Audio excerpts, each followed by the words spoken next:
Good afternoon, everybody. Welcome to Chestnut Ridge Racket Club in Mount Kisco, New York.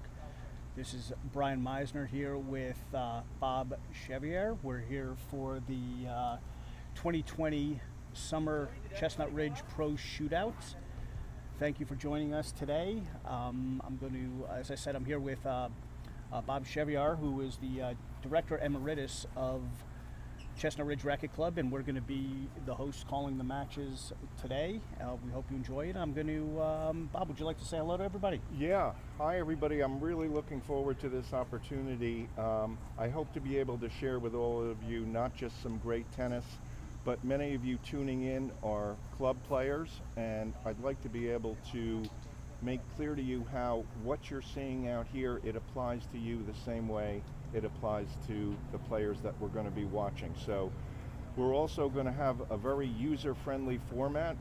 You're going to be able to type in some comments or questions, which Brian's going to take, and then we'll be able to actually on air, while you're in contact with us, answer any questions or address any issues you think are interesting to you. So we're looking forward to this interactive component of our coverage today.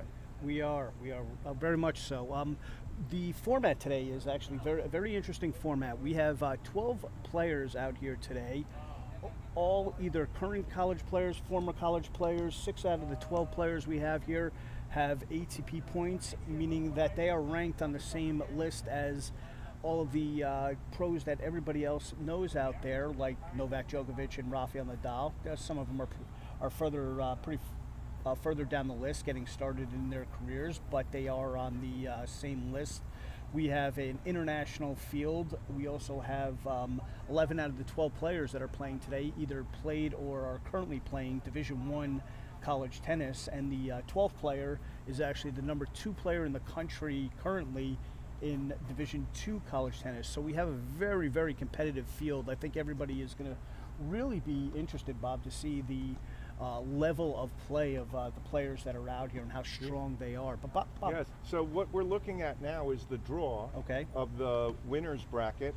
Remember, it is a double elimination event, so if you lose once, you are not out of the tournament. Each match will consist of players playing 2 short sets up to 4 and then a super tiebreaker, but if you should lose any match in the winner's bracket, you would get put into the loser's bracket, and you actually have to lose twice to lose your spot in the tournament. So right now, we have a list of our past champions, the list of our past shootout champions, and Gary Kuznerovich, who won the first 3, they were all held indoors at Chestnut Ridge, and it's quite an accomplishment that Gary won 3 of these, because with the short set format up to 4 and all these tiebreakers at 3-3, to win 3 events in a row means that you really were able to overcome the fact that luck plays a little bit more of a role when you're playing a short set format. So kudos to him. Carl Poling was the last winner. He's a player down at Princeton, and I'm playing number 2 for Princeton. Excellent player. Bob, I'm sorry, I didn't mean to interrupt you there. That's okay. Bob, why don't you talk a little bit about how the Pro Shootout came into existence and its history, going back to the Chestnut Ridge Pro Classic. Right. So when Brad Breakstone took over the directorship from me a couple of years ago, he remembered back to the Pro Classic, which for 26 years was one of the top tournaments in the East, and what you're looking at now is our list of past champions, extremely strong players going back in the day, 1980 with John James, who was on the tour, one of the pros here at Chestnut Ridge, winning the event. You can see up there 4 times altogether. He was just inducted into the Eastern Tennis Hall of Fame. But the year that I really wanted Brian to ask me about was 1984. Could you ask me about 1984, Brian? Bob, can you tell us about 1984? Yeah, in 1984, you can see there Mark Friedman won the tournament, and he beat John James in the finals. But in 1984, it was one of my better performances. I got to the quarterfinals. Second round, I beat Michael Einsiedler, who was #1 at the University of Virginia, and I ran into Mark Friedman in the quarterfinals. And the thing was, we used to practice quite a bit together, so I wasn't going in with any intimidation factor of he was such a good player, and I was able to push him to 3 sets, ultimately losing. But at the end of the tournament, the fact that he beat John James in 2 sets, I didn't feel too bad about that performance. So that was a great year. Okay, well, Bob, why don't you talk a little bit about the format of this year's Pro Classic real quickly before we get to our first feature match. So it's a double elimination, as I mentioned before. Players are playing 2 short sets, up to 4. No ad scoring. That means when it's 3-3, the receiver picks the side that he would like to receive serve on, and the winner of that single point wins the game. And just one final wrinkle, like I did mention, there's a winner's bracket and a loser's bracket, but if it ends up that the player in the finals from the winner's bracket should lose, he will then play the person who just defeated him in a super tiebreaker to determine the ultimate winner of the tournament. Should be a lot of exciting points out here. Okay, so we're getting ready for our first feature match here, and I want to introduce the players that we have in our first featured match. Oh, well, before we get that, Bob, we can't forget about we are in the middle of a pandemic here, and can you just talk a little bit about the safety precautions? I mean, going back to the Pro Classic, our tournament was known as not just having a great level of players, but the care that we took after the players, how we were looking out for their welfare, whether it was the food we're serving, which we can't do that for this event because of safety restrictions, but it was known as a players event. And Brad Breakstone has not only continued in that tradition here, where you can see all the safety protocols that we put into place here, but he has also made safety #1.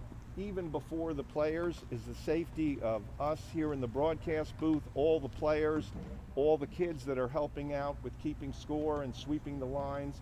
So we feel really confident that we can put on a highly entertaining show at the same time that we're keeping everyone extremely safe.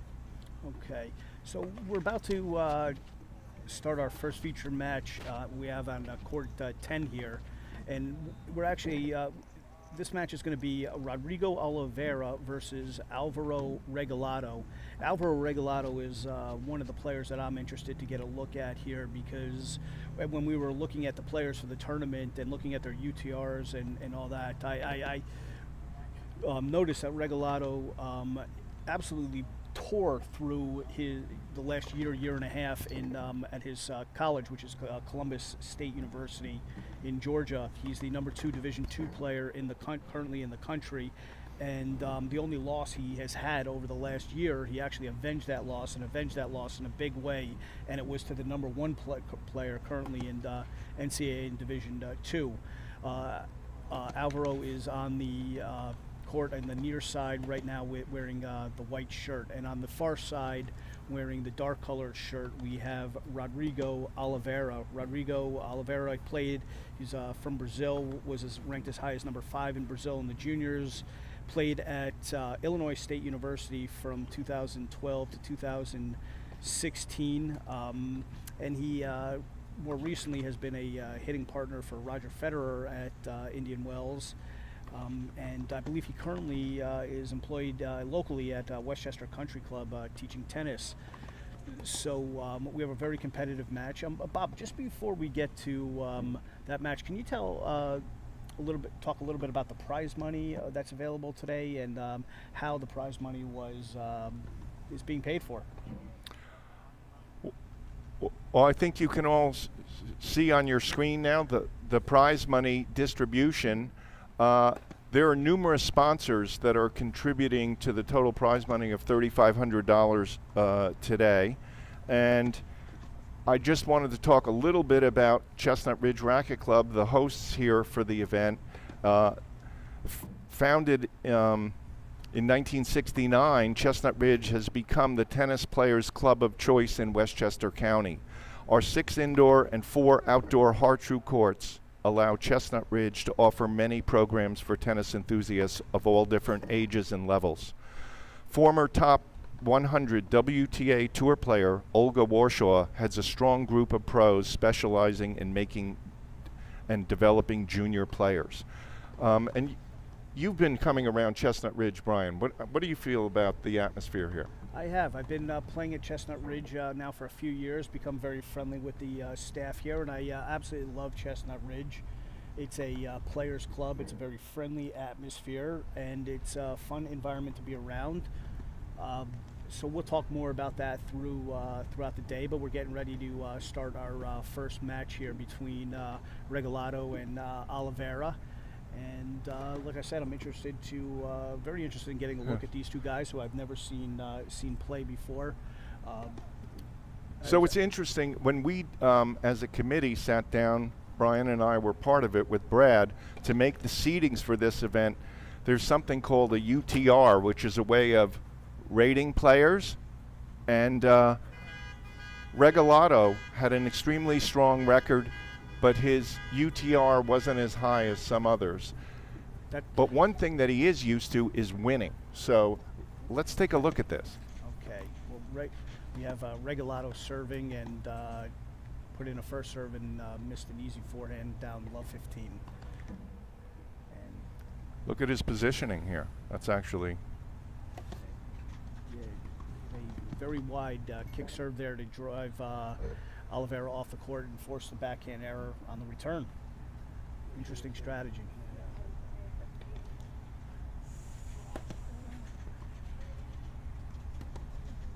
And there, I think we got a good look at Regalado and the kind of game he can bring with first strike tennis. He put in a strong flat serve to Oliveira's backhand and 30-15. A very, very, very good inside-out forehand. Now 30-15. Well, Brian, Craig O'Shaughnessy in Brain Game Tennis, it's a really good website to check into for people who want to learn about patterns of play. And that inside-out forehand from the backhand side is the #1 shot for the top-level pros. So when we're saying we're seeing some tennis which is like the pros play. Ooh, just missed the dropper there. He had good disguise. Now 30. Now it's 40-15 now. Yes.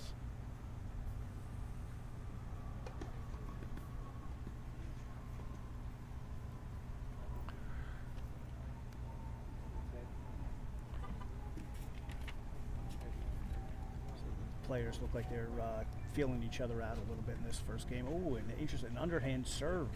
That was surprising with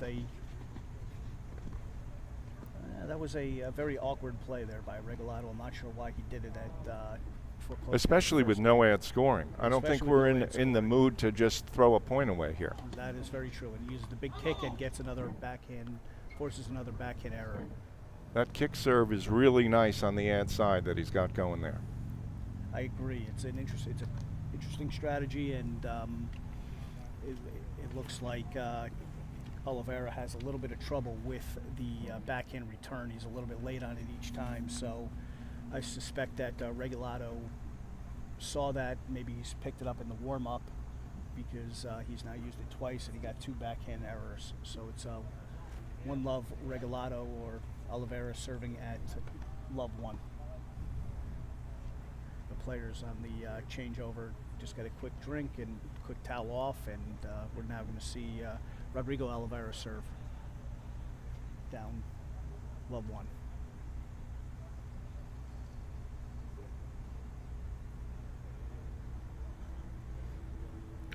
So Rodrigo is playing out of Elon College, is that correct? Rodrigo played for Illinois State University. Oh, Illinois State.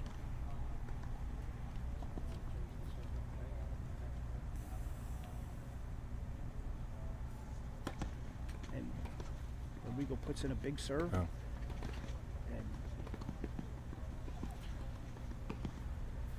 And that was an interesting point there, because Regalado did not hit a very strong return, but you saw his speed and his ability to recover there after Oliveira really did nothing with the second ball there, right, Bob? No, nothing at all.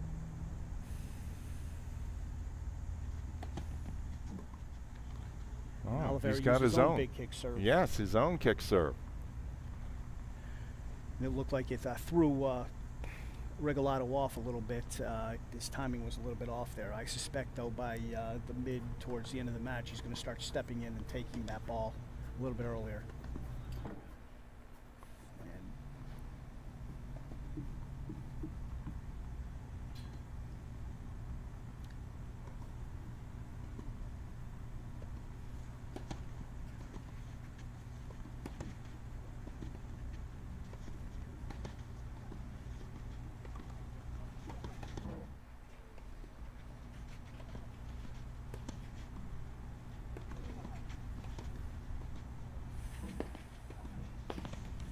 At that point, I think we got a good look at Regalado, his slice backhand, his ability to stay in the point. He put about 3 slice backhands within 6 inches of the baseline there to stay in the point. And then once he was able to, or once Oliveira hit a bit of a short ball, Regalado just took the point over with his forehand.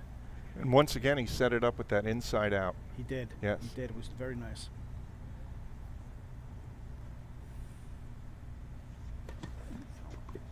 And a bit of a miss hit there off the backhand side from Regalado. 30 all. I really liked the way the server played that point, though. It was a pretty deep return. He just said, I'm going to get it deep myself. Don't go for too much. Really well played. Yep.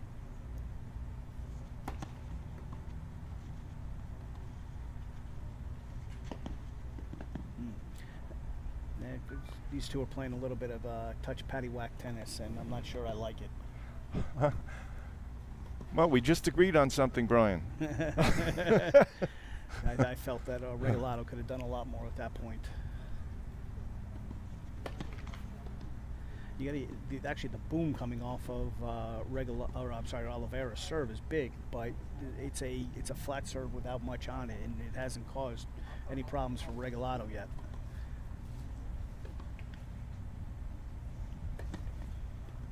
It's always easy in that double fault, yeah. He's going to go to the deuce. He doesn't want that kick serve out wide to his backhand, I don't think. I think you're right, yeah. Bob.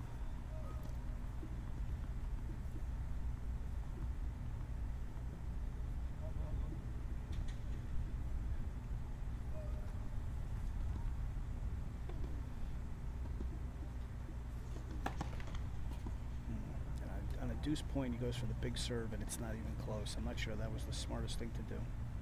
Oh, geez. He's now Regalado playing very far. He bluffed him, and he got the double fault. Regalado definitely got into Oliveira's head there. And wow. The first break, 2 double faults in a row from Oliveira. So we have Regalado up 2-0 in this short set format. It's going to be very tough for Oliveira to recover from that.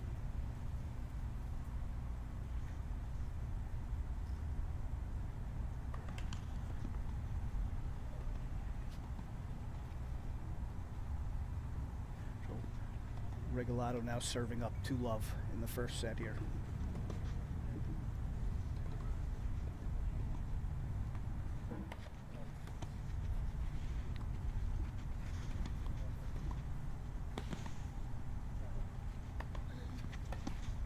Very nice point there from Regalado.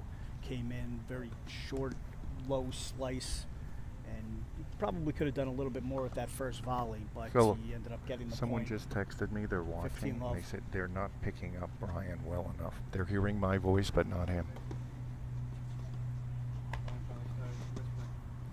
Keeps projecting.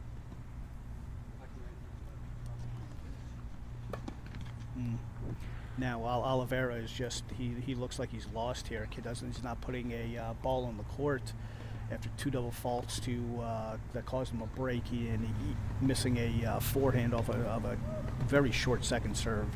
Now Regalado 30-love.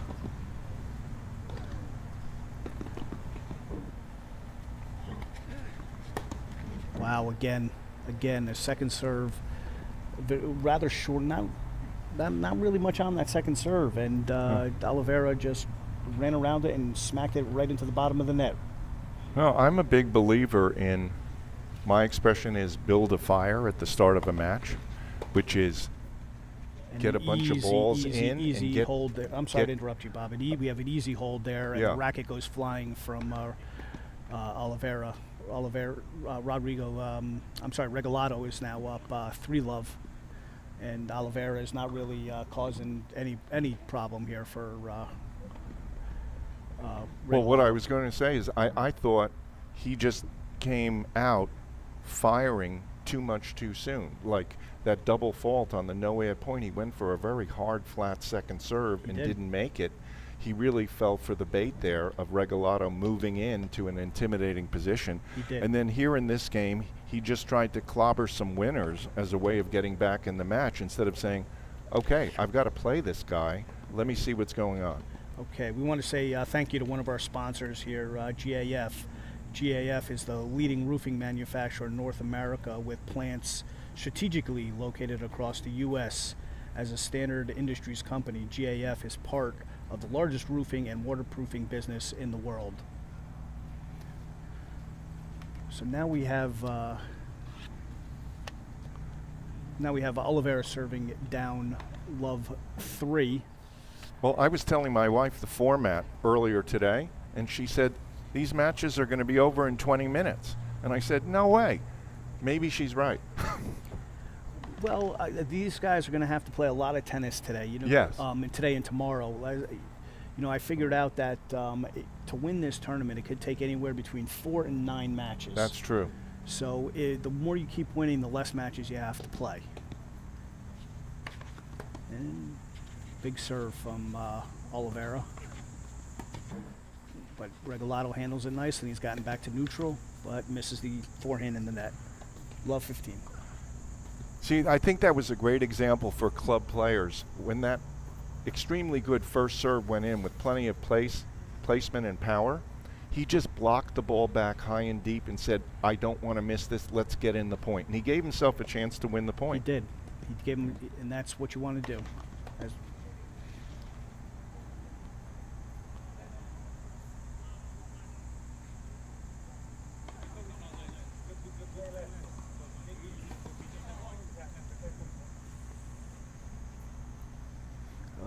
Regalado was a little confused there about whether we were playing Let's, because in Division 1 and 2 college tennis now, it's on the men's side, they don't play Let's. That's an interesting format switch.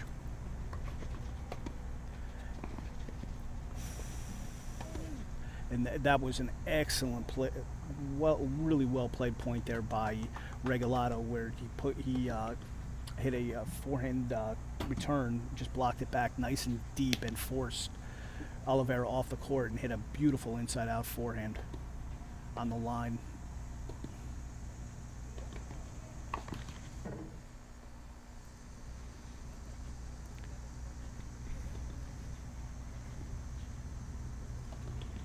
Well, if Oliveira is going to come back, I'd like to see a little more variety with his first serve. Yeah, I'm not saying just that it should go in. I mean, that would help too, right? But he's just using that hard flat one. He's got the ability to slice it. He can kick it. He's got to try to throw his, like a good baseball pitcher, throw his opponent off a little bit more with some variety. Well, what I have not seen from from Oliveira yet, is the ability to put a point together. Mm-hmm. So I would say, Bob, and I hate to be crude about this, but I just don't see Oliveira coming back. Maybe in the second set, if he gets off to a good start, but it looks to me like Regalado's just got too much for this guy, and now it's going to be double set point here for Regalado.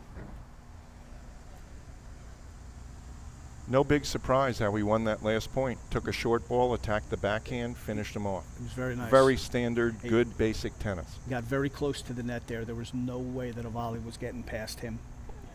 Well, actually, I'm glad you brought that up, because a game or two ago, he had a backup for an overhead from that same position, and he got there and he hit a good overhead. So when you can back up at good speed, you can get in closer. Yeah, well, Bob, I'll tell you this. I watch a lot of college tennis and a lot of tennis at the ITF Futures Circuit level and the Challenger level. The way that these guys move today is just absolutely incredible. They're all very fit, and Regalado misses the high backhand return on the second serve there. I think he saw an opportunity there and got a little excited. Right. But in terms of the score, though, that was the perfect move. He's up 3-love. It's 15-40, and he has a second serve. This is when you put more pressure on. He just happened to miss the shot.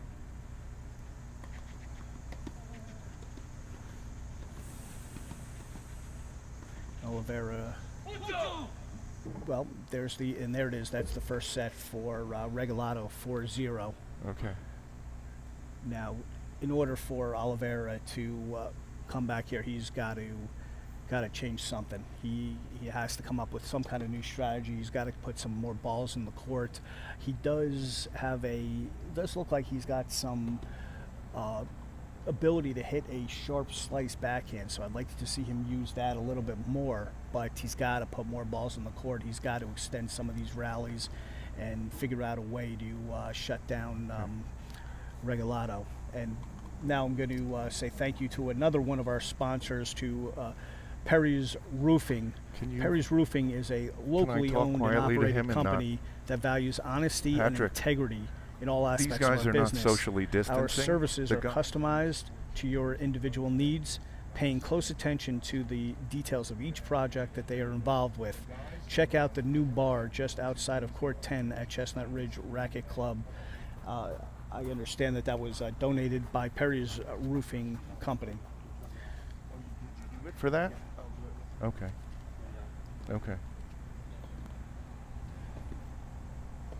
So now we have, I know everybody here can only see the match on one court, but we have 4 different matches going on here today, and it's actually a lovely sight to see all of these kids out here playing some big time tennis and competing.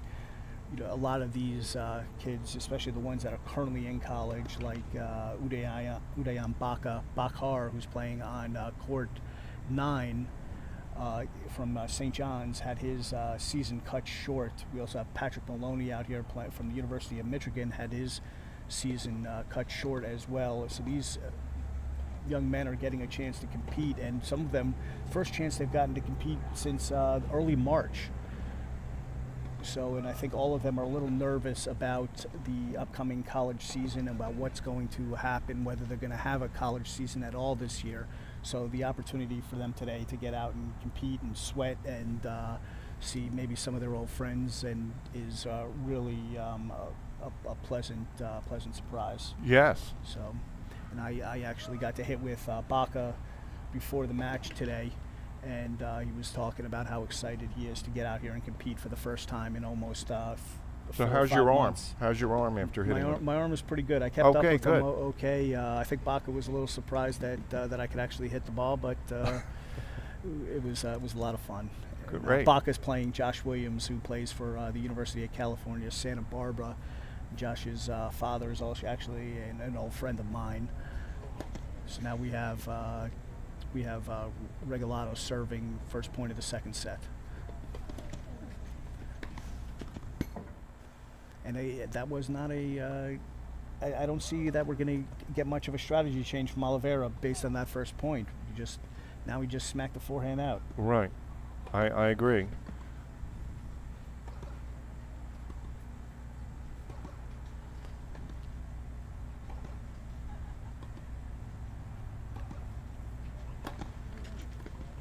Big serve there from Regalado.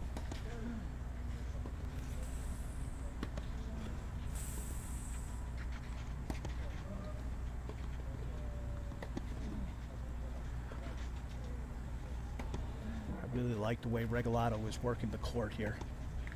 But he did miss the forehand. So now we're 15-all in the first game of the second set.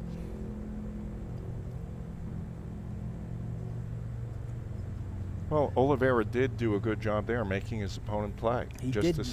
He pushed him back with the slice backhand there. It has no pace on it. It's a tough shot. But See, that's just the wrong shot off of that ball. He's got to find a way to put some pressure on Regalado so that he can stay in the point. And even So turn the I'm just defense getting into to offense. know Regalado, but I would say he's getting a sense now of how far back he's pushing Oliveira. I know I promised I wouldn't make predictions, but I feel a drop shot coming. That's right. If you look at where Oliveira's standing now, he's returning almost from the fence. And there, I mean, that was just nonsense. That shot, he forehand, that hit the ground before it hit the net.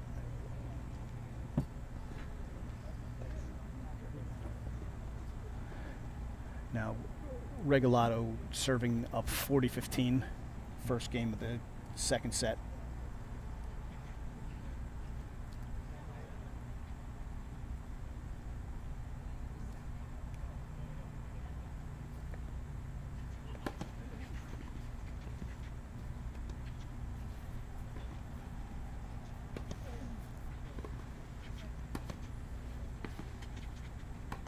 That very nice play by Regalado. Worked the point from the back and snuck in and picked off an easy volley. Just loved the way he closed on that ball. That was just beautiful. It was floating a little bit, and he got himself right on top of the net. He did. He did. Oliveira had no shot there. 1-love Regalado. Oliveira will be serving now down love 1. Now we're going to thank another one of our sponsors here, Rally Partners. Rally Partners leverages technology to help businesses solve their most pressing people problems. They bring over 30 years of experience in the insurance, HR, technology, and finance sectors to design and implement the right solution for your team. Thank you, Rally Partners, for sponsoring the 2020 Summer Pro Shootout.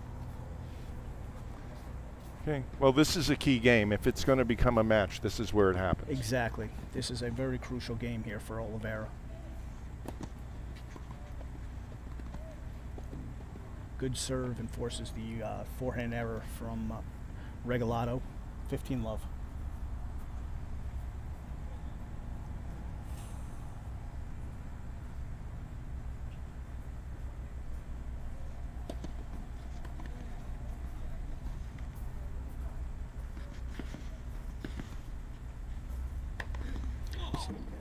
As I predicted there, Regalado has now gotten a little bit of a beat on that kick serve out wide. He's stepping in, taking it a little bit earlier, and pushing Oliveira back with it.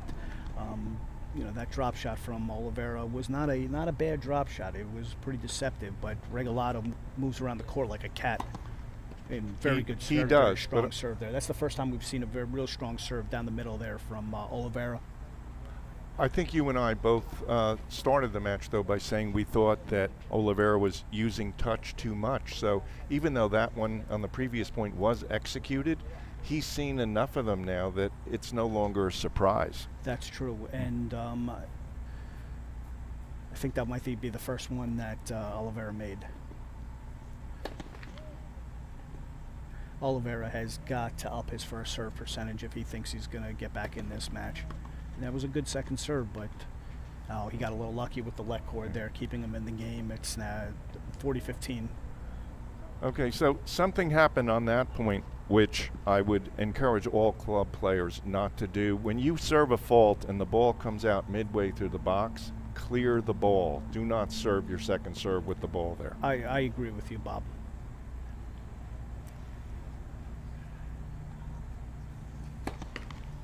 See, I can't remember the last time Regalado made a first serve. Actually, it was a couple points ago. He had a big one down the middle, but yes, he's just not making enough first serves.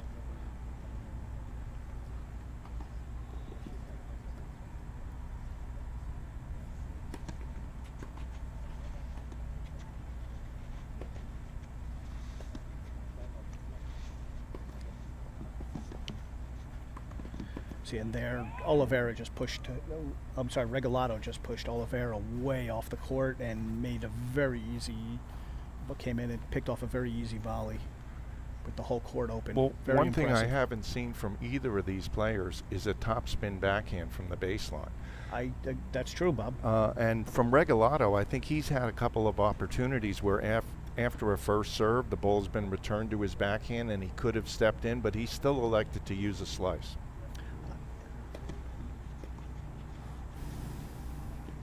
And they're in drop shot. And then, Bob, that's very unusual for a guy who he played his college tennis at Illinois State. They don't play many matches outdoors.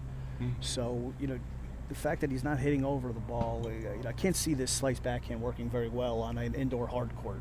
It just doesn't have any pace on it. It doesn't bite that hard. Right.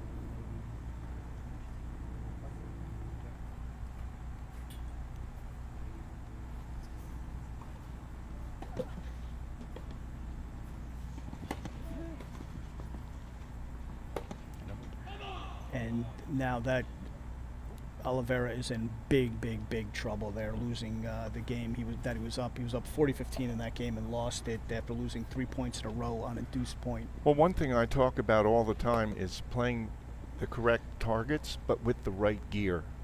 And Oliveira seems totally confused as to the gear. That last forehand was way overcooked. He should be building the point there, not trying to hit one shot for a winner. That's especially on a clay court. 100% right, Bob. Now, Oliveira is really lost now, and Regalado's just opening it up. You see the way he was bouncing around the court there a little bit more. He was moving into the ball, directed the ball around the court with his forehand. And he's sensing the finish line. 30 love now. Okay. Now, you know me a little bit, and you know I think I'm a pretty good coach. If I were able to go down there right now and talk to Oliveira, do you think he could turn this match around? I think he could get a couple games. I don't think he could turn this match around now. You're absolutely right. There's only so much a good coach can do, right, Bob? Right. And look at that. That was... you know, that was a beautiful play for those of you play. watching. He faked the drop shot and drew his opponent in a step and then sliced the ball in behind him. Roger Federer actually likes to use that play once in a while. Yep. Regalado held on to the last second till he saw that Oliveira was coming in, and then chipped it long. And now Oliveira he's just lost. Now, okay, how about John McEnroe? Could John McEnroe coach him to victory at this point? No, nobody could coach Oliveira to victory here. This match is about as good as over, unfortunately.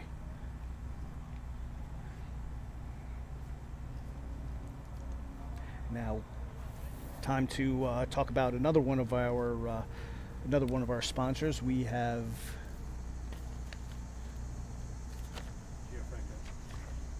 Gianfranco's. Maurizio Belli, the owner of Gianfranco's Gourmet Pizza and Pasta, a local favorite for over 20 years, brings a fresh take on Italian food in Westchester. Born and raised in Patricia, Italy, Maurizio may be the first restaurateur in northern Westchester to introduce Southern Italian cuisine to the area. Thank you, Gianfranco's, for sponsoring this event. Okay, this is match game down. Now, right, Regalado serving at love 3. And again, he goes to the drop shot, and it does nothing. Well, he was able to hang in the point there and get the first point of the game. 15 love.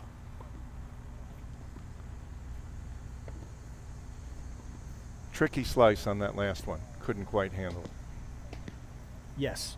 Yep. Off the overhead, Oliveira hit a very low slice, caused problems for Regalado. But that's not a strategy, and it's not going to get him back in the match.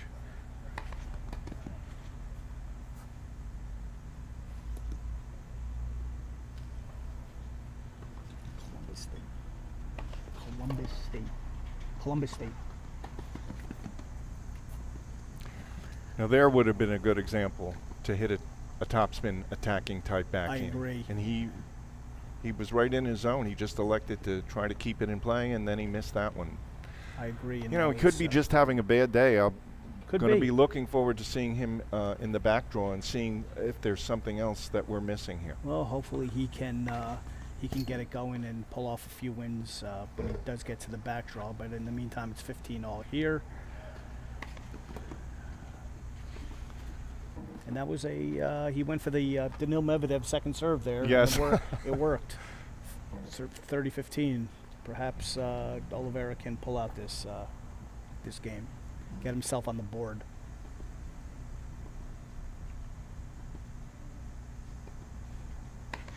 It's another big first serve. All right. We've got a couple first serves in a row, and it's now 40-15. But hopefully, Oliveira can close out this game, because last game he had 40-15 also, and then Regalado came up with 3 points for the break.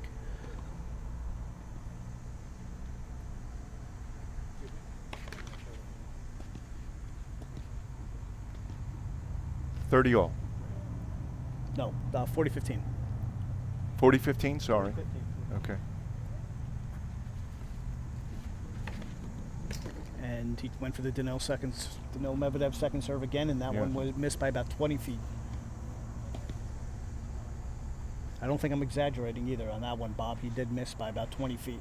Yep, you were right on with that one. Good call.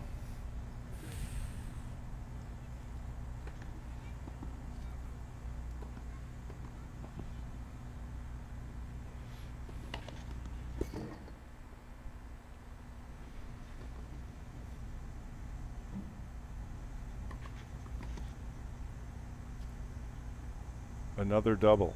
Another double, and now we're back at deuce. It's just Oliveira just cannot close out a game here.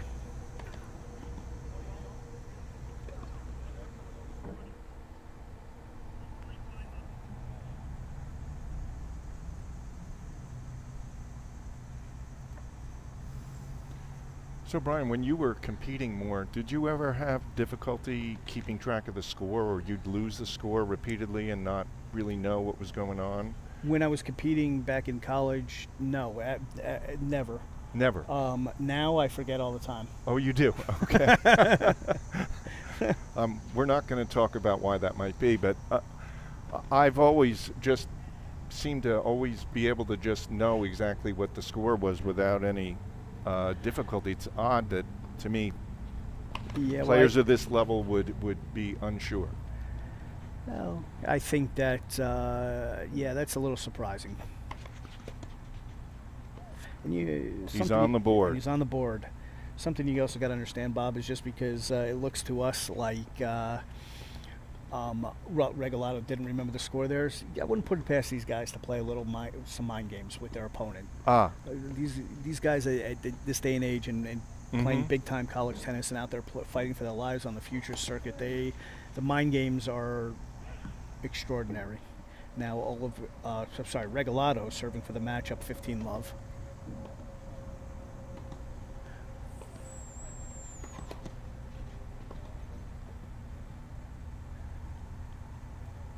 Second serve. And the double fault. Oh. But now, I was a little confused there. I thought that Oliveira called the ball out, but he played tried to sucker his opponent there. You were just talking about mind games. He reacted as if the serve was out to get the other guy to let up. Yeah, I'm not sure that that's what it was. I think that... Oh, you don't think? Okay. I think that Oliveira just didn't call the ball out. Again, these guys are calling their own lines here today, and now Regalado up 40. Oh, that serve was no, that was an ace. Up 40-15. These guys are calling their own lines here today. There is a slight penalty if, and roving umpires, but there is a slight penalty if they do get caught not making a correct call. You know, what we call in the tennis world hooking. We'll talk about that a little more later. But now, and that is the first match here. Regalado beats Oliveira 4-0, 4-1. And now, if we could get it, now Regalado will move on to the next round, and Oliveira will move to the back draw. And Bob, who is Regalado going to play in the second round? Gary Kuznarovich. All right, Gary. He's going to play my friend Gary Kuznarovich. Gary is the number 3 seed, if I cover. Yes. Have that correct, Bob? Gary is the number 3 seed here today. Gary and we'll see Gary play a little bit later. Gary is the three-time champion of the Pro Shootout, won the first 3 Pro Shootouts, a native of Brooklyn, New York. Gary has his current UTR is a 13.31, which is a very respectable UTR. Gary, like myself, played for St. John's University in college. Gary did transfer to St. John's from West Point after his freshman year at West Point. And we'll get to meet Gary a little bit later on. He is an absolute character and a joy to play. Hits the ball very hard, and that should be an interesting matchup between him and Alvaro Regalado. They have very different styles of play. They do. I mean, if I've gotten to see Gary quite often because, like I was saying before, he won the first 3 shootouts in a row, and his level of power might be a little too much for Regalado. However, it is outdoor clay, so you have to respect the sort of chess match component of a match on clay. And now, yes, I agree with you, but I was going to say Gary's power might be a little bit too much, period. But you know, Gary does hit a big ball, and a very interesting player to watch. A lot of firepower.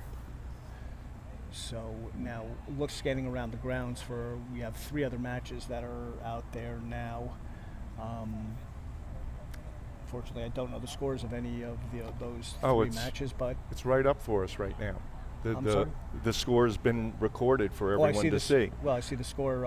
Regalado's score over Oliveira has been recorded. I'm talking about the other 3 matches we have out there now. So we'll get.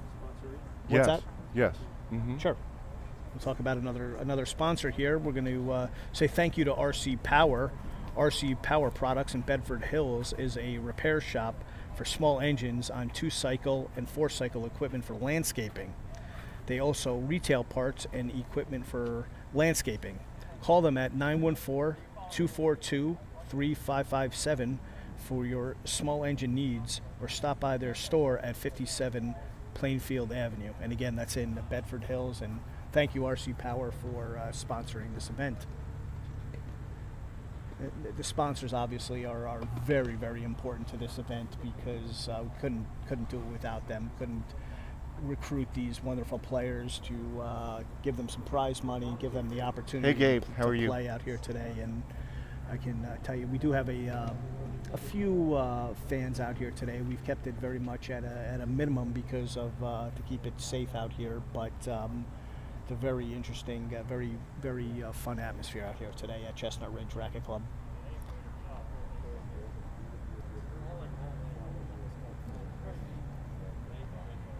Is Whitney gone? Now I think we're going to take a short. So, Brian, you're going to have.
Okay, so we have a little break in the action right here. So I'm here with Harry Gilbert, former president of the United States Professional Tennis Association.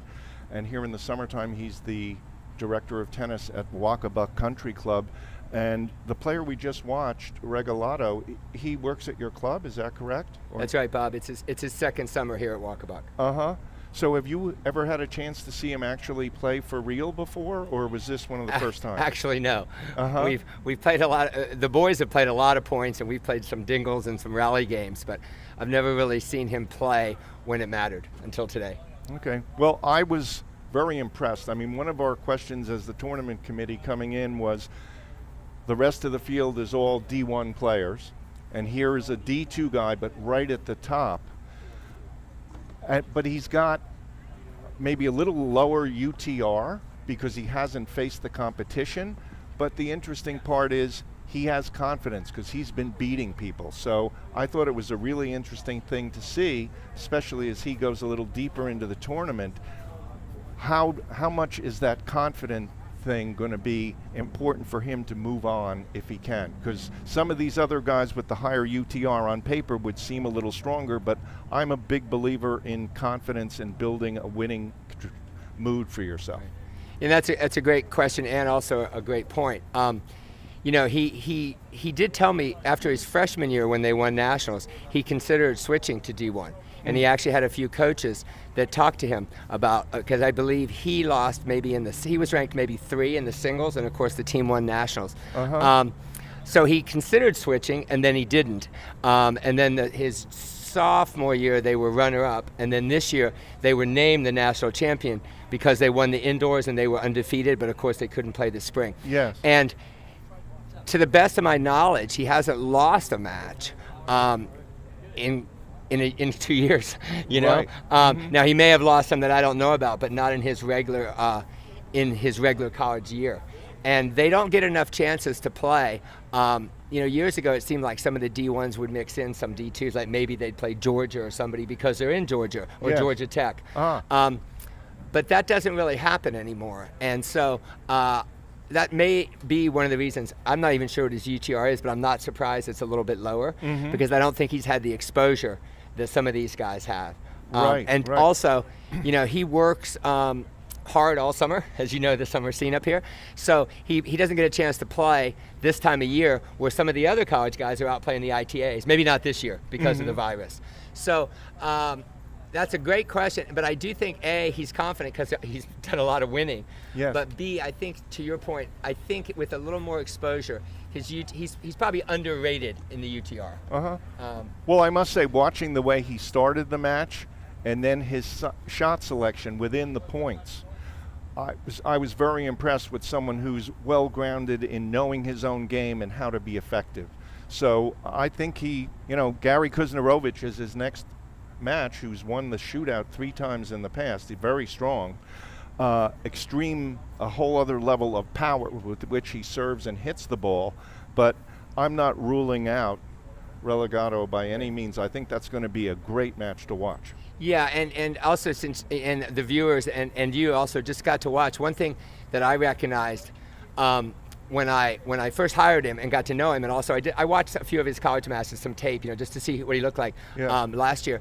But, you know, he varies his game so much. You know, a lot of the guys are just grinding from the back. Even these other matches, the play pretty much looks a lot the same. But as you can see, he mixes in a lot of slice. He's happy to go forward. You know, he'll change it up. So I don't know the player. I only know him by reputation, the next one. But I suspect that Alvy will be in there, you know. Okay, wow. So this COVID crisis has put a whole strain on everything, but tennis is included in that. The USPTA has been instrumental in trying to distribute educational materials to pros. How do you feel that that's going in terms of their assistance to local coaches? Well, you know, I think at the height of it, say March, April, there was the USPTA, the USTA, you know, everyone was trying to get information out on how we could start tennis again safely. And there was a lot of forums and a lot of groups that I participated in. And, we all started with every precaution. Only one player and a coach on the court, the pro only touching the balls, only family tennis. And I think, and credit to the New York metropolitan area, because you guys, I wasn't here, I'm not here in the winter, but everyone took it so seriously and really did things right, that when we opened with great care, which I'm sure they did at Chestnut and everywhere, people were able to come out and feel good about it. I thought more people would be less inclined to come out, and I was pleasantly surprised. And probably, I see the hand, at Walkabout, we still take our temperatures every day. We're using the hand sanitizer on the courts. We sanitize the balls, the ball hoppers, and they don't have to even pick up if they don't want, members. So I think the information we all got at the beginning was helpful and good. I think that through the hard work of pros and the tennis community, we've let people understand you can return to the game safely. And what I understand anecdotally is that in the big box stores like a Dick's or a sporting goods store, the entry-level rackets have flown off the shelves because people are going, what can we do this summer? Well, let's try tennis, because I can stand on that end and you'd be 76 feet apart. Yes. So my understanding is that the companies have really noticed a spike in more of the entry-level equipment as new people are trying it. And then, of course, at our club anyways, no one feels comfortable traveling. So, people that normally would be on vacation a piece of the summer are all around. So we're incredibly busy. We're only doing in-house things, though. No member. We're still not doing all the events we would have done in another summer. Right. But I think the combination of the education information we got at the beginning, everyone's hard work, including all the members and all the tennis community, has allowed it to be kind of a great summer. It's a real respite, from what else is going on in the world. Well, one thing I was saying as we started the broadcast, having run tournament like this myself for 26 years with Jeffrey Arts, and all the work that goes into organizing and making it good for the players. And then on top of that, it's not like Brad hasn't done that for this event, but he's made safety his #1 priority so that a few people can sit on the lawn next to the courts, well distanced from one another. And then, of course, the whole origin of this telecast is how can we watch good tennis safely by going to YouTube and streaming it rather than coming in person. So for me, it's been a wonderful surprise how both a few people have shown up to watch, but I think we're going to get a nice audience today tuning in to watch some of this great tennis. Yeah, I agree. I mean, through one or the other social media channels, I received some information. Maybe it was on a Facebook page with the pre-interview you guys did. Yeah. And I passed that along to some people, and some of our members at Walkabout were talking about it. But then Alvy, asked me to come and said it was okay to come, so I came over. Otherwise, I was going to watch it on the computer. But I think people are watching it. And I think it may be, let's hope next summer we're back to normal. Yes. But it might be something you guys would want to consider keeping going. To have the live broadcast like this. Streaming. I think Philip Oler, who's our producer, director, and he has done such an amazing setup here. And if we can get him back, I personally think it would be fantastic. Yeah, I for think it just adds. Ridge. I mean, we'd all hope that there's no virus next summer. Yeah. And we can congregate around. I can give you a proper handshake, et cetera, et cetera. Yeah. But I think it's something that if it works for y'all, you should continue for sure. Yeah. And we would promote it and let people know. Because if next summer's back to normal, people might be traveling, they might be wherever, but we can turn on the computer and watch a little of Oliveira, we call him Alvy, or the other favorites, the other locals, and it's a great level for sure. It's a great level, and it's also going to be available on demand. It's not like if you miss it live, you miss it. Oh, great. People can tune in and they can watch at their leisure. Let's say one of the women who happens to play here too, but one of her coaches, Gabe Friedrich, she has to be traveling. So she was going to be in the Pro-Am, couldn't quite do it because of the traveling, but she's going to be able to watch him play. Hopefully we'll get him on the stadium court once or twice. Right. Watch him on, on demand. So. Well, that's good to know, because yes. I promised my wife I'd be home later this afternoon. Okay. So if I miss any of the next match, I can watch it there. Well, Harry, I thank you so much for stopping by. It's always a pleasure seeing you. And we personally go way back with some of the junior competitions. Exactly. When the level was just so high between our two clubs. It was a pleasure to go watch these 10, 12, and 14, 16-year-olds Yes. play each other. Remember all that? And just quickly, you probably remember the name Adam Donaldson, who came up through the Yes, area. of course. Adam got married last weekend, Uh-huh. and on Friday, the wedding party did a little outing at Walkabuck, and you would remember, of course, all the names from here, but all the Crystals were there. Ah, nice. You know, Mhm. Cece's husband played for Princeton. Adam was out there. Adam's wife played for Pittsburgh. We had I think 11 D1 tennis players just goofing around playing rally games. Beautiful. And a lot of them were saying that they'd, been coming to Walkabuck for 20 years. So That's yeah, fantastic. those were great days, and of Yeah. course they still are. So Yeah. thanks a lot for having me, Oh, Bob. yes, very nice having Great you to see you, join us. mate. Great Okay. to see you.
Okay, now we're back on.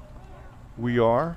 Okay, we're back in the booth here. It's Brian Meisner back here in the booth with Bob Cheviar, and we're in between matches here. I'm being told that the next round is going to start in about 15 minutes. We still have one first round match going on. Unfortunately, we don't have the video for it on court 8 because it's sounds like it's a doozy out there. They've split sets between Stefano DiAloy and Mario Paccini.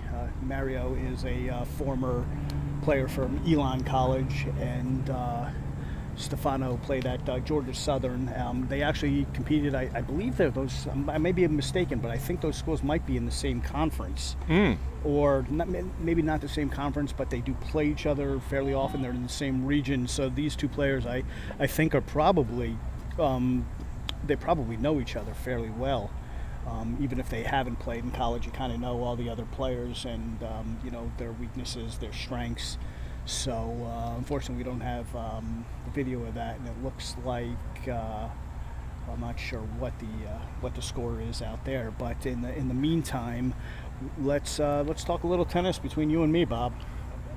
Okay. So we have. What do you think about the upcoming U.S. Open? Well, I think the first one is, and we're getting a chance to see it today, and I'm hoping we get a chance to ask the players this, because there have been pretty much no competitive events going on. A particular skill is going to be translating your practice immediately into the match play situation without feeling that you're going to take too long to get it together. So I'll just give you an example from my own playing career. If I took a break for whatever reason, maybe it was a vacation with no tennis, and then I'd come back and I'd look to get ready to play my next event a couple weeks ahead, my level of patience when I was constructing points was down. I mean, in other words, I sort of thought tennis was easier than it really is. And it took me a couple of weeks to get really grounded again in what I really needed to do to compete at my best level and not wanting to rush through the points. So I think that skill, I think it's sort of universal among tennis players. Would you agree with that? I would. This is a very unique situation that most tennis players don't see over an entire career. Now, it's been about 4 or 5 months since there's been any kind of real competitive tennis being played out there, any tour tennis. There's been some exhibitions, but it's still different. And this is the one time where I think in their careers, these players are going to have that long of a period off. And it presents a really unique opportunity to work on things, maybe get better at something, improve a different stroke, improve your fitness, get stronger, get faster. And I don't think any of these players will ever see another opportunity like this. Some of them obviously faced different challenges than others, the tennis being a very international sport, the coronavirus affecting different parts of the world differently than it affected others, and the availability of tennis courts and being able to play tennis, being able to get on the court and practice certainly presents a unique opportunity. But hopefully a lot of the players have taken advantage of this long period off. I know, like, I follow Stan Wawrinka on Instagram, and it seems like the guy has been in the gym twice a day, every day, and just busting his chops. So it'll be interesting to see how he's playing when he gets on the court, back on the court, back into a competitive environment. He's actually skipping the U.S. Open. So, it's going to be interesting to see how he does. What is he going to enter a weightlifting contest instead? I don't know about a weightlifting contest, but I think he's getting extremely fit. Wow. He's getting ready for hopefully the red clay tournaments coming up after the U.S. Open, which they've now canceled the tournament in Madrid, but they're going to play in Rome, and then the French Open hopefully. Mm-hmm. So, we'll see how that goes. I'm a little skeptical they're going to be able to pull those tournaments off with what's going on in Europe and the spiking of, the numbers over there. But we'll see. I'm still not sure the U.S. Open is going to happen. I know they're going forward. I know they're preparing the facility throughout the month to get ready for the Open. And I hope that they're able to pull it off. I really do. I hope they pull it off as well. It was a little bit of an eerie feeling I got today, though, when I saw a headline that said that the U.S. Open was not releasing the criterion for what would make them cancel the event. In other words, is it 2 positive cases? Is it 6 positive cases? They're keeping that under wraps. I think. Yeah, well, I don't know if they have actually. Maybe they don't have the actual criteria. But they did release yesterday or this week the rules for their bubble, and they're pretty strict. Yes. A player that tests positive is going to be immediately withdrawn from the tournament. Anybody within a player's entourage that tests positive, the player is also going to, I believe, is also going to be withdrawn from the event. That I'm not 100% sure about, but we'll see. So I'm not sure if 1 or 2 players test positive, if they're going to cancel the event over that, but we'll see. We'll see. Certainly, if there's a widespread outbreak there, I would think they would do so. Somebody asked me today if I thought that the fact that a lot of players were pulling out of the U.S. Open signals to me that they shouldn't have it, and that I completely disagree with. I think that if they are capable of holding it safely, they should go ahead, irrespective of how many players decide to play and who doesn't decide to play. It's for some of them, it's a personal choice. I don't look down on them for it. They may not feel comfortable traveling over here from Europe, but I do feel that if they can go forward, the U.S. Open should go forward. And we all know there's going to be a virtual asterisk, probably by whoever around the name whoever wins this year. But these players, the USTA has, and I don't generally agree with a lot of things the USTA does. I'll be very frank about that. But they have done a good job of putting this tournament together. The prize money that they're offering is only, it's very, very slightly lower than it was last year, which is a absolutely tremendous effort by the U.S. Open to the USTA to put that together. So they're offering big prize money for these guys to come and play. And a lot of these, we all know the financial issues in tennis, and these guys need the opportunity to play and to keep their careers going. So I'm looking forward to the U.S. Open, and hopefully they can do it in a safe and healthy way. Yeah. Yeah, I think all tennis fans were looking forward to watching some great tennis again. Yeah. What I will tell you, what I do disagree about, is that the issue with players coming over here from Europe is really being caused by the French Open. The French Open decided to move, way back in the beginning of the pandemic, the French Open decided to move their tournament to a unilateral date without discussing it with anybody, and now it comes up right after the U.S. Open, so of course the European players are going to opt on the side of playing in Europe rather than the U.S. And you're saying because of quarantine issues, right, when you're trying to cross a border. That's right. Mm-hmm. So now we see they're getting the courts ready for the second round of matches. Yeah. And I should say Stefano DiAloy did pull out that match over on court 8 over Mario Paccini. Let out a big roar at the end, and it was a very competitive first round match. So is this a surprise to us as well as the fans? Which match is next on our court here, Brian? Yeah, I believe so. I am not sure which match we're going to get to see next. Nobody's told me yet. Friedrich?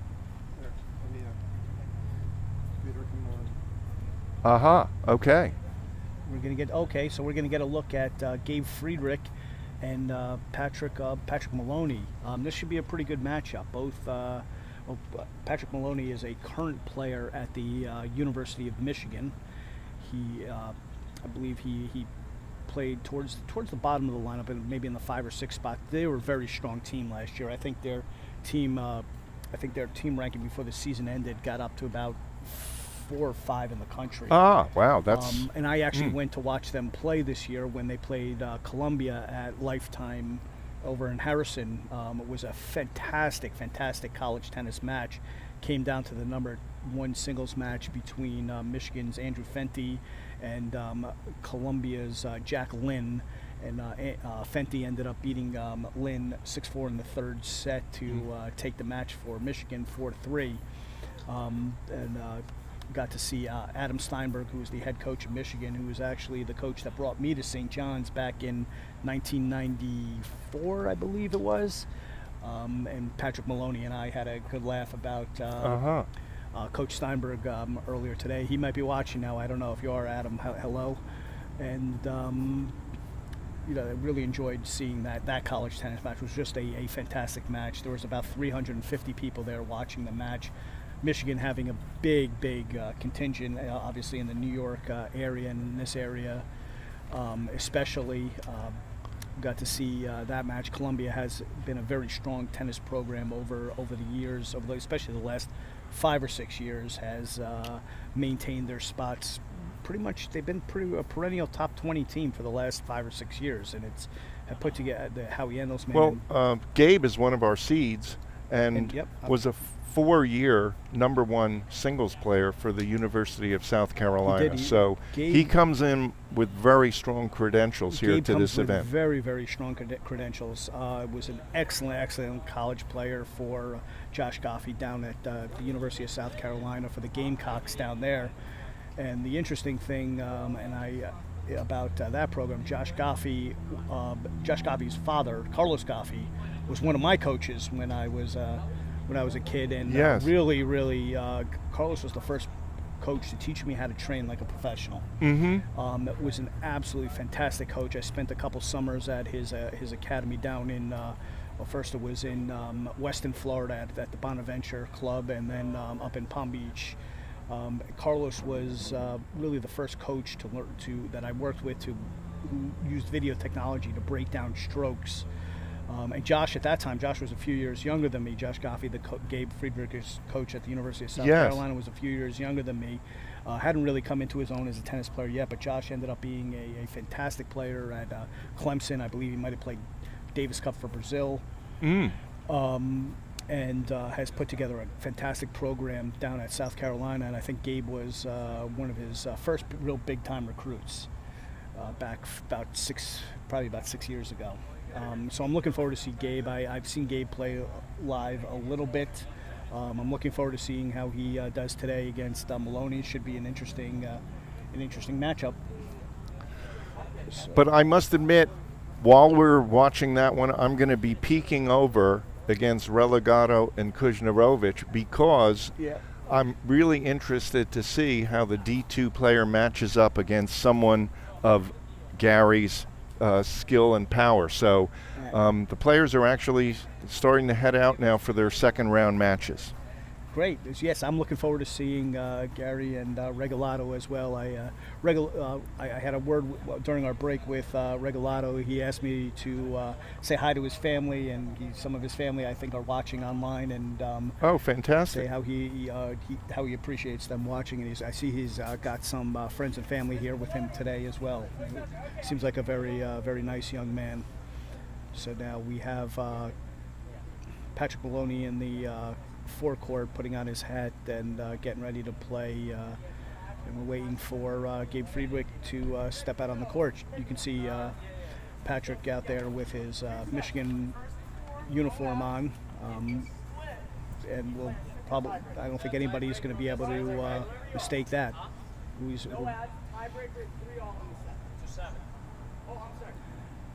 And I hear behind me, Gabe is just getting a briefing on the format. And he's about to step out on the court, and Gabe also wearing his college uniform here. So we could just say we have a match, South Carolina versus Michigan.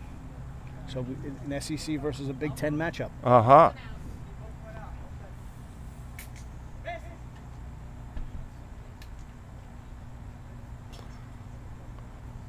So we've also got in this round for the fans the top seed, Brian Shee. Is he number 2 at Harvard? Is that correct? Brian is, I believe he did play number 2 at Harvard last season. Okay. An excellent player. So Brian. He'll be going out for his first match during this round, as well as the number 2 seed, Jose Salazar, who was a star at the University of Arkansas just a couple of years ago. And I got to see him play.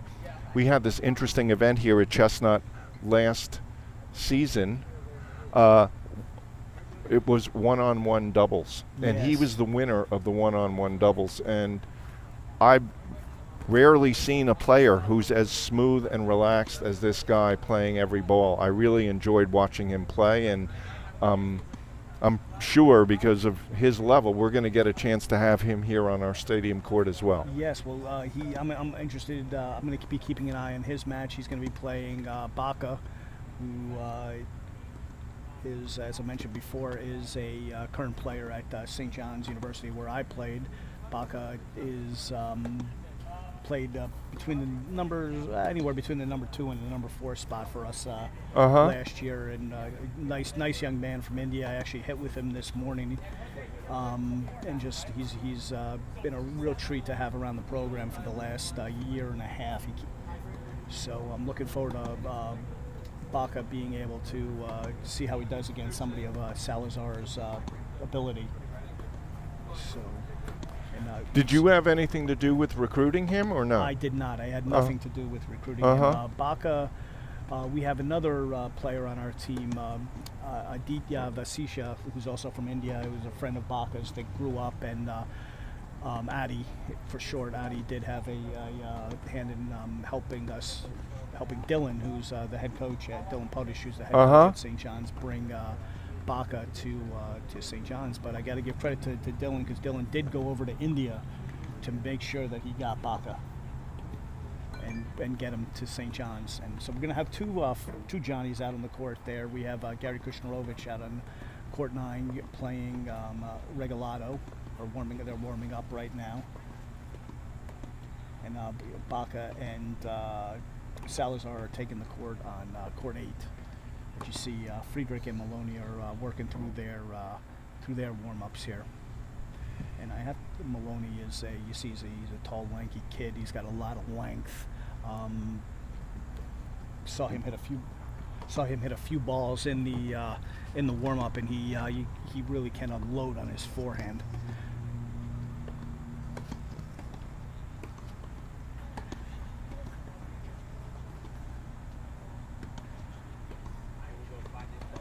So Gabe has played in a couple of shootouts so far, and with moderate success. In the indoors, I suspect he's probably a better outdoor player, so looking forward to getting a good look at Gabe today.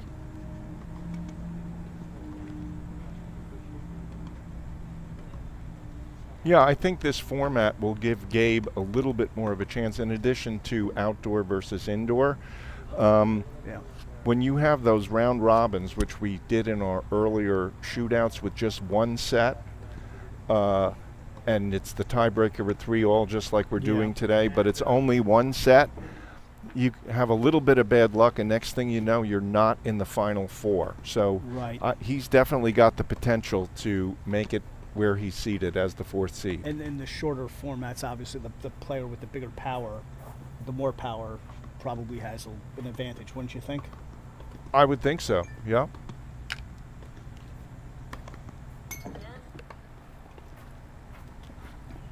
So I'm going to call an upset on this one, though. I think Maloney is going to take Friedrich and be the first upset of the day here. I'm gonna call that one before we get started here.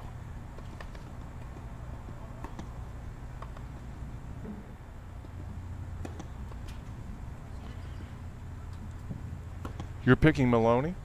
I'm picking Maloney to take Friedrich out. Well, here.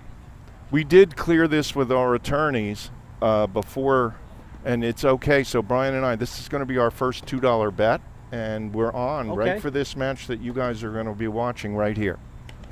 Okay, you're on, Bob. Okay.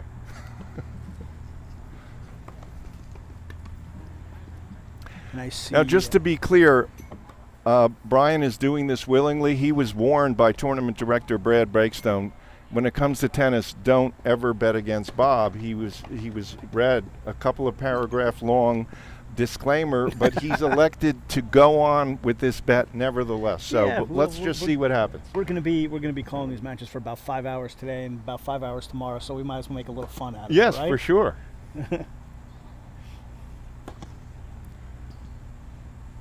Now, earlier you mentioned if you win from the loser's bracket, you're going to have to play 9 matches all the way through. Well, not necessarily. It depends when you go in. But it could be that many. If you lost in the first round of the tournament to get to back to the finals, you're going to have to, and then to win the tournament, you'll have to win 9 matches. Yeah.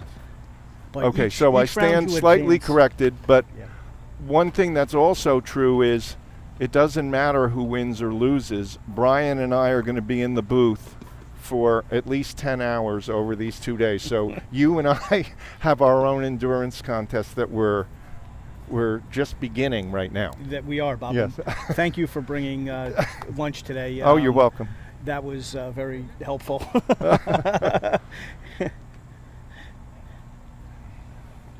And we're about to get started here, and I see we have a nice gallery. Oh, sponsor.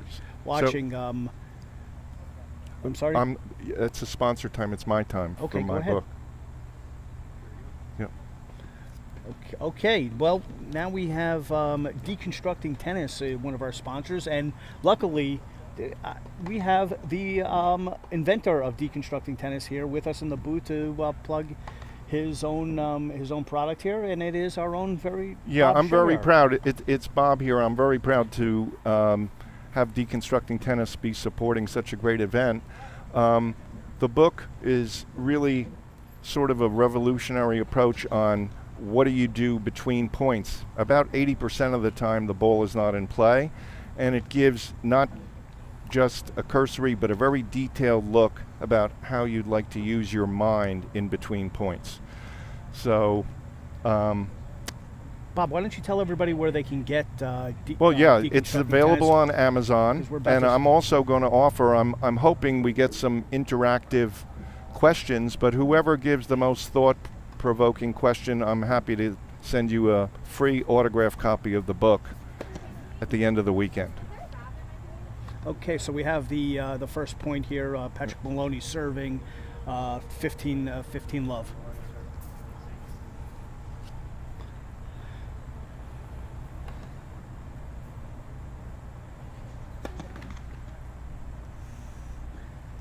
I think we got a good look on that first point of Patrick's first serve. He had a very nice out wide. Yeah, the placement was beautiful.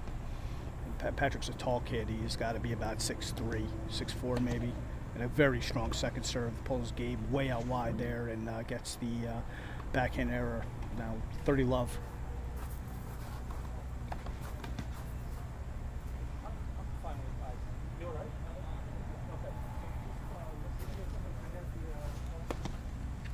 Again, he goes to the out wide serve there. Gabe hits a very, very nice return, deep return, and catches Maloney a little off guard. 30-15. Yeah, that was an excellent serve. Gabe really caught up to it and came back with a good, strong shot. Sure For those of you watching, notice off a good serve, Gabe's target was right back down the middle. He wasn't going for the sidelines there. This is the way you get started against a good first serve, most of the time. Maloney, that was an absolutely beautiful serve there. Maloney out wide, very short angle, but man, the height really lets him get a big angle.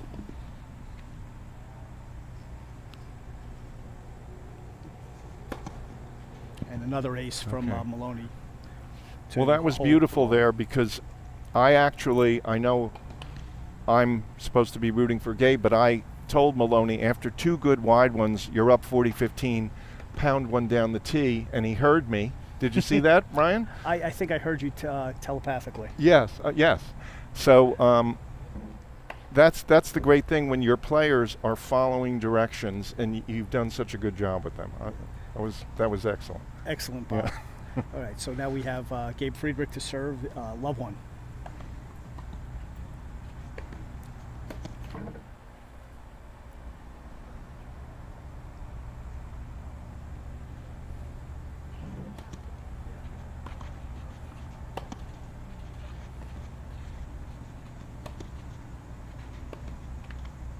There, we've got a good look at the Friedrich forehand.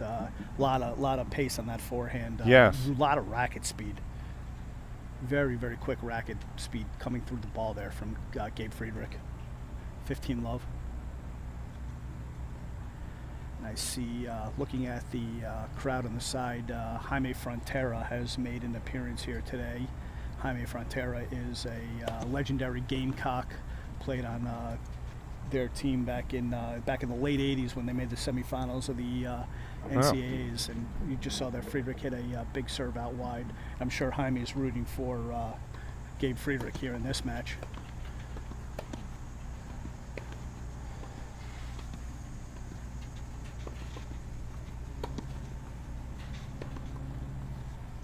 These two are really using the court and hitting some big shots there. Maloney just missed a forehand wide there, but man, did he go for it.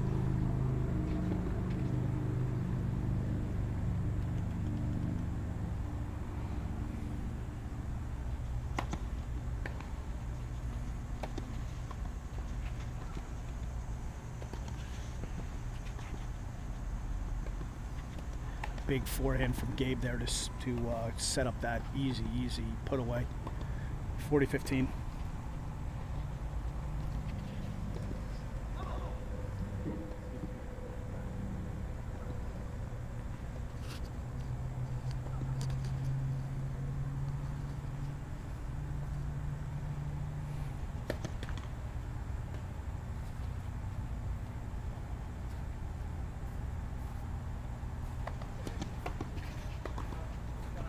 Beautiful return there from Patrick Maloney, and I just got a interesting note handed to me by the tournament director regarding the match that we were just talking about with Stefano DiAloy beating Mario Paccini. Evidently, Stefano DiAloy got stung by a bee in the middle of the match there, and now he needs a few extra minutes to get ready for the second round match, which is why his match hasn't gone on yet.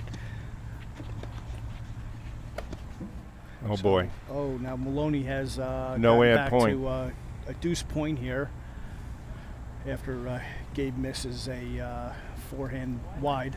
And inside, he went inside in and pushed it wide, huh, Bob? Yeah, I mean, he missed that target by quite a bit. I would have been, again, like building from that position, not going so close to the line. It's a big kick serve out wide that Maloney dumped in the net. He had a good look at that. He did. He could have made a little bit more out of that. Probably should have lifted under it and gone back deep cross court, but don't you think? Yes, for sure. So now we're at 1-1 here in this second round match between Friedrich of the University of South Carolina and Patrick Maloney from the University of Michigan.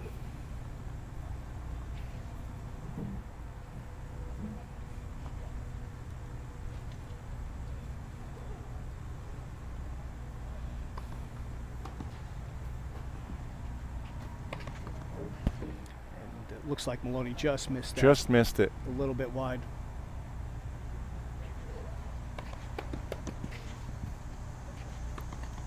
What a beautiful forehand there by Maloney to step in and take that one down the line. Well, even more impressive was that second serve, I thought. I mean, I thought Gabe was looking to get a good look and maybe go after that ball, but it was put right out of his strike zone there. He did. Maloney is doing a really good job of putting those serves where Gabe is not getting a clean look.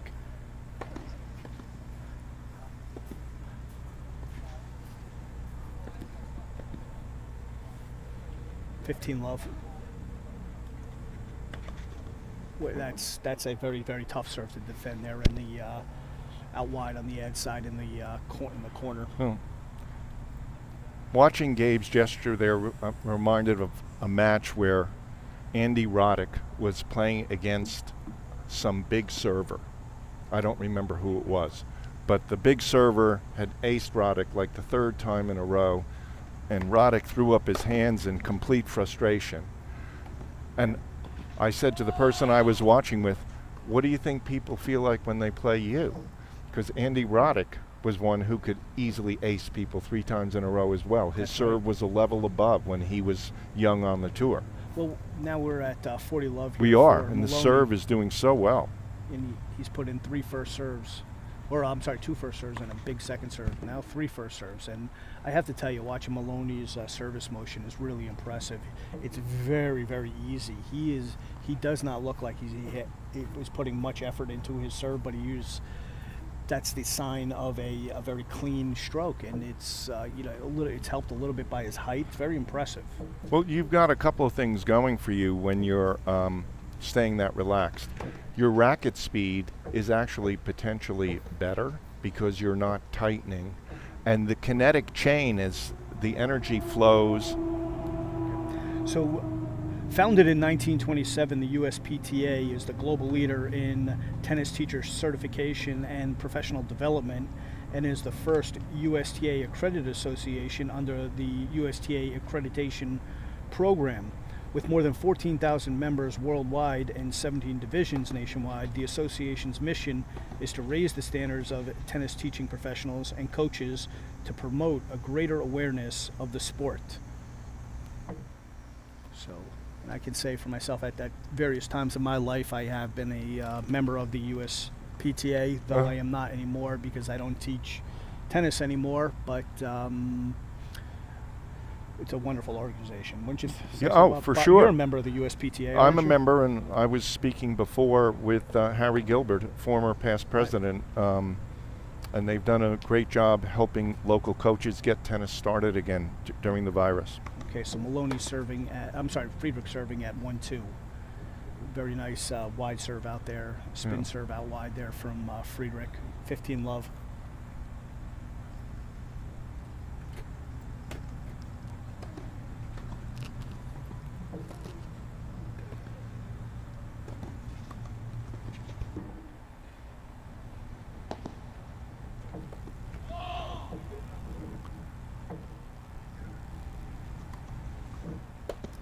Big kick serve for Gabe Friedrich. Wow, there. what a return. What a return, and just Friedrich just couldn't handle it. So now 15 all. I mean, that ball really jumped, and he was still adding some pace to that return. He was. Tremendous shot. Pretty tough to kick a high ball up on Maloney, who's a very, very tall kid. A little bit of an opening here for Maloney, 15-30. Might we see our first I'm not break here, sure Bob? Gabe, at least that one point, didn't look like he knew what he wanted to do. I agree. And this might be the difference between a current college player and somebody who is not, played in a competitive environment in a couple. What a forehand there by Maloney. Wow. I was talking before about Maloney's forehand and how I saw in practice earlier this morning that he can unload, and boy, did he do so there. Double break point now. Actually, it's triple break point. And we got an error there. A very, very loose game there from Friedrich. Now Maloney's up 3-1 and serving for the first set. So I think what you may be seeing here is, certainly Gabe was an excellent, excellent college player. Played number 1 for a very strong team for 4 years. I believe they got either to the round of 16. I believe it was the round of 16 of the NCAAs. I could be wrong about that, but Gabe is a few years out of competitive playing, and I think what you're seeing here is maybe a little bit of a lack of sharpness. I don't know, maybe he would disagree with me, but Maloney, who is a current college player that I know has been training very hard this summer, looks very, very sharp. And Gabe with a loose backhand error there, 30 love for Maloney.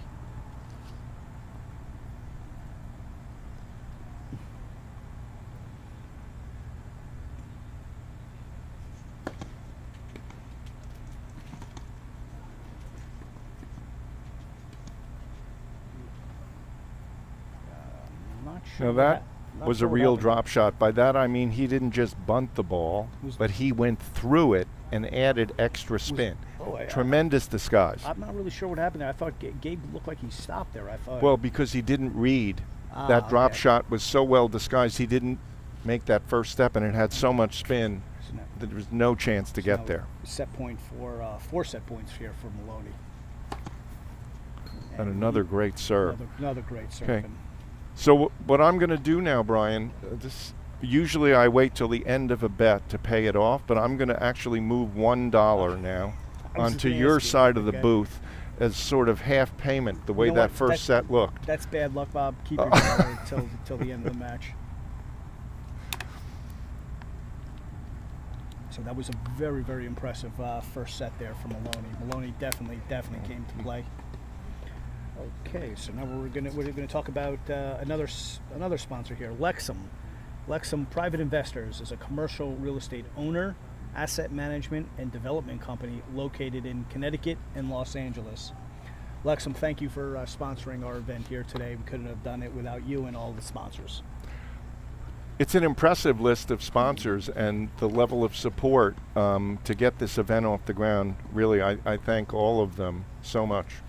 It really is. The organizers of this tournament, and the tournament director Brad Breakstone, have really done an excellent job of putting this together. And so it just goes to what I was talking about before with Chestnut Ridge, about the people here and the people loving tennis and wanting to put on good events and run good programs. So now we have Gabe Friedrich starting to to open the second set.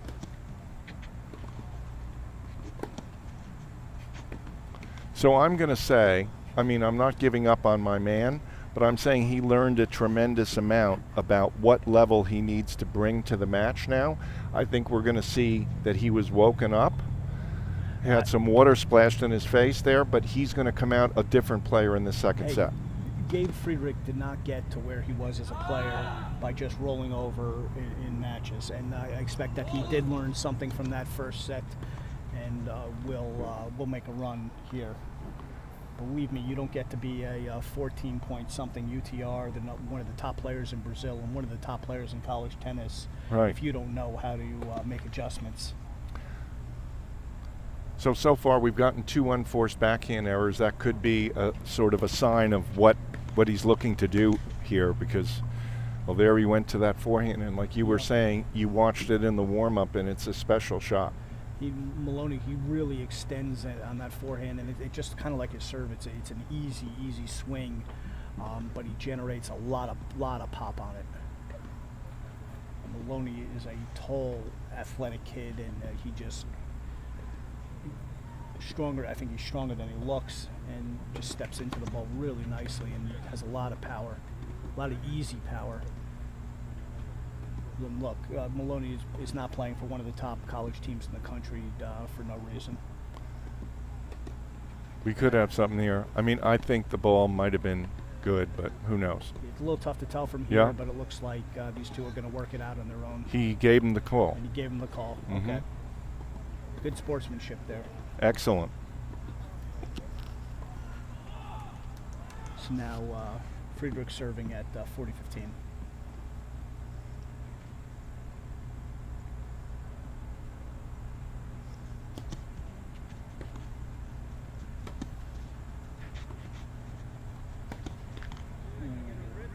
Gabe had a good look at that forehand there, and just pulled up a little bit early and dumped it in the net, and you could hear him scream out there that he's having a little trouble getting into his rhythm. Again, I think we see some learning going on for Gabe. That first serve didn't go near the forehand that time. He got Right. things started right up the tee.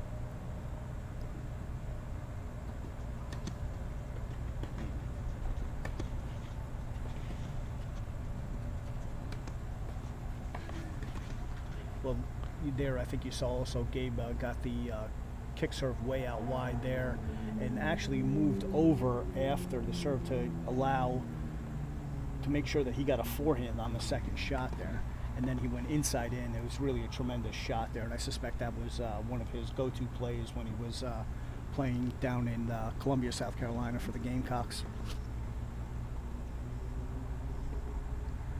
Now Patrick Maloney to serve at love one in the second set, and you can see Patrick Maloney was the 2018 New York High School singles champion before he moved on to the University of Michigan.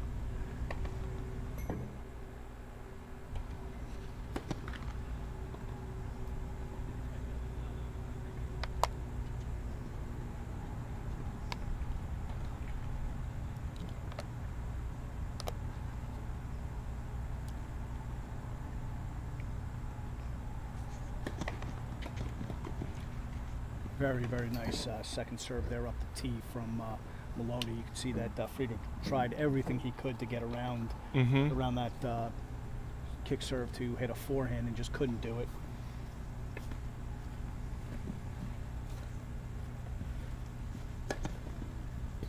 Wide-eyed, that out wide serve from Maloney is almost indefensible. Well, obviously his pace is good, right? But the placements have been impeccable. It's like when they talk on TV about a spot server like Roger Federer, he doesn't hit the hardest serve.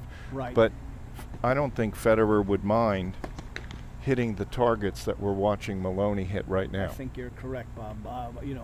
One of the things that impresses me about Federer's serve is he's got so many different serves, and I always equate that to like a Major League Baseball pitcher who has, Maloney just missed that backhand wide, but I equate Roger Federer to a pitcher like Greg Maddux, who had so many different pitches and could place his pitches in different spots of the plate. It makes it very tough for a batter to pick up on and get any kind of rhythm, and that's what you see from Roger Federer. He's got so many different types of serves, so many different spins, different placements of his serve to keep his opponents off balance.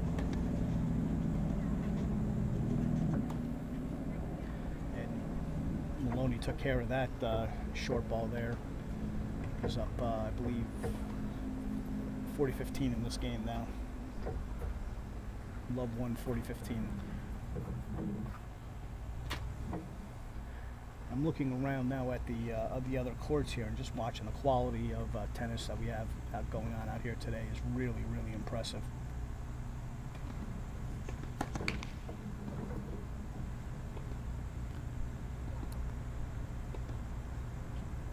So I think Gabe's going to still try to get it to the backhand here and see what he can do. Little You longer mean point. Patrick? double fault. Gabe on the okay. Patrick went for a big second serve there and missed it wide. Now I don't have a problem with him doing that up 40-15, but again, it's a very tricky fine line here because we are playing no ads, and these players are also playing no ad in college, so they might be used to it.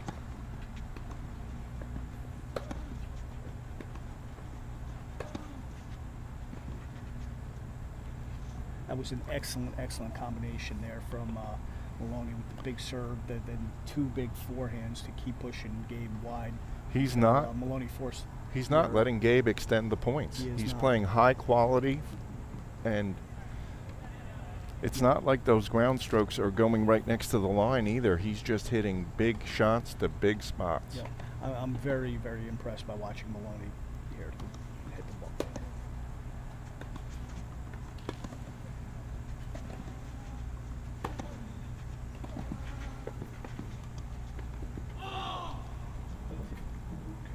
There, went for the drop shot, came up a little bit short.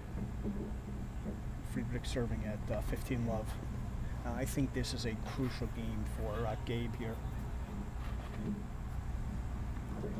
I agree.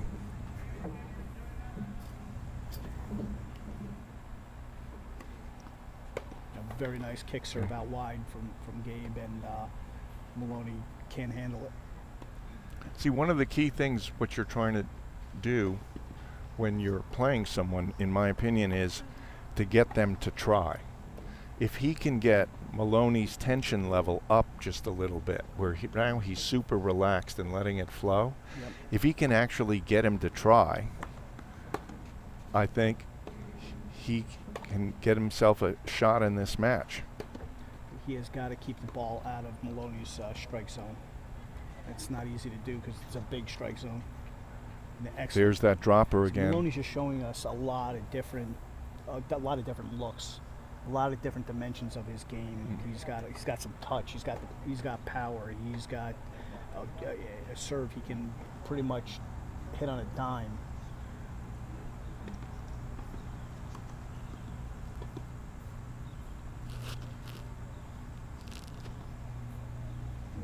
.15-30 second serve.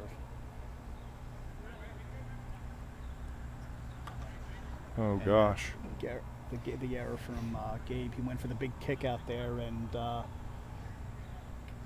mishandled it. So now at that very crucial point here at 30 all, Bob. It's a crucial point for you too, because if Maloney pulls this point out, my $2 is looking pretty good, I would think. Yes. Certainly, if he pulls out the break here, it's going to look even better. And Maloney went for the big forehand off of about a 75% serve there from Gabe. But Gabe did spin it wide. It wasn't the easiest ball to handle, and kind of goaded Maloney into going for a little too much there. 30, I think 40, that's also 40, a sign of Gabe's experience going into the strength on a big point and catching his opponent a little off guard. That's a good point, Bob.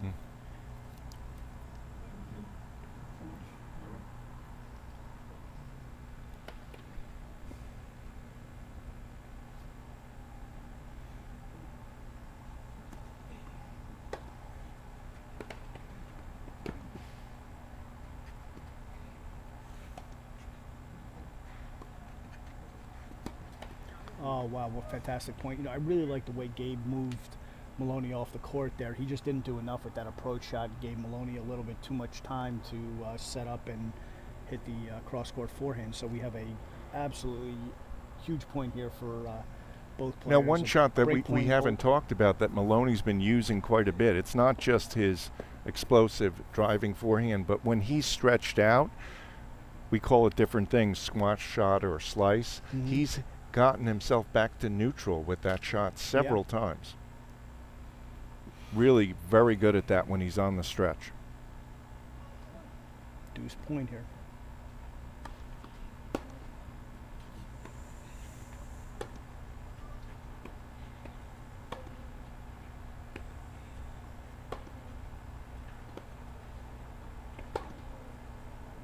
Oh, Maloney just moved Gabe off the court there and hit the inside in. Huge That was inside in just forehand incredible. for the break.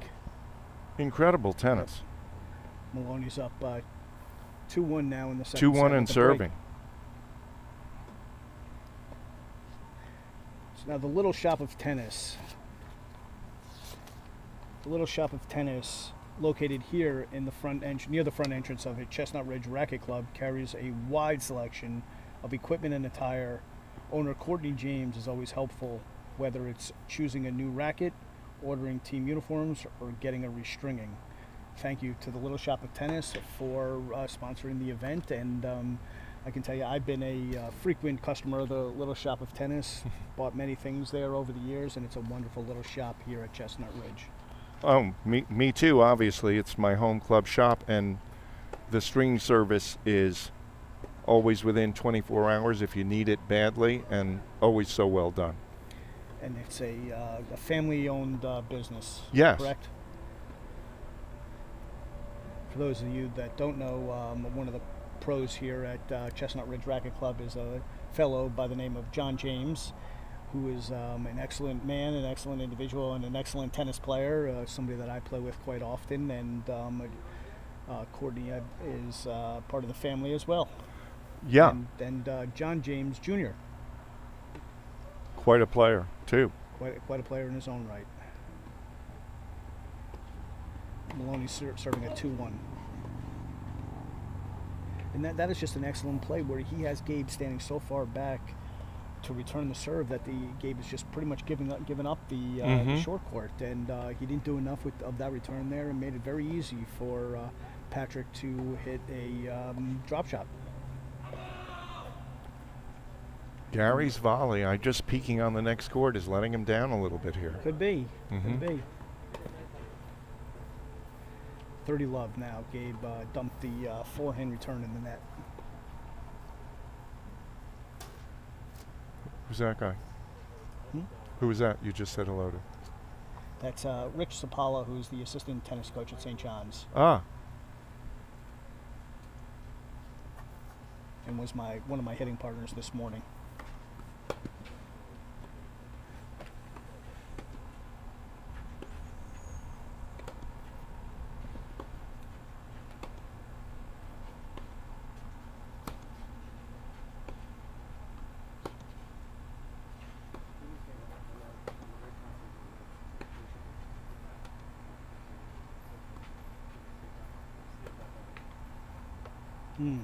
That was, I think, the longest point we've had in this match, and now Maloney is really in control of this, especially this game up 40 love. he's looking more comfortable. He didn't mind even getting in a longer rally there. He did not. That's very true.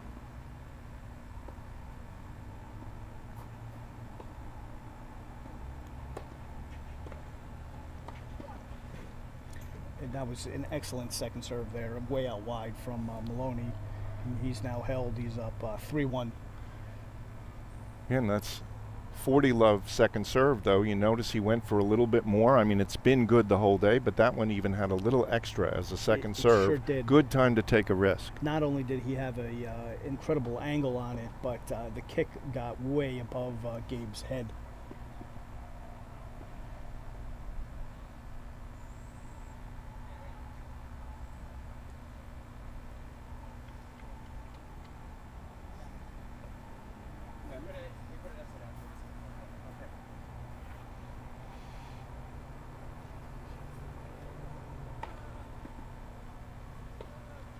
So Gabe now serving to stay in the match here. 1-3 in the second set.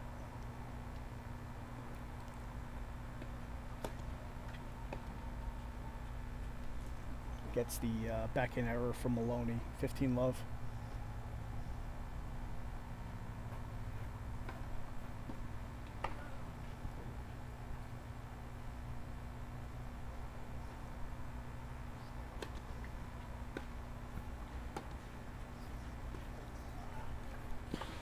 And what an excellent slice there from Maloney. Now 15 all in this crucial game here.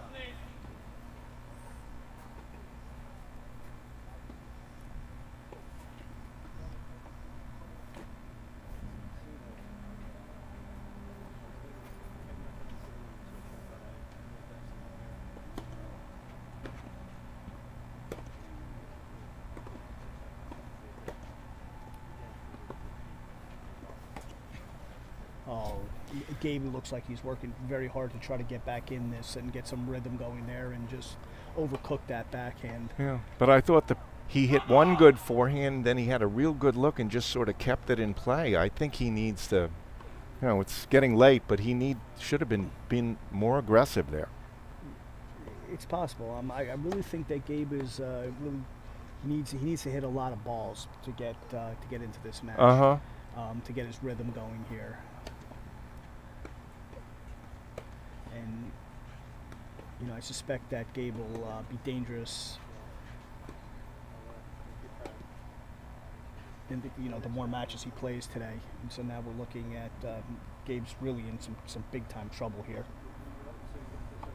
Fifth serving at down the double match or triple match point now for Maloney.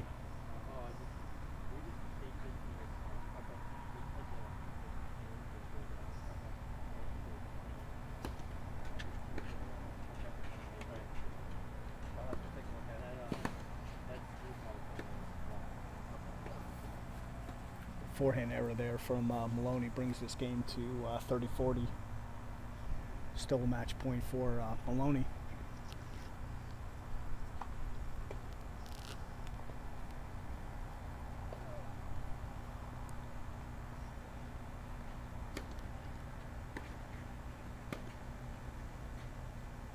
Wow. There it is. Maloney. That was so impressive. Very impressively, very easily. So being as we're going to be on again, we'll just run a tab if that's fine. okay with you, Brian. I'm fine with that, Bob. So now Maloney moves on to the next round, and if we could maybe take a look at the draw, we could see what the next round looks like for Maloney and for Friedrich. So Maloney will now move through. He'll play the winner of Brian Shee and Stefano DiAloy. Yes. And Gabe will move to the back draw. And Bob, do you know who Gabe is going to play in the next round?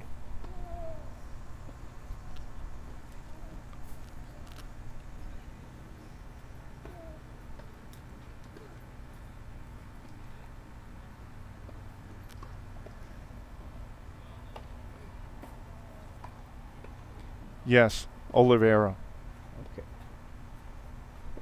Okay, so Gabe should come through that match.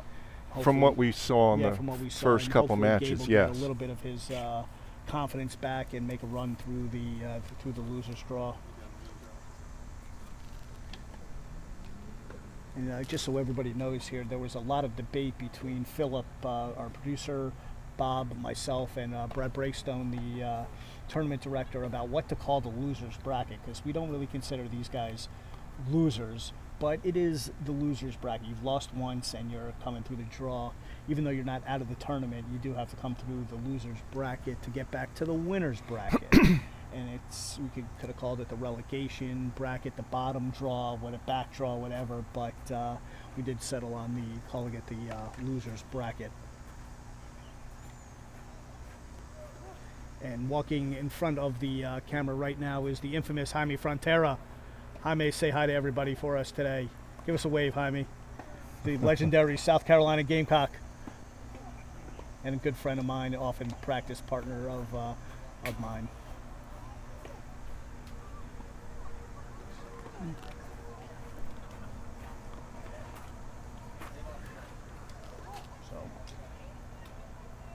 So why don't we, while they prepare Can we get this kid here to ask him a couple questions?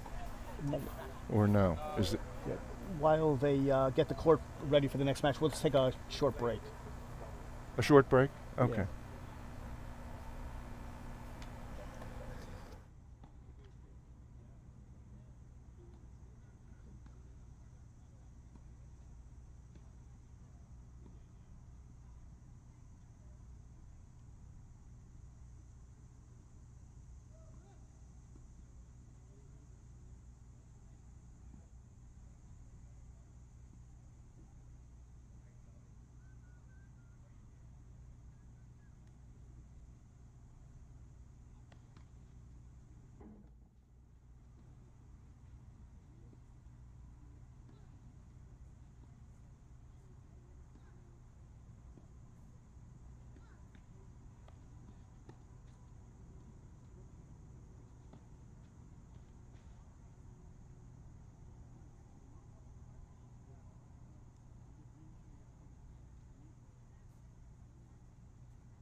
Okay, welcome Hi. back.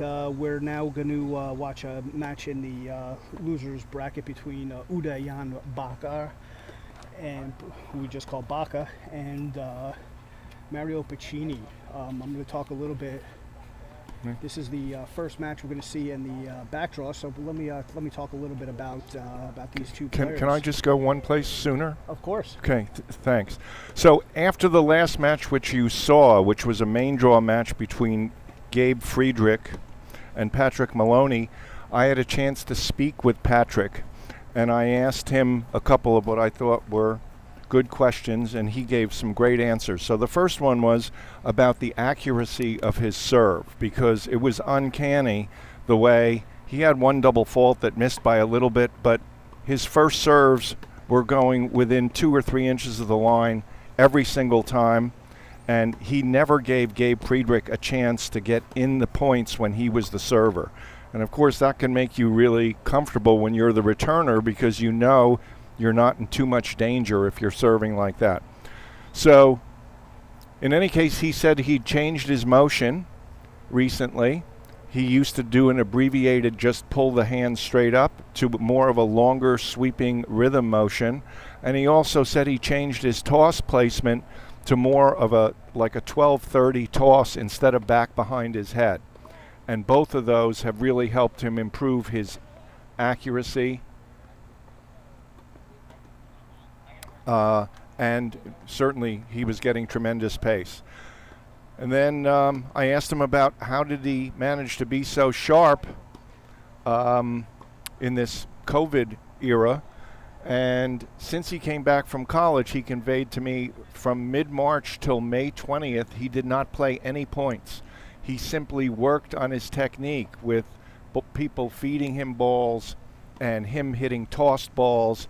And then he started to play a little bit more, and now he's playing tons of practice sets, and he certainly brought his practice set game to the court today, where we witnessed some beautiful tennis when he upset the 4th seed Gabe Friedrich in the previous round. I'm sorry, Brian, let's go back to the match at hand. Okay, so the next match we have coming up, as I said, is Jan Bhakar, Bhakar for short, and against Mario Paccini, both. Well, Bhakar is currently a college player at my alma mater at St. John's University. Mario Paccini is a former college player, played for Elon, a very strong tennis program in North Carolina. Played number 2 for them in 2018. Mario is from Madrid, Spain. He's earned 1 ATP point during his career, and was, as I mentioned, played for Elon, was 3-time first-team all-conference selection in whatever conference they play in down there. I think it's the Colonial Athletic Conference, but I've kind of lost track since teams are changing conferences so often. And now on the far side of the court in the red St. John's shirt is Bhakar. Bhakar is from Bikaner, India. He's going into his junior year at St. John's, majoring in computer science. He was a member of the 2019 Big East Conference champions. He was the 16 and under national champion in India. And a little fun fact, Bhakar was a big fan of Kobe Bryant. And in fact, I was with the team up at West Point on the day we found out that Kobe Bryant passed, and Bhakar took a Kobe Bryant jersey out of his bag that he happened to have with him that day, and put it on in honor of Kobe Bryant. So these two players, I think they're pretty evenly matched up. So we're going to see an interesting backdraw match here. And now the loser of this match is going to be out of the tournament. So these guys are playing for their tournament lives here. Just a little update on the next court to this match, which was about to go. The number 3 seed, Gary Kuznarovich, was upset in a super tiebreaker, so he's out. And the number 1 or 2 Division II player, Regalado, will move into the semifinals of the main draw. That is an upset. Gary's a 3-time winner of this event indoors. To play, obviously today playing outdoors, it being very hot. was a little, and a very strong player was a little bit too much for Gary. But Gary will go, I know Gary very well, and Gary will go into the back draw and play his tail off to try to get back to the finals of this event. Right.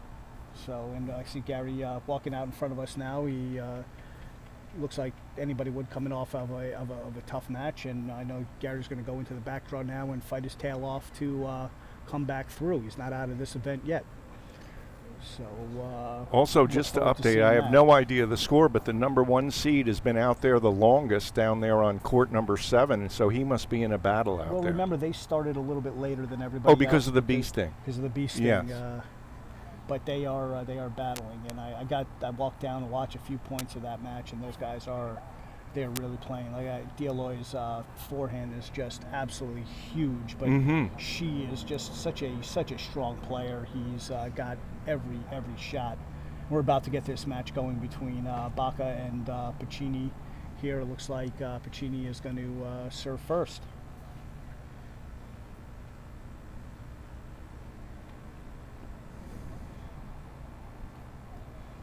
So I have yet to see Paccini play, so I'm looking forward to watching him play. Bhakar, of course, I've seen play many times, and watched his improvement over the last year and a half at St. John's.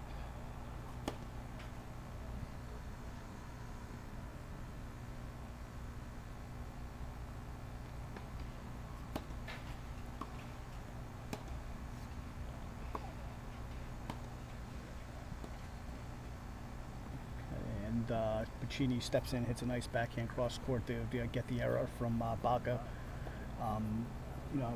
Obviously, not having seen Paccini play before, I can't really speak to his development as a tennis player. But Bhakar, I've known now for about a year and a half, and seen him develop since he got here from India about a year and a half ago. He started in the January of the winter semester in 2019, and Bhakar, when Bhakar got here, was a very shy and timid kid, and he still has still has a little bit of shyness to him, but the difference in watching Bhakar develop now into the level of college tennis has been eye-opening, and watching him step into the ball more and be a little bit more aggressive.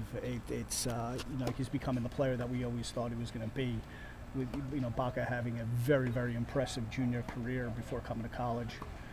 You see a little bit of his footwork there and his speed, but couldn't pull that off. Paccini on those last couple points, he just looks very smooth. Now he's up 40 love here, and he doesn't look like he has put a lot of effort into this game.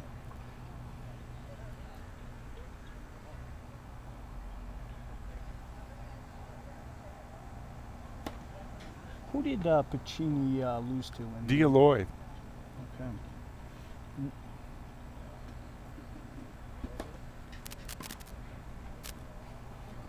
So this is now Paccini's second match. Yes. Okay, and this is Bhakar's third match. So he's,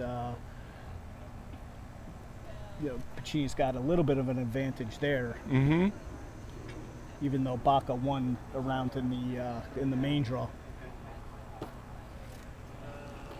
And Paccini with the easy hold there, up 1 love. Bhakar to serve. That's great.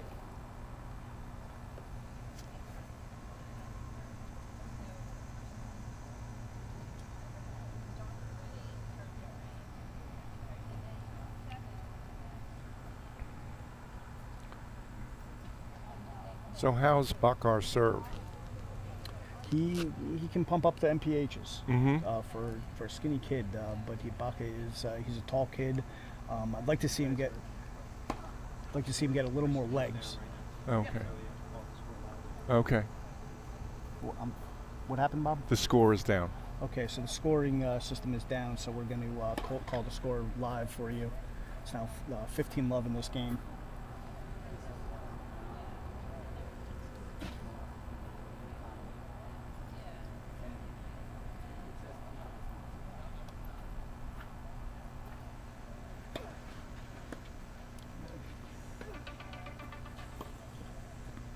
There, you see, I think you saw a little bit of the strength of Bhakar's second serve, the heaviness of it. Paccini did hit a nice return off of it. Bhakar was able to get the error though. So 30 love. John. Yeah. Yes. Sorry. There. A little bit of a cell phone interruption there. 30 love, and I'm not sure what Paccini may have thought that ball was out, but 40 love. Yeah, if this were a tennis match, I'd be penalized right now, but it's You not. would be, Bob. Yes.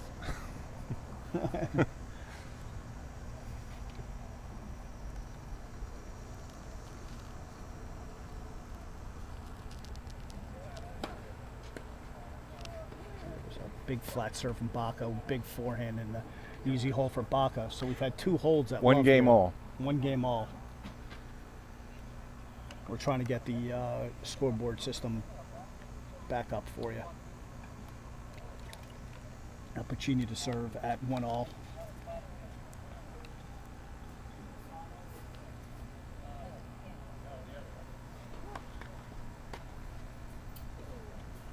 We have a let first serve there. We're not playing lets in this tournament, so it'll still be a first serve for Mario Paccini. That's a name that rolls off the tongue, Mario Paccini. Yes, great name. Nice serve there from Mario. From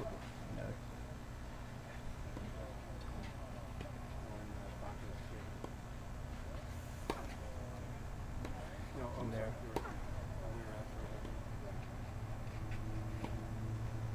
Oh, Bhakar misjudged that ball, but I think we got a little bit of a look there about how which style we're going to see from Bhakar. Bhakar really tries to stretch you and use the forehand to drive you off the court to open up the court for another forehand. Came up a little bit short there. Paccini got a low slice that Bhakar misjudged. So 15 love. Well, what also happened on that last point is the first return went right down the middle, and Paccini elected to take it on his backhand. So whenever I would see that as a player, I would be saying, I got to make this guy hit more forehands. If he's picking a backhand instead of a forehand on that ball, he's doing it for a reason, and I'm going to check out that forehand. Okay, and a double fault there from Paccini, so we're at 15-all in this game, and looks like we have the scoreboard system back up for you.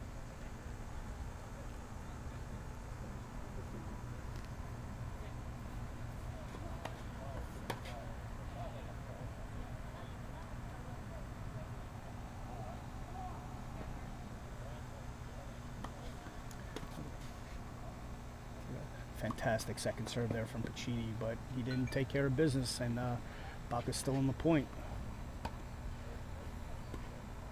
And that's Bhakar. Great defense there from Bhakar to get the point.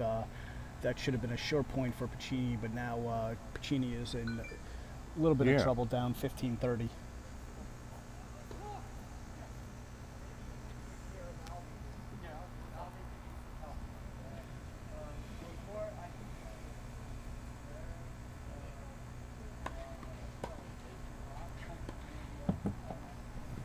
Paccini absolutely ripped the backhand there to bring the game back to 30-all.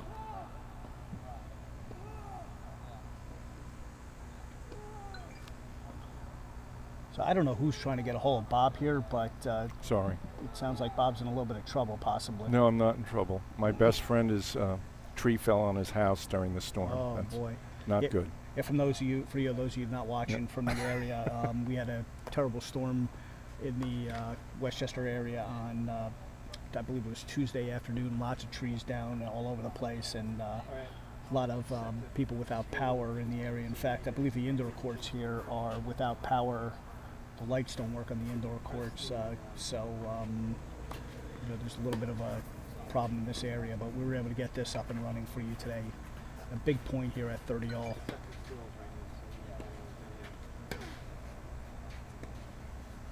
And Bhakar, yep, that ball was wide. And I'm sitting right, yeah, I'm sitting right on the line there, and that ball was definitely wide. So Bhakar now has a break point. And Bob, I'm not just saying that ball was wide because Bhakar is a Johnny. Well, It really was wide. yes.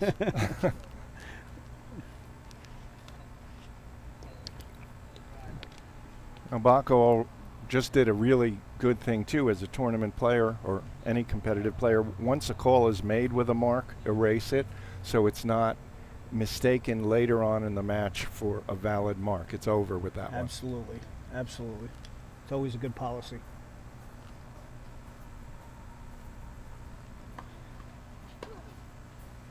No, Bach with a good backhand return there.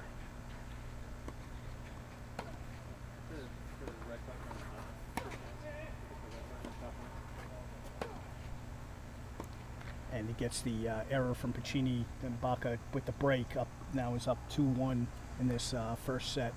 I have to say, Paccini, he looks a little lackadaisical at times. No, I wouldn't say lackadaisical. I just don't feel the overall solidity of his game.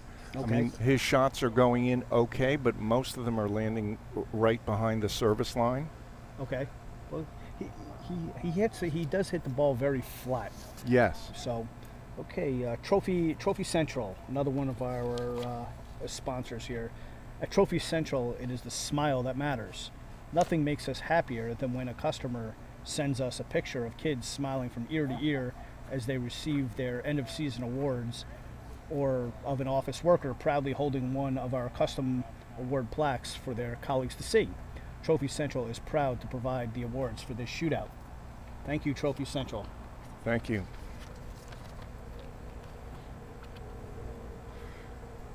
So I had said a little bit ago, check out that forehand, and sure enough, the game ended on an unforced forehand error. That's very true. I mean, you're only hitting forehands or backhands, so I had a 50% chance there, but I do think that's something we should be looking for. That's a very good point, Bob. Bhakar now serving at 2-1.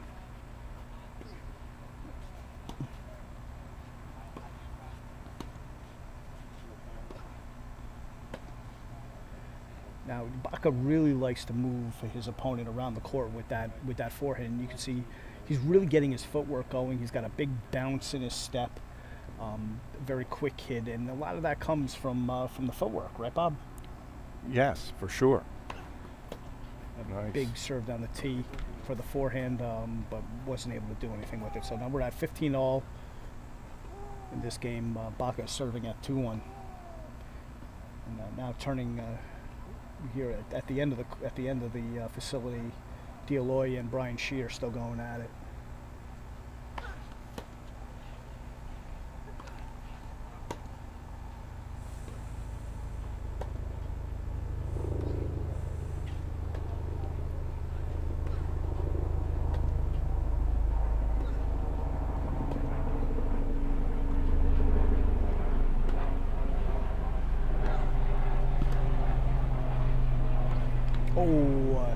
Bhakar was a little bit behind that forehand and put it in the net there, but really had Paccini moving around the court there. So Bhakar now serving at 15-30. Well, Paccini does seem to have raised his game a bit here too. He has seemed to have raised his game. He's putting his balls are landing a little deeper. He's moving a little bit with a little bit more purpose.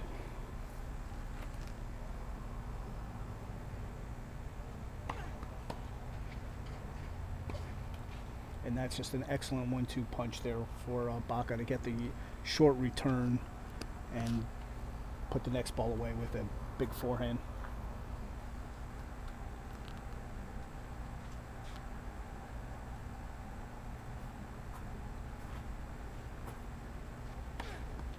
So now serve out wide there at a crucial point, 30-all. So now it's Bhakar excellent 40-30 after the ace.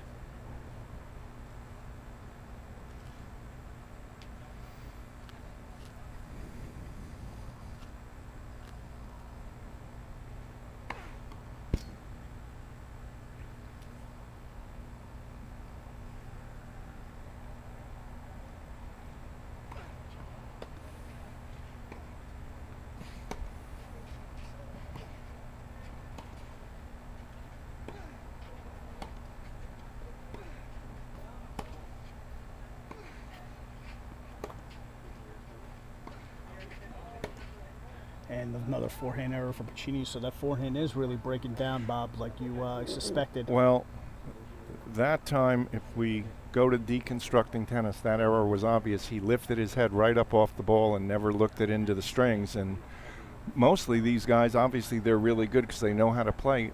They're doing a great job across the board watching that ball in. Right, Bob, did you see how Bhakar set up that point? And think about it this way. Bhakar pinned Paccini on his best side, on his backhand side, all the way in the backhand corner, and then opened up the court to the forehand. Yes.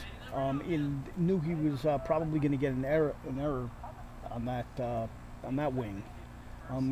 It's just an example of how sometimes you have to play to the player's strength to open up their weakness.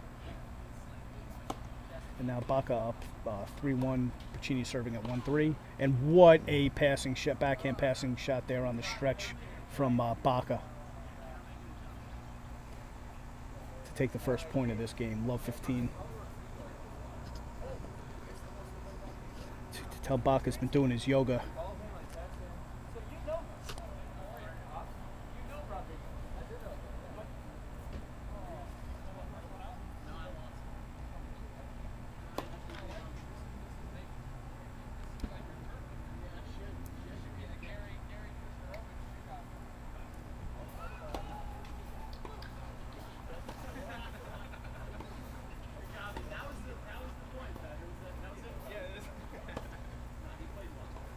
And another forehand error for Paccini.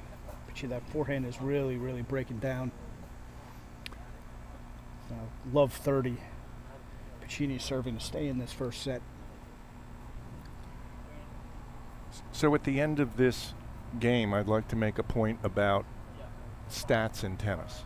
Sure. Just remind me, okay? Thank you.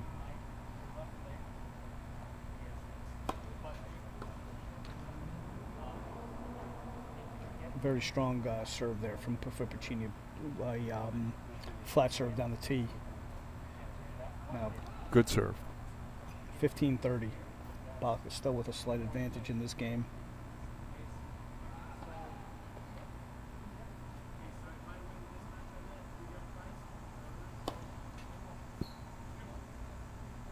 That was really a nice serve.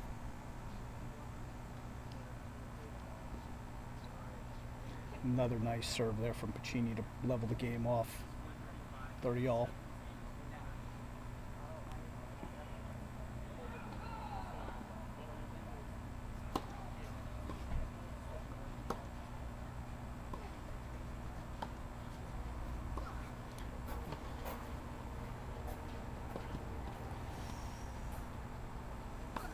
Oh, Bhakar really showed off his speed there, really turning defense Excellent into backing up. offense to set himself up with a set point.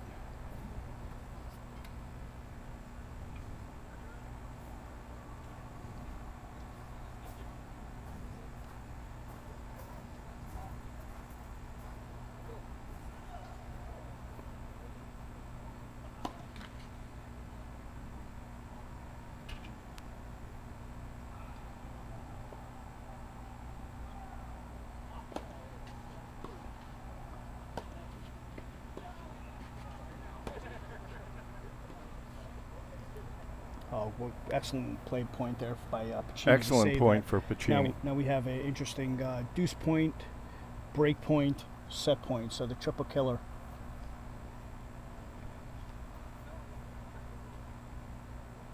That makes these no-ed points very interesting, is that they can often result in big swings of a match. Okay. So if Bhakar wins So, this point, he'll I think he's going to go wide. He's want to open up the court right here. Okay, let's see what he does.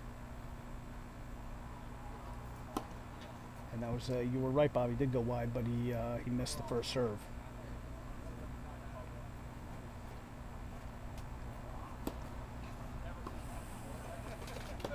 And interesting there, he ran around the backhand and hit a forehand and dumped it in the net to give Bhakar the first set. So the big swing on that point was it was a break point and a set point for Bhakar. He takes the first set, and if Paccini had won that point, you have a whole different ball game. You have Bhakar serving only up a break. He has to serve. The pressure's on him to serve out the set, but Paccini did not put the pressure on him, and Bhakar took the first set. So these matches are much closer to pro tennis than they are to club tennis. And if we were to be charting a club match, even at a pretty good level, we'd see that unforced errors determine most of the points and winners relatively fewer. Among these guys, it's much closer to the pros, where the mix is close to 50-50. And my claim is something like the following. If a club player is receiving a really good serve, he goes for his normal return, and it forces an error, and it comes up as a mistake. When these guys face a really good serve, for example, some of them have more Western grips, when it's served to their forehand, they chip it just to get the ball back. They're saying, I know you're great and you're probably going to hit a winner, but I just might get back in the point. I'm not going to try to do too much with your great shot. So then the winners pile up more at this level of play, because they're just saying, I'm going to make you hit the winner. I know you're probably going to do it because you're good, but do it. That's a good point, Bob. And now we're back in the matchup. Bhakar to serve to start the second set.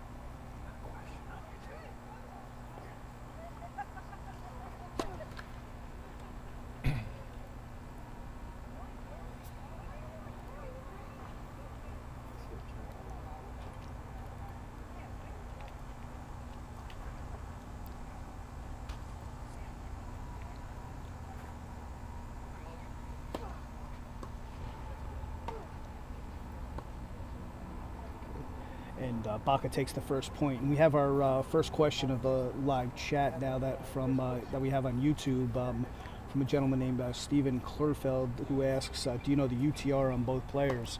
And in fact, Stephen, I do. As Bhakar makes an unforced error, 15-all in this game, but Bhakar's current UTR is 12.38. His UTR has been as high as a 12.46, which is during the college season this year in February of 2020.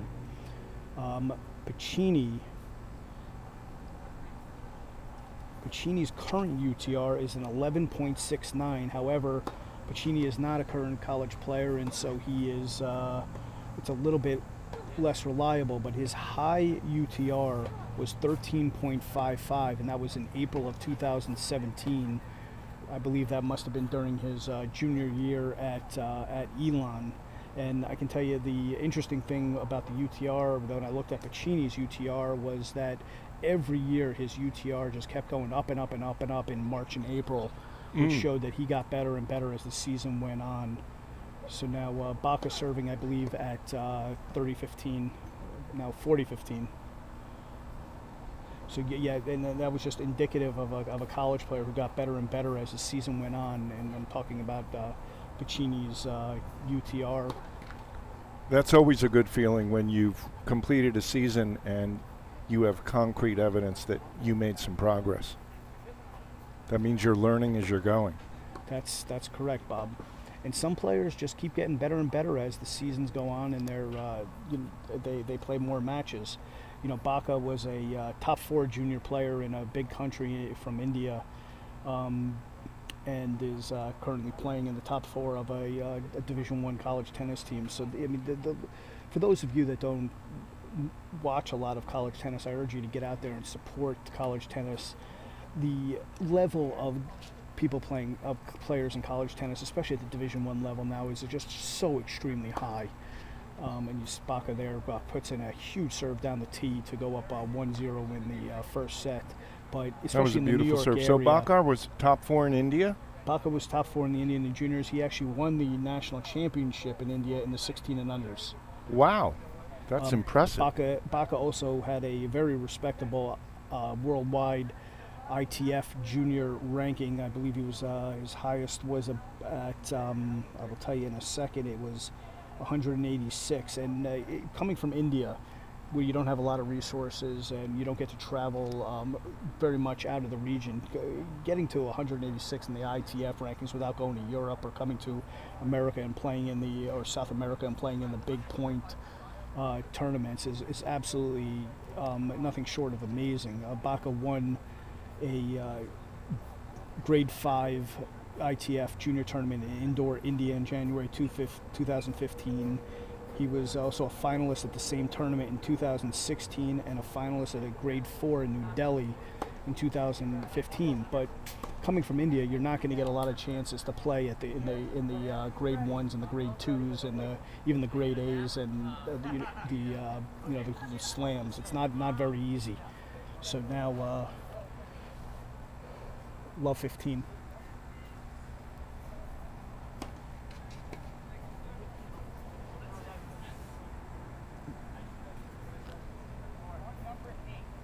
Paccini has to be very careful here. Bhakar gets up an early break in this second set. It could be lights out.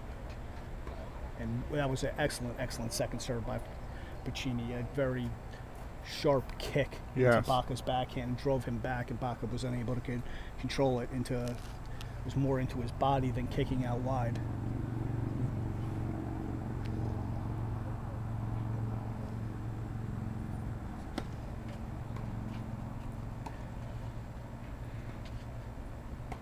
There, Paccini showing what I expect was closer to his form when he was playing number 2 from 2 at Elon. He big spin serve out wide, followed by a sharp forehand or sharp ball approach shot, picked off the high volley.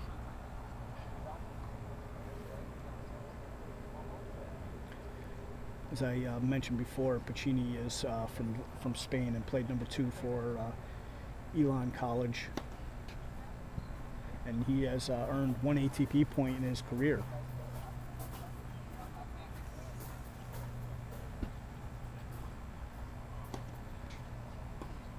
So now Paccini serving at 30-15, and a little off on that backhand there.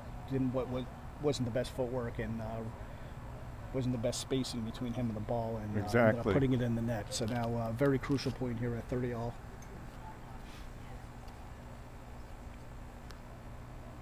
Everybody, thank you for being with us to watch this match, these matches here. It's an absolute beautiful afternoon here at Chestnut Ridge Racket Club in Mount Kisco, New York.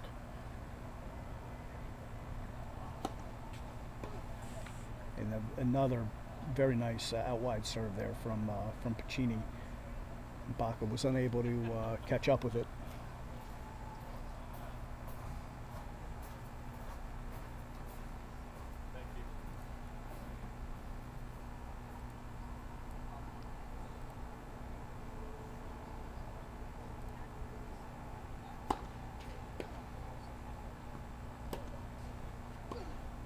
And Paccini with the hold.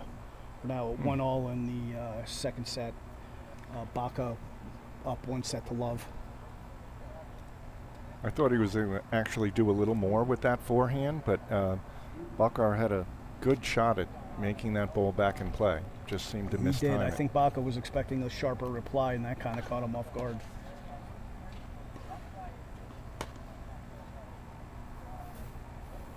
There, Bhakar went back behind Paccini and kind of caught him off guard, and Paccini was unable to get around it with his forehand.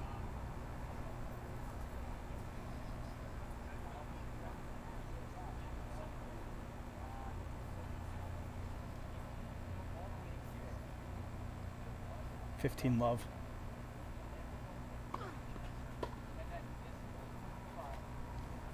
Now we have $30 and we have another question from Stephen Clearfield.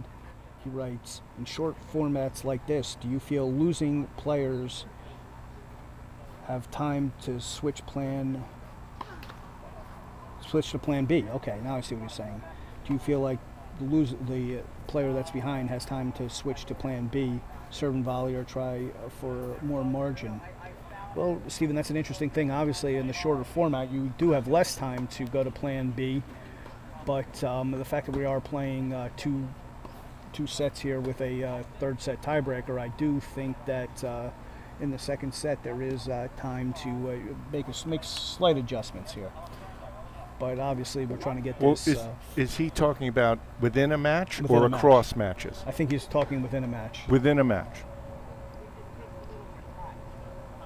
And thank you for the compliments on us Bob and I doing a great job. We appreciate it.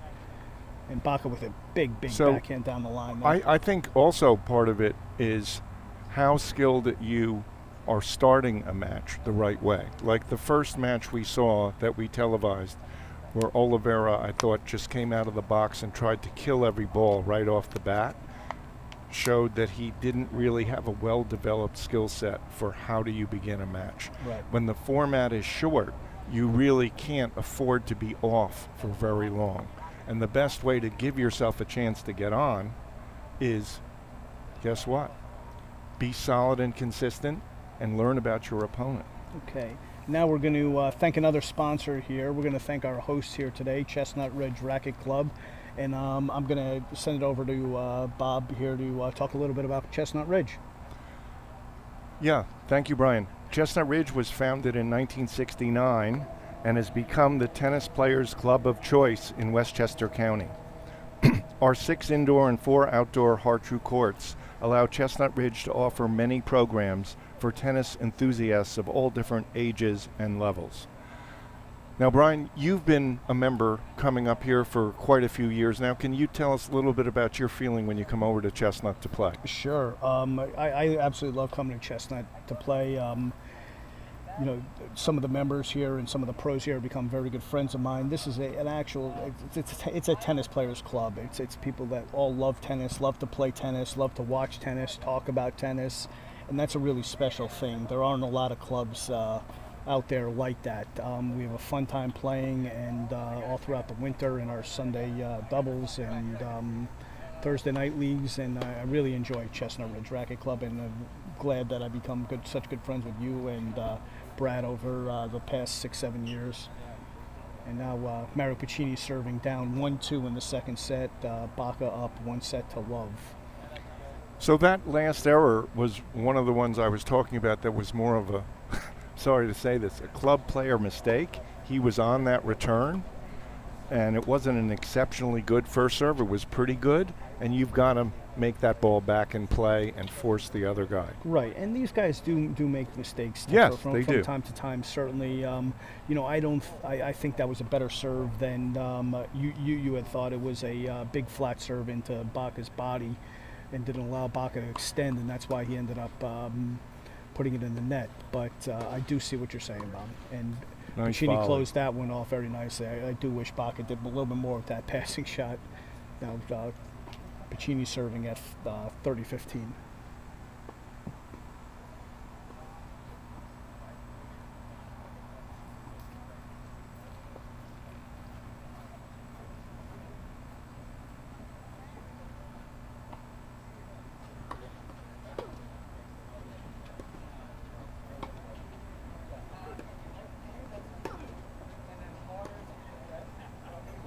And Forehand wide. it was that wide, Bob? Mhm. I couldn't see. Okay, so now it's 30 all.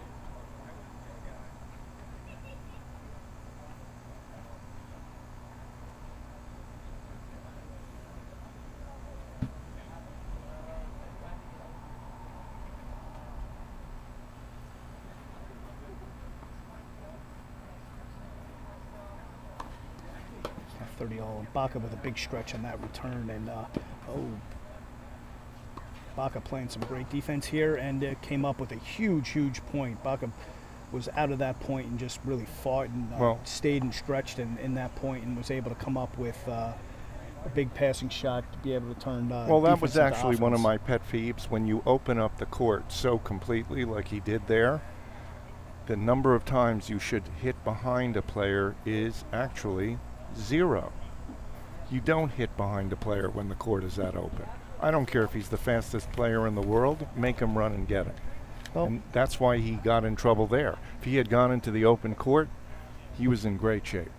you might be right, Bob, but I'm not sure that I agree with you on that strategy there. I do like to go back behind players quite often, and I think that was a safer shot for Paccini than hitting an inside-out forehand. And Paccini with another error, and Bhakar gets the break, and Bhakar's now going to serve for the match.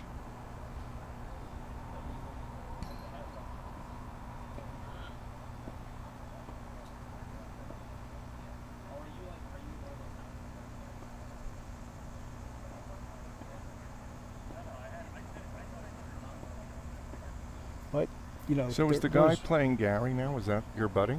That's Manuel Baratu-Vina, who's playing Gary in the losers draw match now. Manuel is a friend of mine. We do hit together quite often. Manuel played at the University of Tennessee, Chattanooga, and is now working at a bank in Manhattan. But hits the absolute heck out of the ball. If I can say heck on the air. Bhakar now serving up 15-love as he serves for the match.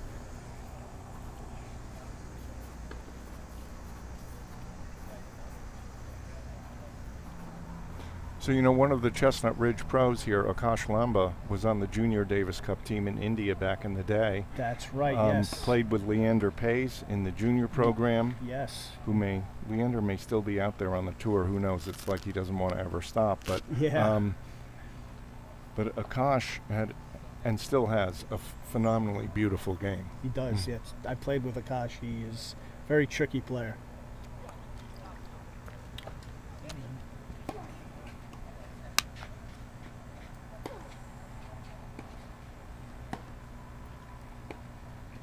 And Bhakar gets the backhand error off of Paccini. Is 30-15, 2 points from the match.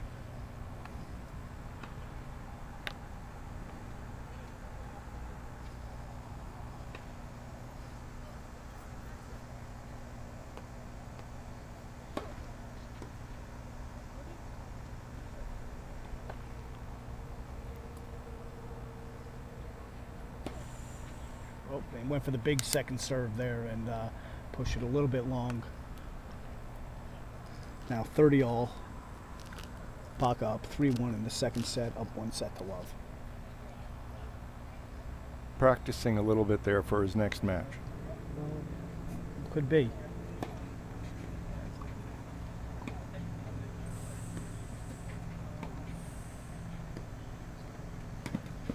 That was a very tricky backhand that Paccini just hit. I did not see him going up the line there, and he just pulled it up the line. And a very flat backhand, tough ball to defend. So now Bhakar down break point, 30-40. Paccini trying to get back in this set. Oh, I'm sorry, Bhakar's up. No, it's 30-40.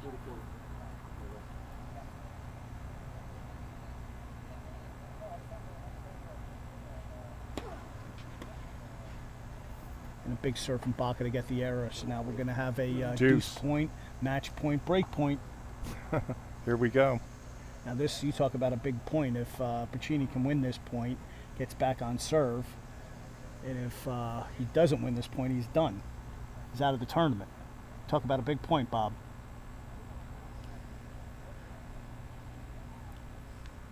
Well, it's...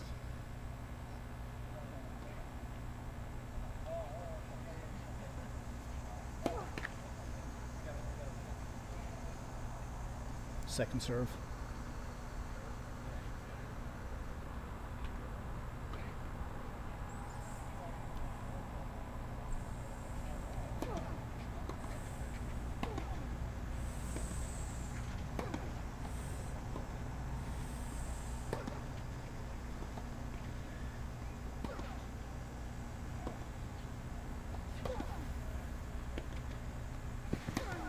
And what a passing shot by Bhakar to take the win there. That was a beautiful shot. That was he absolutely really beautiful. got there and got his back leg planted and let it fly. Great shot. Yep. Shows Bhakar's athleticism. So he'll move on to the next round of the losers draw. I believe Bhakar is the first player to finish 3 matches already today. But that was well done by Bhakar there. He played excellent defense and really slid into that last passing shot using the right leg to stabilize himself.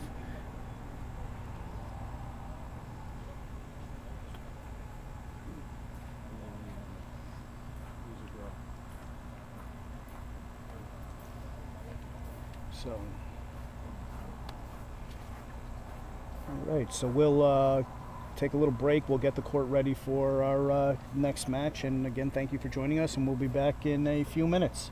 Thank you. Well done, Bhakar.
Hi, welcome back to the shootout. We have a couple of minutes before our next match. Men's semifinal, Brian Shee and versus Patrick Maloney. And I'm here for just a few moments with the director of tennis at the National Tennis Center, Whitney Kraft.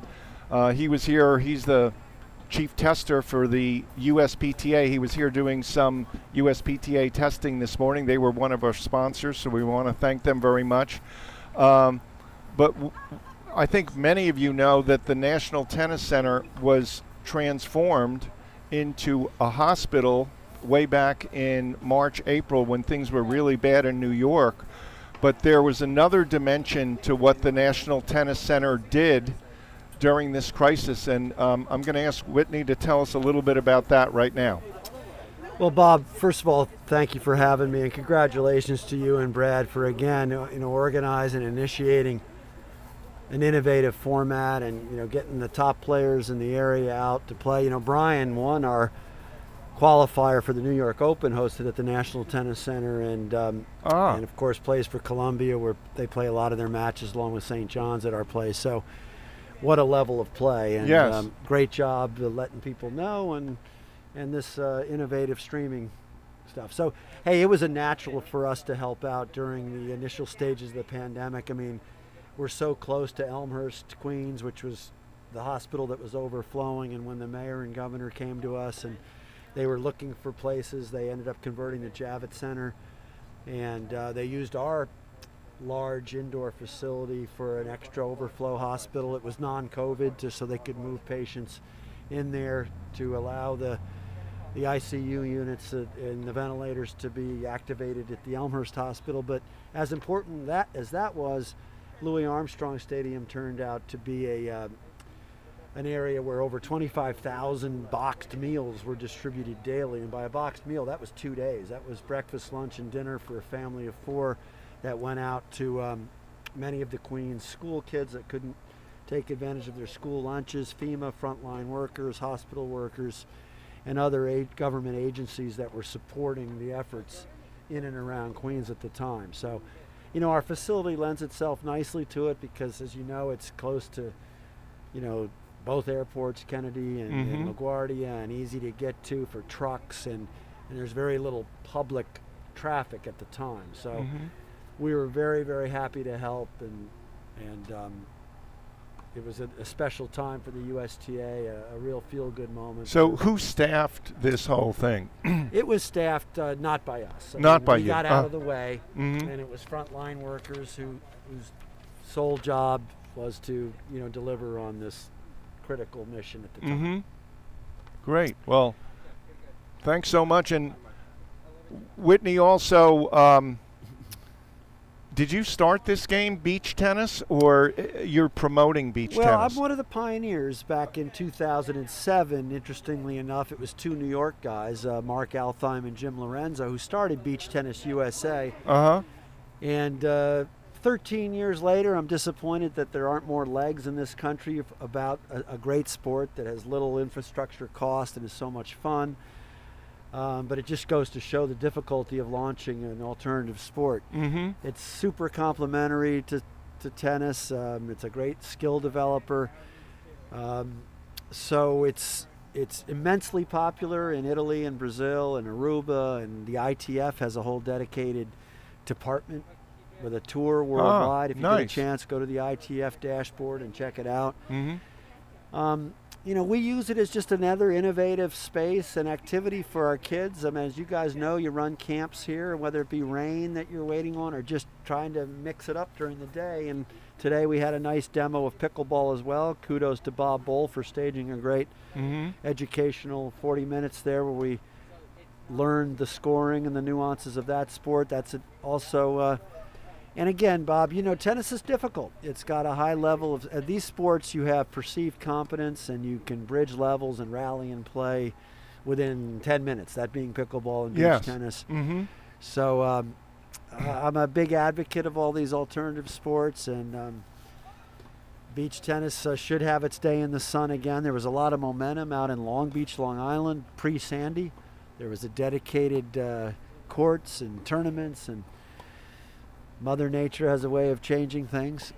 Just like the storm the other day. I don't know about you, but I'm still out of electric. Oh, so I just got it last night like a miracle. I couldn't believe it. I put on music and started dancing when the lights went on. I was so happy. It was like, enough already with this. It was too much. So they're just warming up for the first semifinal. I'm going to bring Brian back in here. Whitney, you're a great promoter of tennis, and good luck with the beach tennis. And Brian's going to come in here, and we're going to call this next thank round. you, Robert, for having me. And Okay. again, I look forward to some exciting world-class tennis, and I'll be back tomorrow for the semis and Oh, finals. fantastic. Thanks again for having me. Thank you.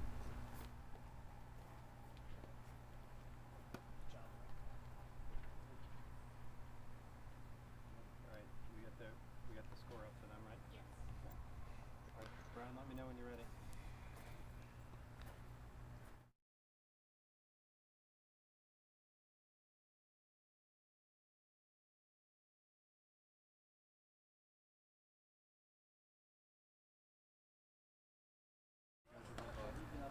Okay. Okay. So, Brian, we're back live with the warm-up for the first semifinal. Could you tell us a little bit about these two players? Sure. We have in the near court, we have Patrick Maloney, who we saw a little while ago, dressed up in now more Michigan paraphernalia, and Brian Shee, who is a current player for Harvard University. He plays number 2. I expect him this year to be playing number 1. Brian Shee is the number 1 seed in the tournament. He's from Jericho, New York. Current UTR is 13.29. His ATP career high ranking is 1193. He actually got an interesting opportunity earlier this year in February. He won the New York Open wild card tournament and was granted a wild card into the main draw of the ATP 250 event, the New York Open at the Nassau Coliseum, and played Cameron Norrie in the first round. Cam Norrie ranked somewhere, I think, about 50 or 60 in the world, and Brian Shee really took it to him. It was a very close match. In fact, Shee was up 3-love in the first set, and I believe the final score might have been 7-5, 6-3 for Cameron Norrie. Mm-hmm. But Shee really showed something in that match, and I do expect that he and Patrick Maloney, they've played each other many times throughout the juniors. They were rivals in the juniors, both being from New York. Patrick Maloney being from Oyster Bay, which is very close to Jericho, where she grew up. I'm sure these two have in terms of knowing each other, I did do a short off-camera interview with Patrick Maloney after his win over the 4 seed. Okay. And I asked him what he was doing during COVID, and he told me about what sort of training he was doing, and finished it up by saying he and Brian Shee play almost every day, and they're playing a lot of sets against each other. So besides having met in the past in tournaments, these guys know each other extremely well. Yep. I know it probably happened to you in your career where you get up against someone who it's like maybe you're playing your doubles partner or someone who you practice with a lot. It's a little bit different type of match, wouldn't you say? Of course. Mm-hmm. Of course, you can throw whoever the better player is really out the window if you played each other a lot. And tennis is all about matchups, and the more you know about your opponent, obviously you can use that information at any given time. And these two obviously, like you said, have been practicing together a lot. I'm sure they played many times in the juniors. Both were ranked fairly highly nationally as well. And I'm expecting a good one here, Bob. Yes. So Patrick Maloney's current UTR is 12.56, but he has a high of 13.29. And one thing Patrick did tell us during this year, the college year, he was coming back from a foot injury that really hampered his training, and I think that's why his UTR is down off of its high, because he's certainly just by watching him play, you can tell he's a little bit stronger than a 12.56. Yes. So I do expect he's probably closer to where Shee's UTR is at 13. about 13.3. I'm sorry, she is at. Bear with me. He's at 13. Well, she is our 29. #1 seed, Yep. and based in large part on the UTR ratings, which we went by as part of the committee. But when I mentioned to Maloney that he be the underdog in this match, he looked at me a little funny.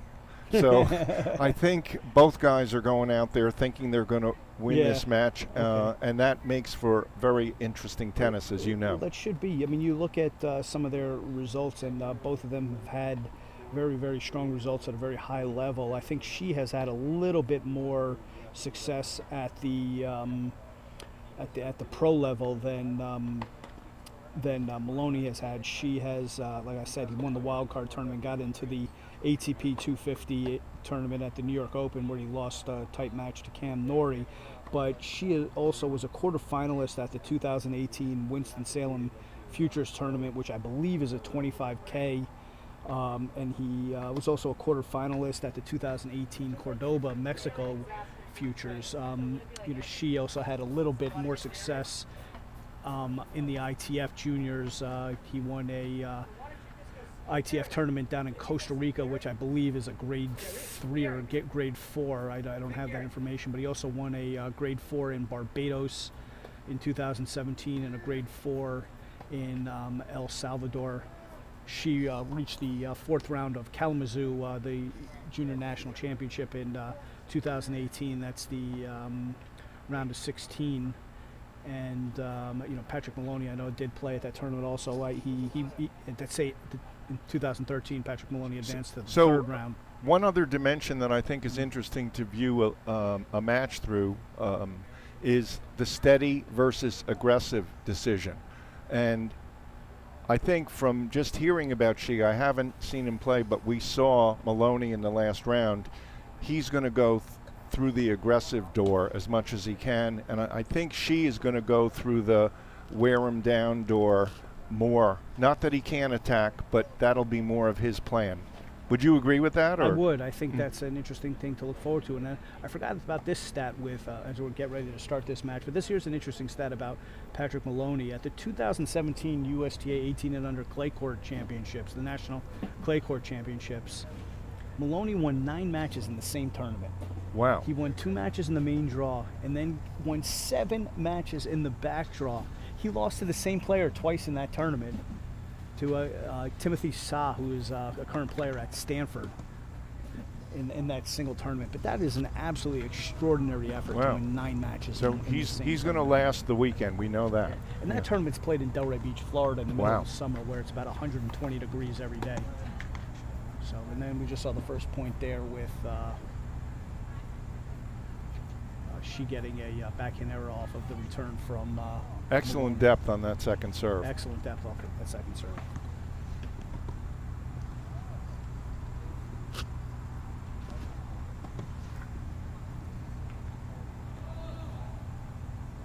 Love.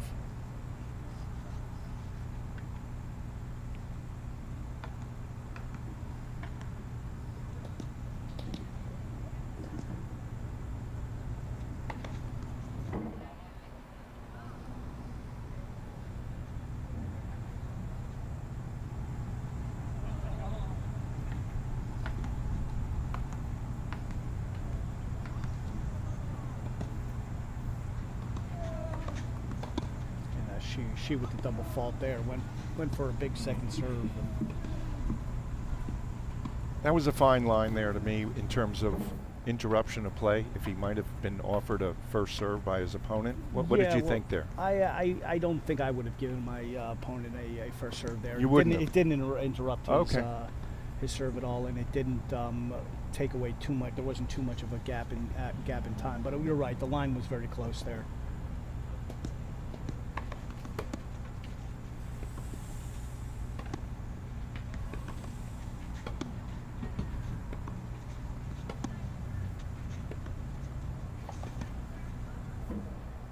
The slice wide from Maloney. An interesting backhand exchange there. You can see she is very technically sound, especially off the backhand side, and that's something that we see a lot from Ivy League players.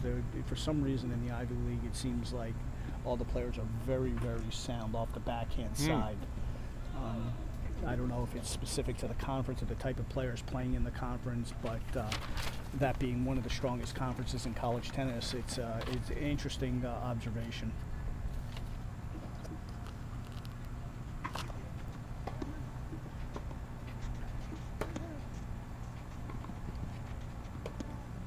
And there, Maloney opened up the court, but the very deep reply from Shi and got the error off of the Maloney backhand.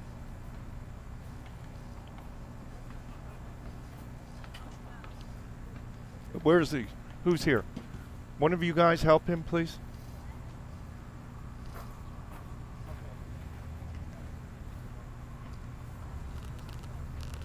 So now we're at 40-15 in this first game of this semifinal match. So I think it's pretty clear Shi likes backhand to backhand in this matchup. As much as he can, he'll stick there. I would favor Shi in that exchange. And, very, very athletic play there by both players. A big stretch by Shi to close out the first game. One love Shi as the players switch sides. Now as the weather, the sun starts to set and we're getting a little bit of shade here. What an absolutely beautiful setting this is here today, Bob. Yeah, thank you.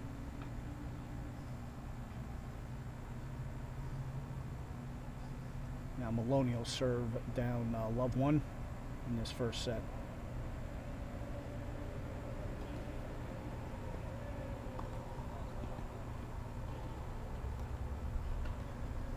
Slight interruption here, but I think Con Ed is here to see if the lights are on or not inside, which would be fantastic. That's very exciting. Yeah. Doesn't take much to get us excited these days.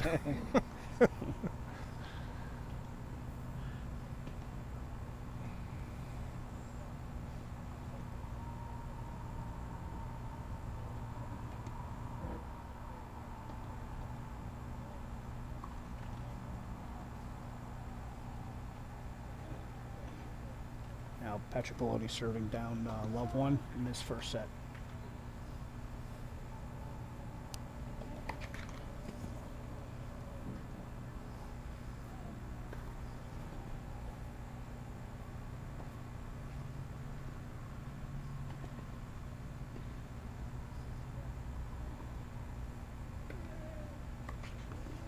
Oh, big second serve there from Maloney. Big kick.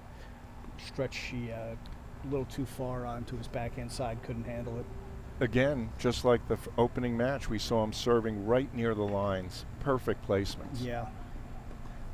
Like I said, Maloney is absolutely incredible at serving on a dime.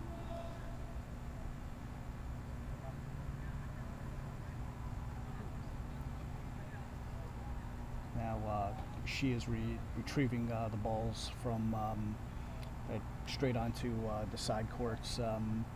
That's what the break is here. I'm sorry, I didn't hear that. There's been a little interruption in play because Shi is retrieving some of the balls that straight onto other courts, and now it looks like we're ready to go. 15 love, Maloney serving down love 1.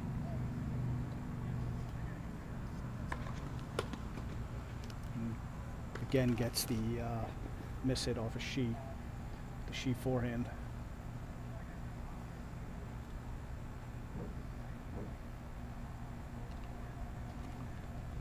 I'll tell you, neither player looks particularly comfortable in this these first couple games. It could be because these two know each other so well. Could be because they're feeling each other out a little bit. But we haven't seen a lot of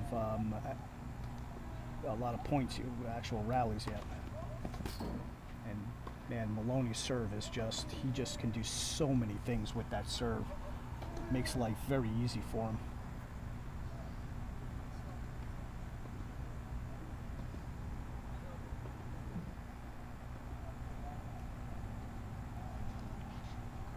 Maloney, 40 love.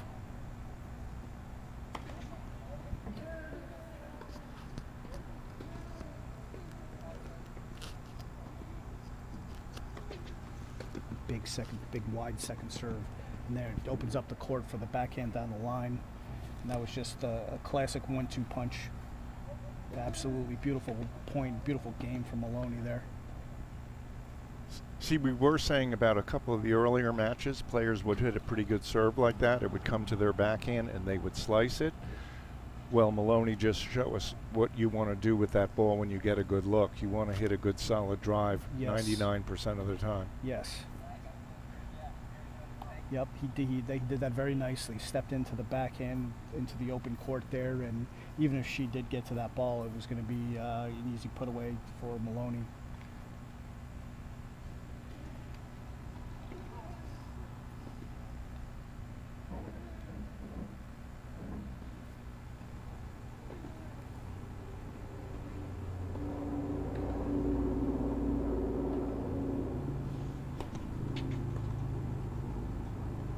And we actually, well, now she just went up 15-love in this game, but we have another question from Christina Kruglova, who asks, do you have a schedule or draw online that we can look at, the one that's possibly on a website? Christina, I believe it is on is Chestnut Ridge's Facebook page is where the draw is. If you go to Facebook and type in Chestnut Ridge Racket Club, that's where I believe you can see the draw. And when we get a moment, we will also show you the updated draw on the screen.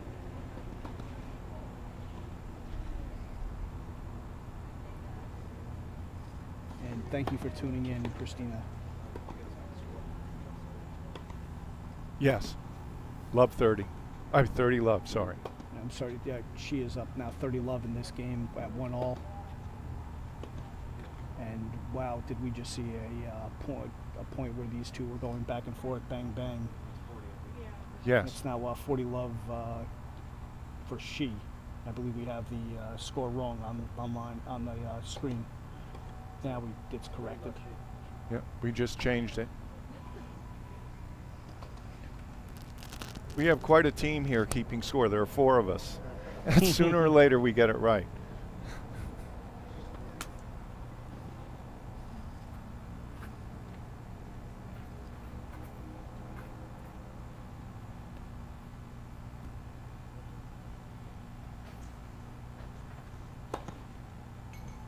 She just went for a big one up the middle and just missed. One of the famous words of Bob Bhakar, just a bit outside.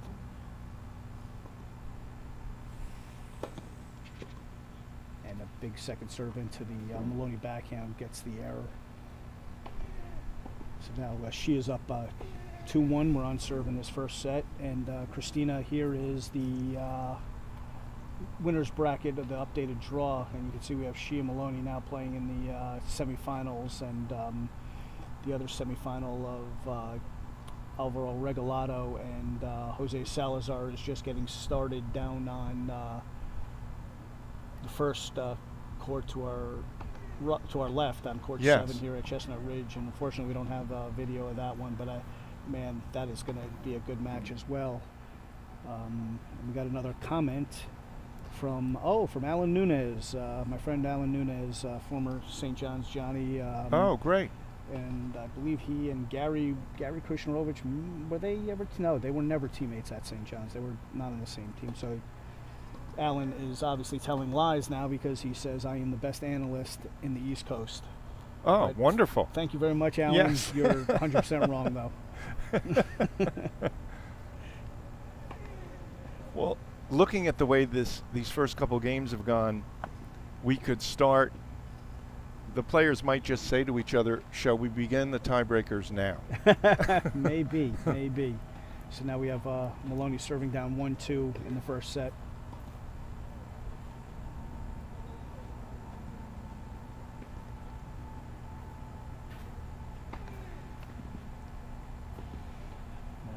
The court is now completely engulfed in shade. It's a much cooler feeling out there for these guys now. This is probably the coolest weather that we've had in the New York area in a few weeks. And for some reason, Gary Kushnarovich is out there in a long sleeve T-shirt that I have yet to be able to figure out the reason for.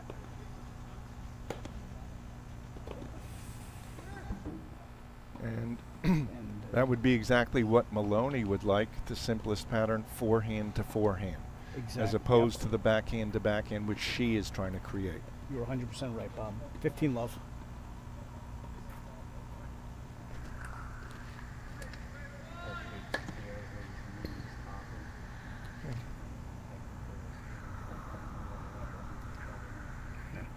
Now Maloney just hit a big serve out wide there to go up 30 love in this Again, game. the placement though. Placement, it was he's a used big that- serve, but We've watched him use that out wide serve all day. It's absolutely fantastic. dropper overcooked Ooh. it. Count comes up a little short on that drop shot, but if there's a time to miss a drop shot like that, it's at 30 love on your own service game. But again, because we're playing no ad here, there's always the danger of slipping a little bit too far.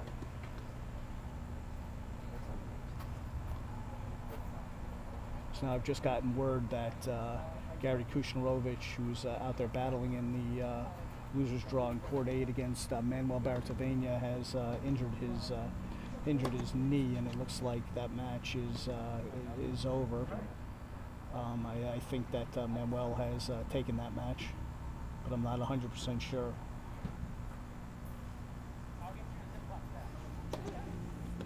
I think it was the long sleeve T-shirt that hurt his knee. Oh, now Maloney is in a tight one here. 30 all on his service game, 1-2, and he gets she ends up getting a break here. He ends up serving for the first set. And it's a big, not much room for error in this format. Comes up with an absolutely fantastic. Well, point there was there. not that he did hit behind him, he didn't, but there was the wide open court. He Yep. didn't even hit it his biggest. Yep. He just made it well enough and said, I know you're fast, but still, you hunt this one down. Yep. Well, he kept it short and low with a sharp angle. Serving now at 40-30, and wow, was that a big kick to get way above she's head, and yeah, Gary Kushnerovich is now walking past us here. It looks like he is hobbling in a little bit of pain. So, unfortunately, He must have won that match. I think so. Gary lost? I think so. Wow.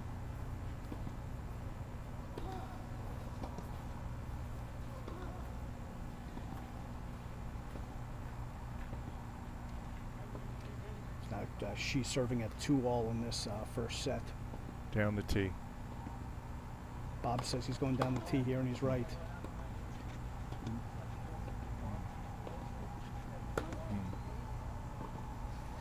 And No, I've had a pretty good record, I must say, picking those serving absolutely, targets. Bob. One of my favorite stories was I had a former student who I ran into at the U.S. Open about 8 years ago with his dad, and we ended up sitting together. And I ended up picking the first serve target 17 times in a row without a miss. That's incredible. The father said at the end, he goes, "My boy's coming back to take lessons with you." That's incredible, Bob. So now she's serving at 15 love, second serve. Mm-hmm.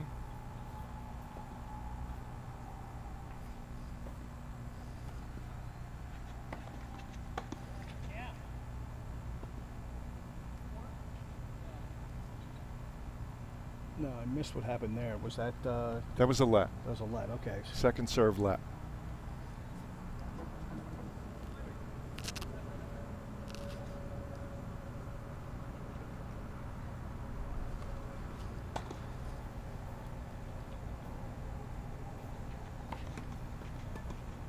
And another let.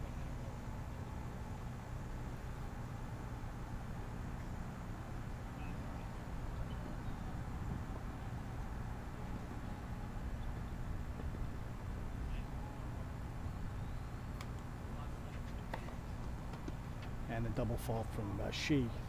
Now 15 all in this 2-all game. Yes. Critical game. Yeah, there's a way of expenses. They can take money.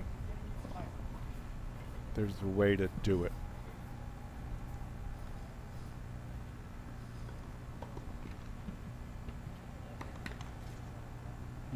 She seems to be having a little trouble with his serve here. not the biggest serve to begin with, but he does place it very well and has a lot of different things he can do with that serve.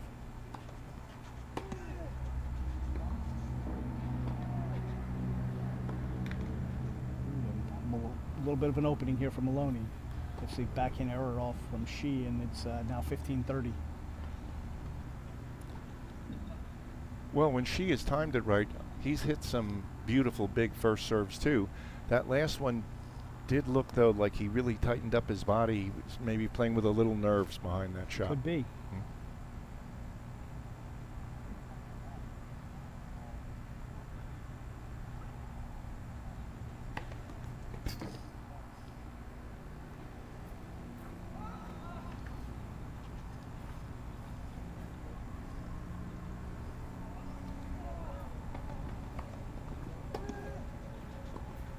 Great return there from Maloney.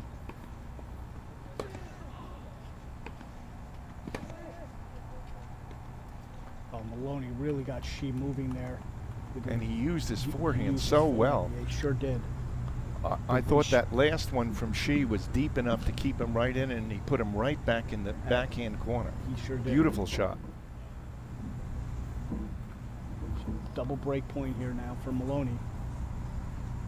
Maloney breaks here to give him the opportunity to serve for the first set.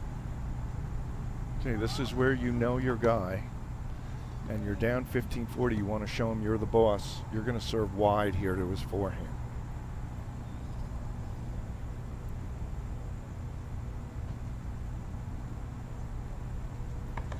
No, but he missed it, so I'm still right. This is another first serve, though. He did need a first serve.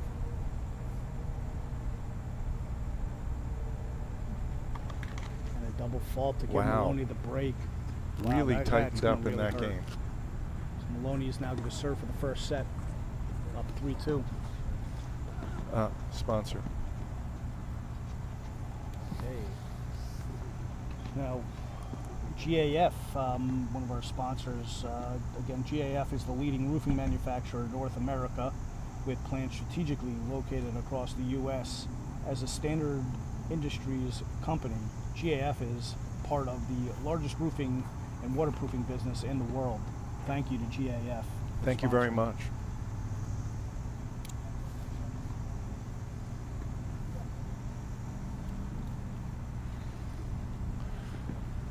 So that's more of a case of breaking yourself than your opponent breaking you. I like that, Bob. Breaking yourself. Yeah, that's true. That is very true. She did give that game away.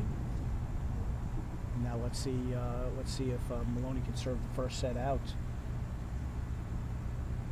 You know, watching Shi, I think he is probably very comfortable returning, but the way Maloney is serving today, I would not want to be returning his serve. I agree. So I don't care how good your return is.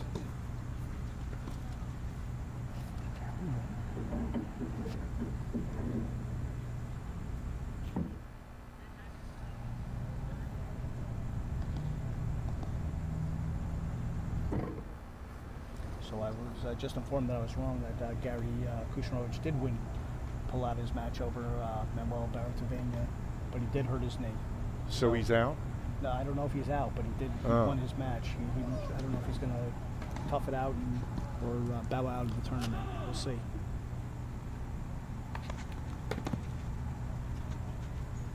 Maloney gets the error off of that big serve out wide. I mean, one thing I can tell you about Gary is if Gary pulls out of the tournament, you know he's really injured. Right, for sure. Not a quitter.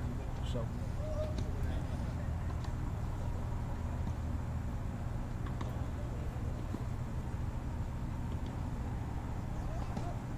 Love. Maloney serving here for the set. Beautiful serve. Big ace down the middle. Okay, now you guys, I think the camera went out because you weren't using it and it felt bad. Okay, it felt ignored. You have to flip to it once in a while and it'll keep working, okay? Camera on court 2 went out. Oh yeah. Yeah. And now Maloney has a quadruple set point here. Yes.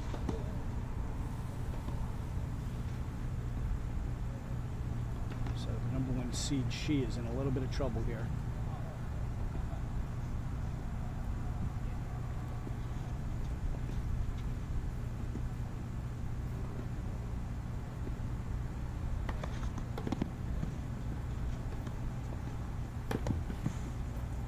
And Maloney takes the first set.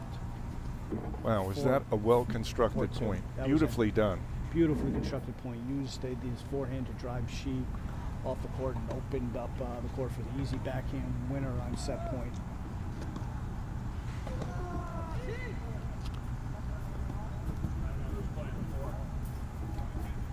And just keep it. Thank you. What are we supposed to do? I guess the spectator just returned the ball.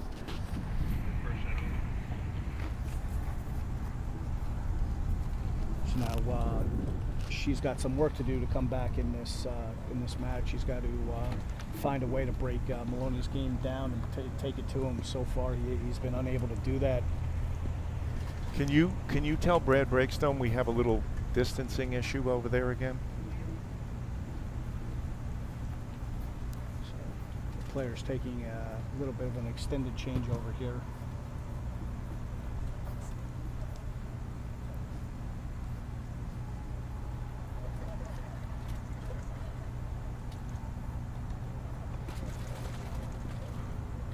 Well, they get 2 minutes, and I think what they want is for you to read to us about another one of our sponsors. Yes. Sure. Okay. Again, They're- Perry's Roofing. Yes. Perry's Roofing is a locally owned and operated company that values honesty and integrity in all aspects of their business. Their services are customized to your individual needs. Excuse me, it's been a long day. I'm having a little trouble speaking English, evidently, but paying close attention to the details of each of their projects that they are involved with. Check out the new bar just outside of Court 10 at Chestnut Ridge Racket Club, which was, I guess it was donated by Perry's Roofing. And Yes, they put the whole thing together right behind you here. I actually saw the famous Perry from Perry's Roofing walking around here. He's before. right over there right now. Yeah. Okay. And now Okay, here she's we go. serving to open up this second set.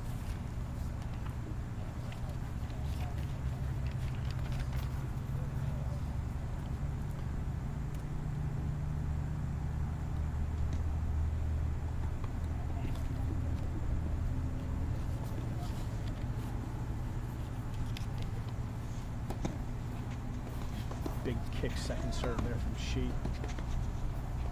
And gets a nice approach shot, gets the backhand error from Maloney.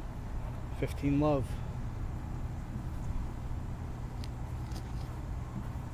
So I think you and I both knew where that approach shot was going to go because She's plan is when he can pick on the backhand. I I'm think surprised that's right. Maloney didn't get there a little bit better. It was a good shot, but with anticipation, he could have Right. done better. Probably. You're probably right, Bob. But I also think She put quite a bit on that ball. She using his forehand and his athletic ability. And what a volley there by She. A very low volley. And Beautiful handled it shot. off. Beautiful shot to go up 30-love in this game.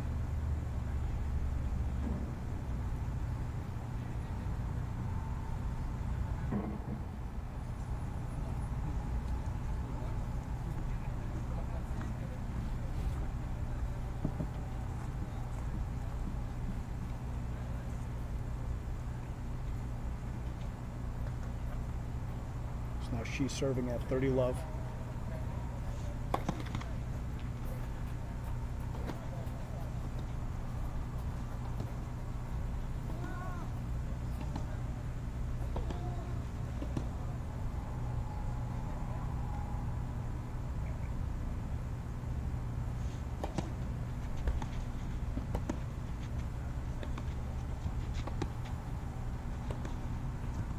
And Maloney just pushes that forehand just a slight bit wide there.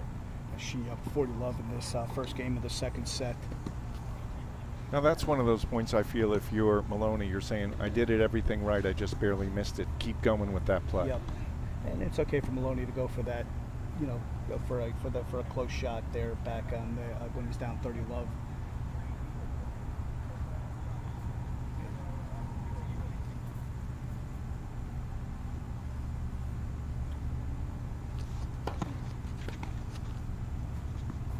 big serve from Great Shi serve. there to the Maloney backhand, and Shi up 1-love in this early in this second set.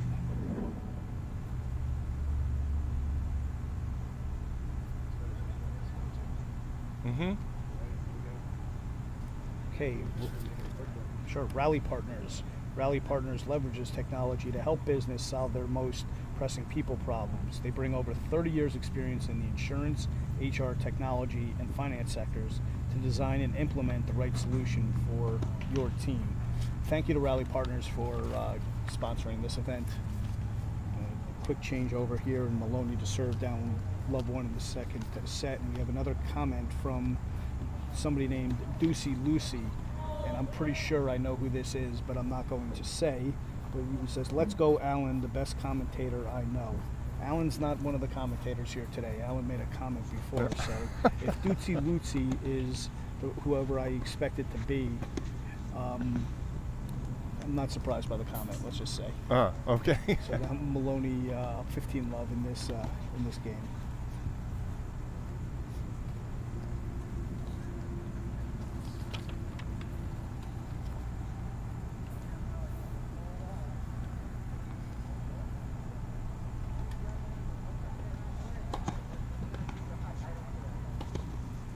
Maloney that's just a beautiful 1-2 punch with the serve to the Shi backhand out wide and the step around. That was U.S. inside, Open level. That inside right and there. forward.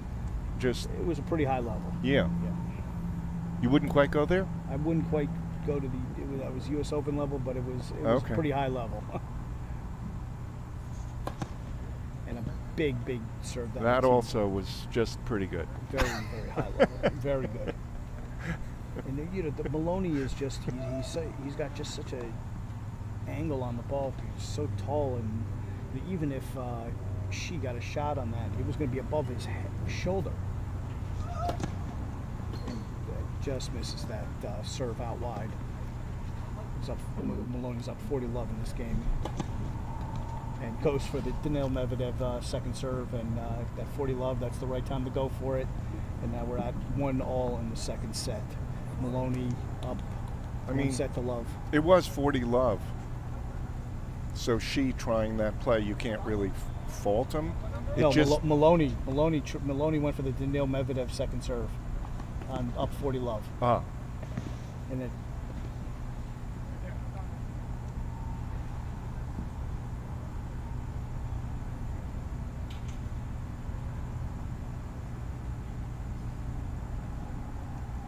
all Shi to serve. And Shi did ramp up the MPHs there, even though he missed that by an inch or so.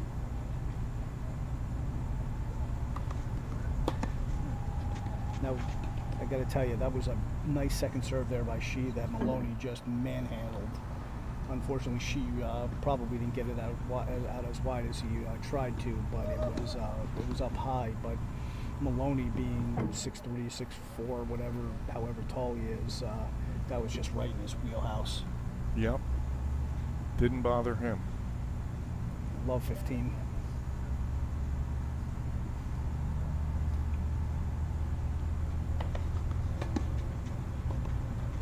Maloney with another big return here with a big opening. Here's to me how one 30. thing leads to the next. That first forehand return was so good. I think Maloney knew 99% this next first serve's coming to my backhand. So he was extra ready for it, and he ended up hitting a really good backhand. But that was in a way forced by how well he played the first point. That's a very good point, Bob. I think you're right. And also, confidence begets confidence. So yes, Maloney now is feeling very confident and was able to step in there. I got to tell you, watching Shi here, the thing that I think he's really got to ramp up if to be successful, both at the collegiate level and at the pro level, is a serve. His serve is good, but it's not good enough. And he's got incredible athletic ability, as we just saw, running out wide for that forehand there, but the serve again almost got him in trouble. Mm-hmm. Maloney's seeing the ball very well and is just picking up and hitting big returns and putting Shi on his back foot before the point even gets started. And that's not a good thing when on your service games. And guys at the next level are just going to take that apart.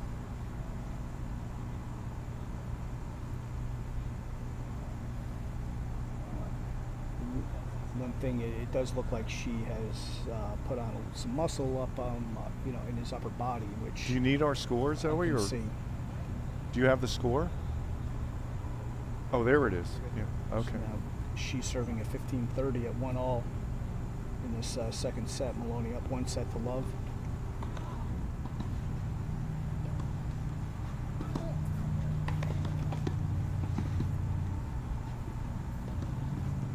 Second serve.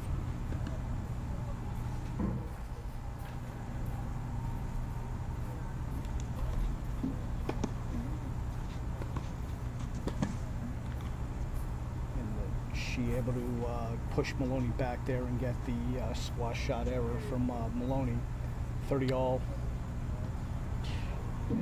I mean, he's hit that squash shot so well all day, but I just thought he should have been driving that last ball. He was in position to do it.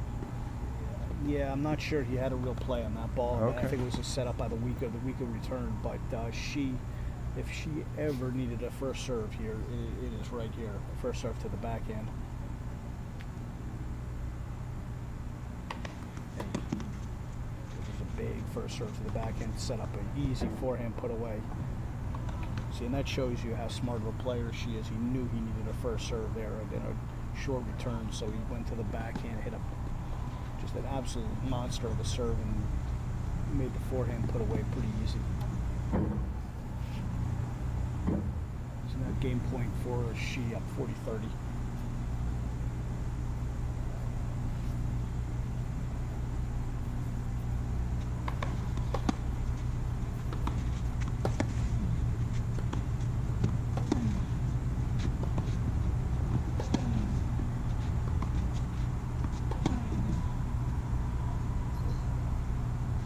Right off the line here at the baseline. She played an excellent point there. Yeah. Where even though he served into Maloney's forehand, I think he did it to open up the backhand, and then was able to step in and hit a few deep balls and got one off the line there, and was able to hold. Yes. Is that a sponsor? Okay. Now Gianfranco's Maurizio Belli, the owner of Gianfranco's Gourmet Pizza and Pasta, a local favorite for over 20 years, brings a fresh take on Italian food in Westchester. Born and raised in Patricia, Italy, Maurizio may be the first restaurateur in northern Westchester to introduce authentic southern Italian cuisine to the area. Thank you, Gianfranco's, for supporting us at the 2020 Chestnut Ridge Pro Shootout. Thank you.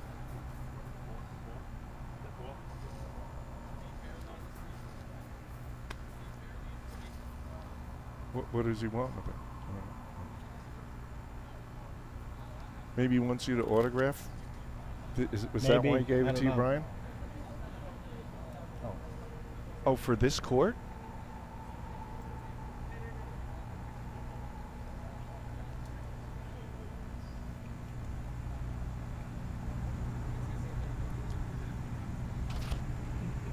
Brian, are you guys playing with fours? Oh, this must be it. Yeah. Sorry about that. And evidently I had the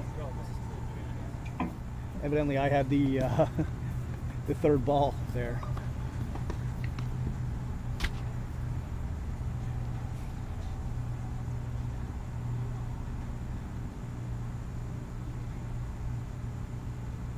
It's now Patrick Maloney serving 1-2. 1-2.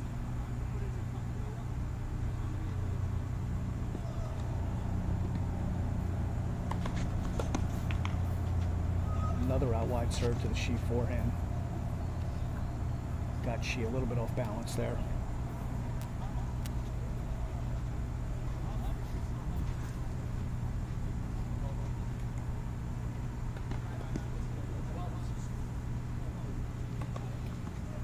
Maloney with the kick serve out wide there, really. And we got a let for the ball rolling on the court, but Shi was almost on court 8 when he hit that return. Well, Shi is out of the picture right now. He's standing in Yes, Rafael Nadal position. Oh, there, we can barely see him.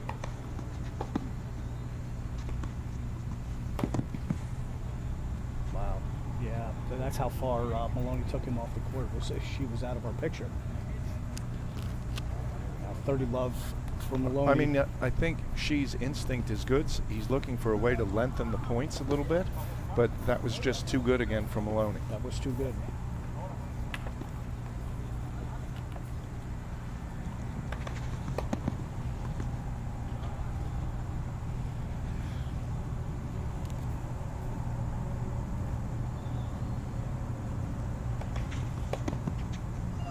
Maloney with a mishit second serve there. She took it very early and just missed it. He almost tried to drive the backhand down the line and just caught it a little bit late. And Maloney serving up 40 love.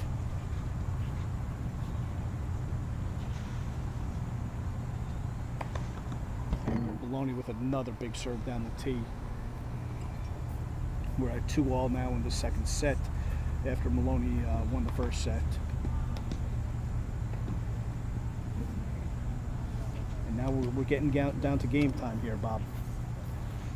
Everybody's got to be very careful. Every point is going to be. I'm just checking in with Maloney's energy level right now.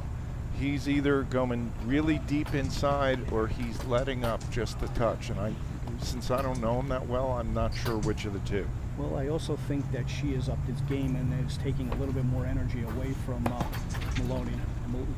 She certainly pumped up the serve there. That was beautiful looks like serve. The strongest serve we've seen him hit in this match. And also remember that this is Maloney's third match of the day. It's only Shee's second. Mm-hmm. So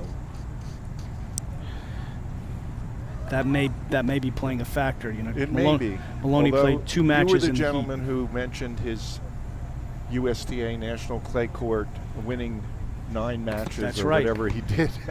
That's right. And that's probably in the space of 4 or 5 days. So You're probably right. Yeah. So physically I'm not worried about it. I'm not too worried about it. Yeah. If I know, his 2 coaches at Michigan are, Adam Steinberg, who I was saying brought me to St. John's, and also their assistant coaches, Benjamin Bhakar, who was a top 50 pro player for many, many years. I got to know Benjamin a little bit through a friend of mine from Florida. Benny is an incredibly hard worker, and I'm sure their training routine at Michigan is not very easy. And both of these guys look extremely fit, by the way. Mm-hmm. As do almost all the players in this event.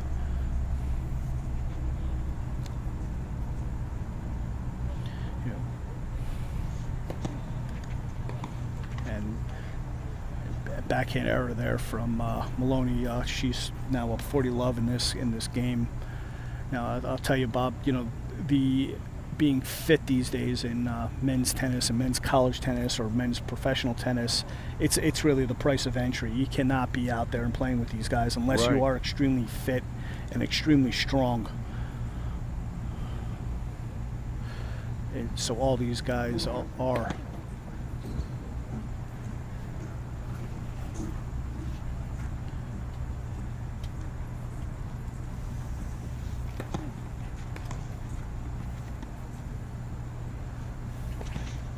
Nice touch from both she and Maloney there. And wow, he had the broken what string. A stretch. Oh, Did you hear it go? I didn't know Maloney broke a string there. Okay, that must be why she hit the drop shot. I love 40 love drop shot, but when the guy has the broken string, all he can do is slice it back. You give him his only chance by using a drop shot. That's a good point there. Hi. I'm on. Okay. Mm-hmm. No, I didn't. Was it front? Were they friendly? It's going little well. interruption from Bob's wife here, who wants to introduce Bob to a dog. It sounds like, so, and that's okay. If Bob wants to take a break to say hi to a dog, I'm all for it. Okay, yeah. And now she's serving at 40-15 at 2-all. After Maloney changed rackets, there's a fresh racket out there now.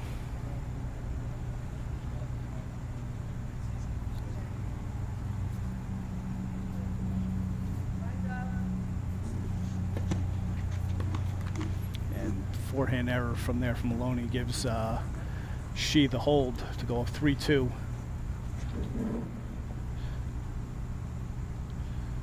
And it looks like the other semifinal has finished down there between Alvarez and Regalado. Not sure who won, but we'll get a report on that.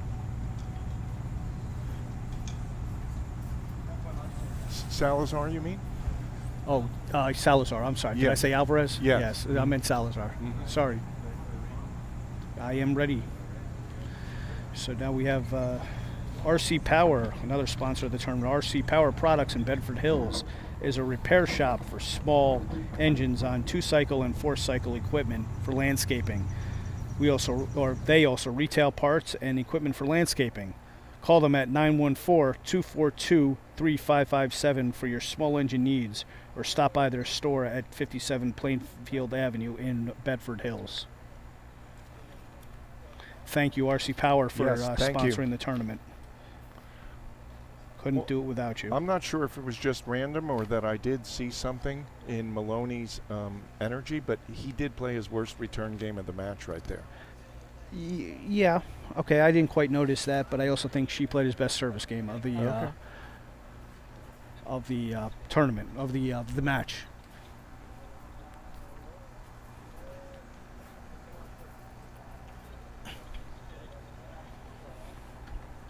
So now Maloney serving down 2-3, serving to stay in this second set.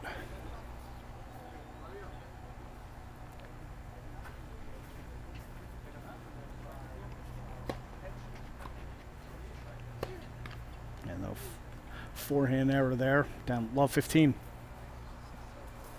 Now Maloney better be careful here, because this match could turn very quickly if he plays a loose service game here. Absolutely.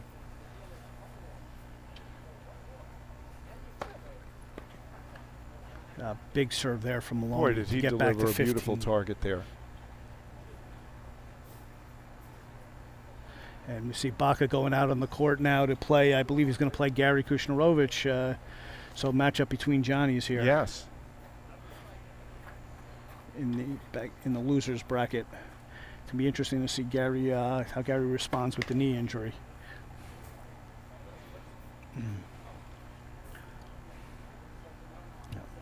15 all here. Maloney serving down 2-3. Second set. And out. Oh, boy. Let me tell you, that was an absolute monster of a second serve that Maloney hit, and he got the short reply from Shi, and Shi just guessed right. He guessed right. He guessed right off Maloney, went cross-court on the forehand, and was able to get himself back in the point there. And sometimes that happens. I mean, luck plays a big part sometimes, guessing right. And like I said, these two players know each other, so yes, so Shi probably had a feeling. Exactly. I think it's a little bit of knowing the guy. 15-30 now. Maloney, very big point.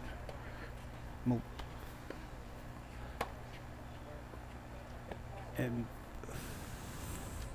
that was, we have big point there with a little controversy on the line call there, but she played very aggressively on that return, and now has triple break point. Yeah. To 15-40.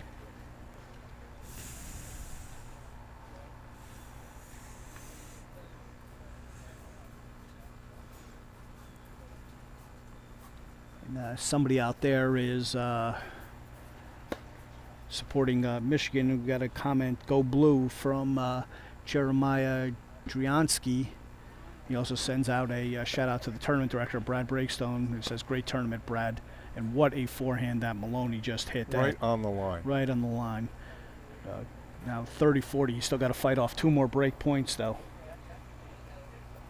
A reminder to everybody here, we're playing no ad scoring.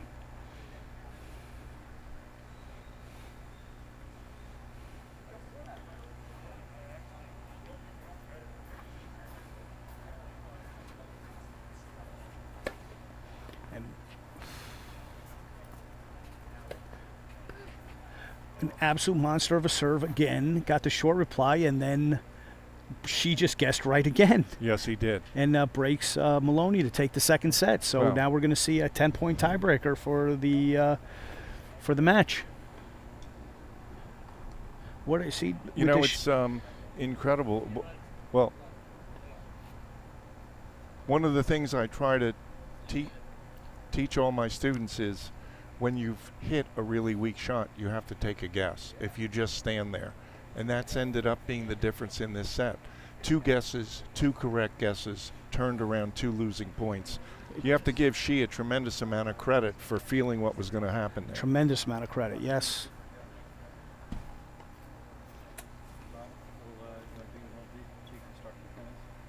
Yeah. Sure.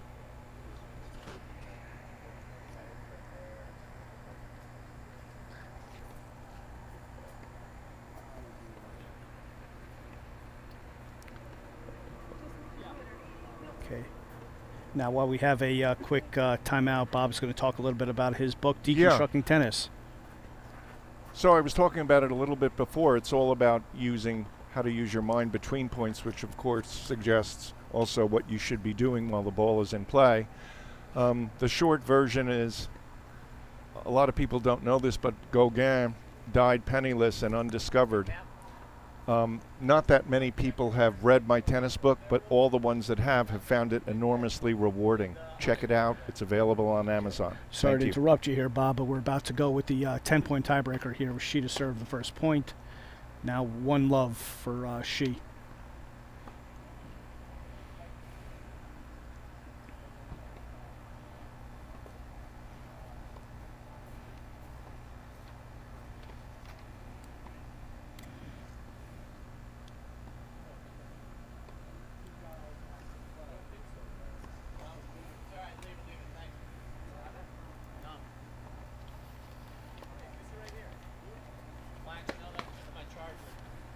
Maloney serving down love 1 in this match tiebreaker. And a double fault for Shi, so she gets the early mini break.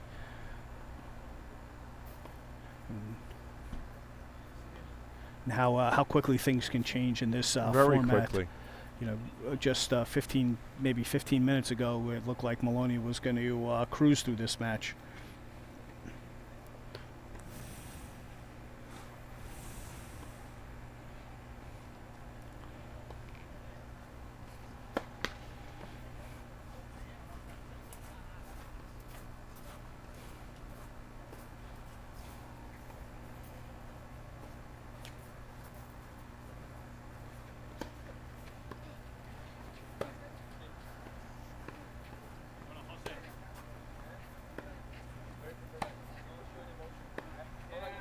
Okay, and now Maloney's on the board here in this match tiebreaker up, or I'm sorry, she's up 2-1 with the mini break. Yes.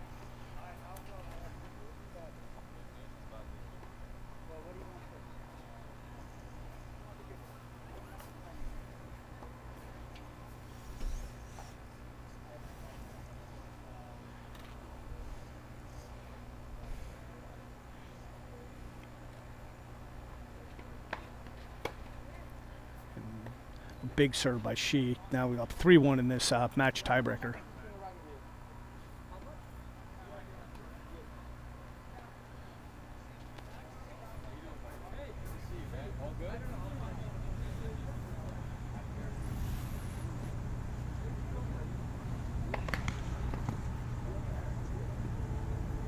Now, again, Shi up now 3-1 in this tiebreaker, second serve.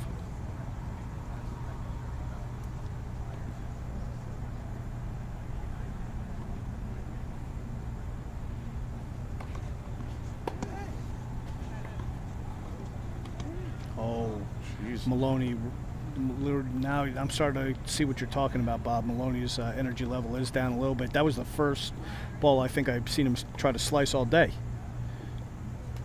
Well, in the earlier match, he used a few good low ones, but in this matchup, he hasn't. That's probably his first slice of the match, and it wasn't even close. Yeah, so he's got some work to do to get back into this tiebreaker. He certainly can do it, but he's going to need these 2 points right here, these 2 service points, down 1-4.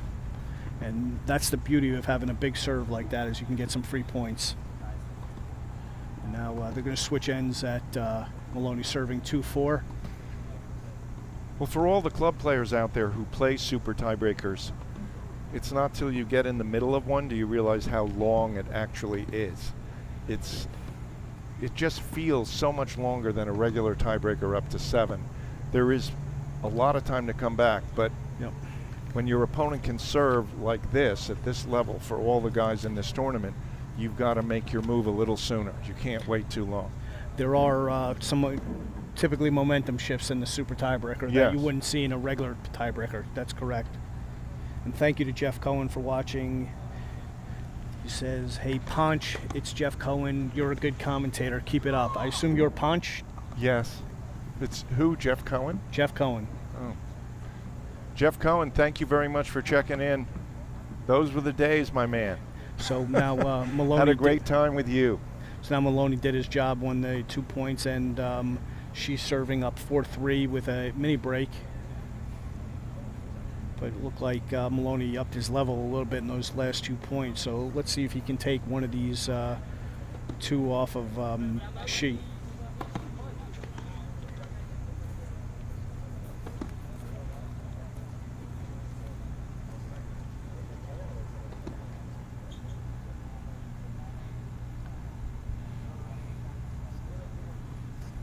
Making him wait.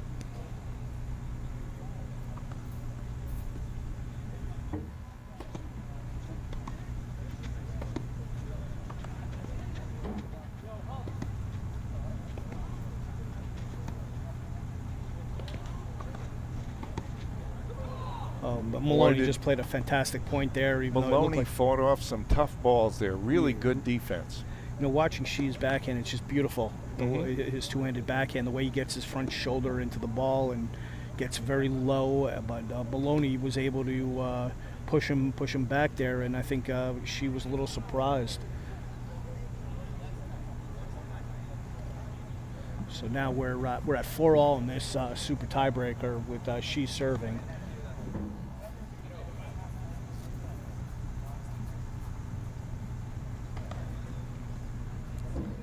Did you know Regalado or Salazar who won that one? No?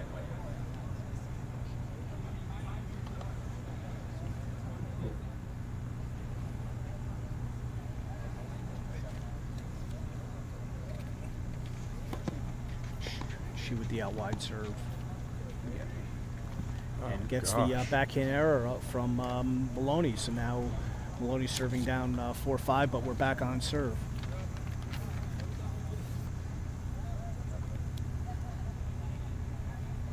That was a nice serve, but I thought She was a little tentative given that was his first shot. After that was the backhand, and he had an open court. Yeah, he just well- sort of shoveled it in there. I think you're right, and I think that's one of the things she has to improve on. He's not a big player, you know, Mhm. but he's a smart player. Yes. He's strong. He doesn't give you an inch, and he makes you beat him, and that's I think what he was doing there. And Maloney couldn't come up with the goods. So now Maloney serving at 4-5.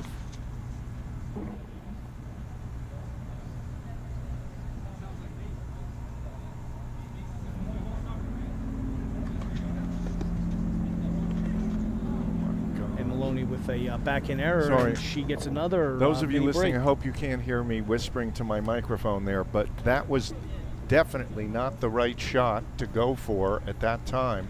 He was a little bit off balance outside the court, and he Yep. was trying to thread the needle. If anything less, and he was leaving the court wide open. I think Maloney. He had to pressed a stay little in bit. that point. Not a good choice. Yep.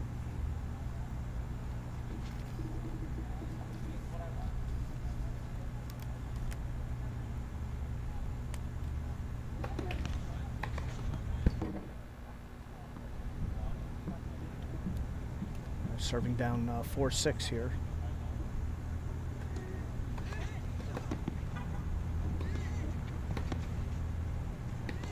And that's a absolutely huge forehand Yeah. by Maloney when he needed it. That's that pattern he wants. Forehand to forehand. He Forehand to took advantage of it there beautifully. Done. Maloney just rotated absolutely beautifully through that forehand.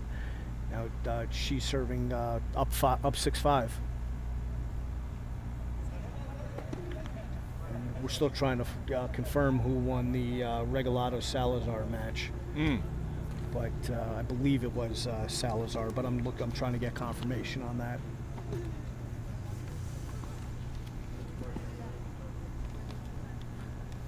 She's serving 5-6 in the match tiebreaker, 6-5. or 6-5. I'm sorry. And what that was I think that was the biggest serve she's hit all day, Yep. and he just took And that back. he in didn't beautifully hesitate up the attacking line. with his strength that time. That's Took right. it right to him. 7-5 she.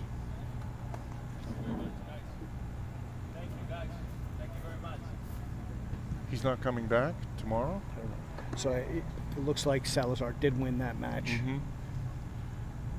Yeah. So now, Usually the when they the say guys are thank gonna you very switch much, sides they're here, done. Yeah. with she up 7-5.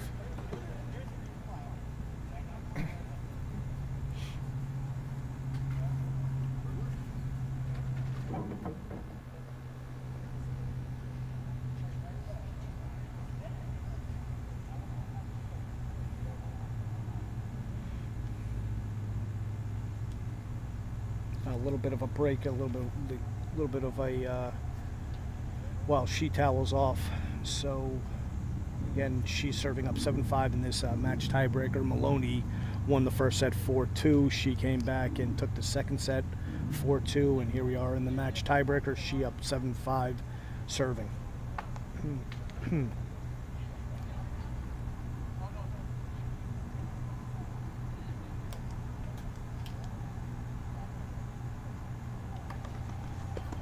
Let first serve there from Shi. We'll do it again.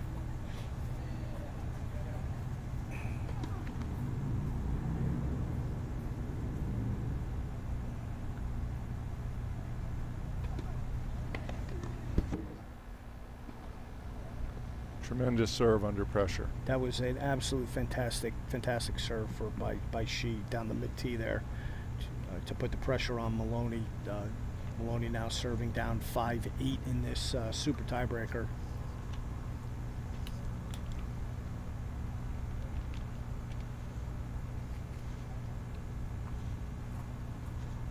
Okay, so now we've just received double confirmation that Salazar did win the other semifinals over Regalado.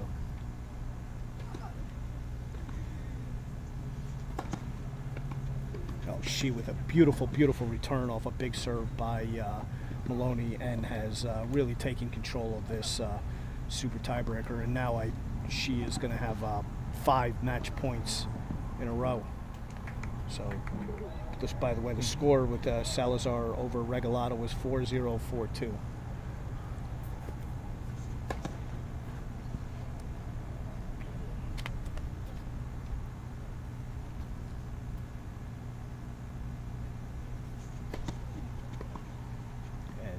Maloney stays in the match with his second serve there.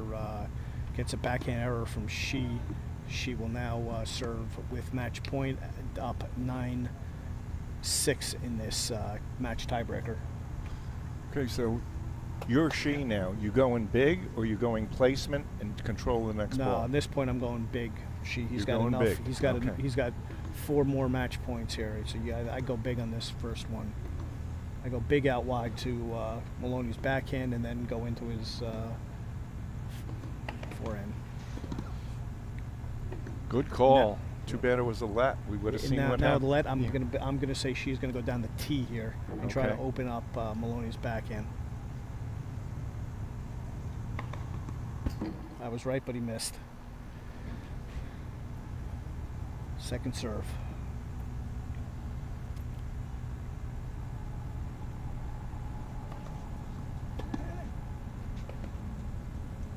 Maloney comes up with a big return. Big, What a deep return. It was so close to the line. She is So- still staring at the Yep. line. It's a very tough ball when it comes that close to the line and flat like Maloney hit it there. It's a tough ball to handle.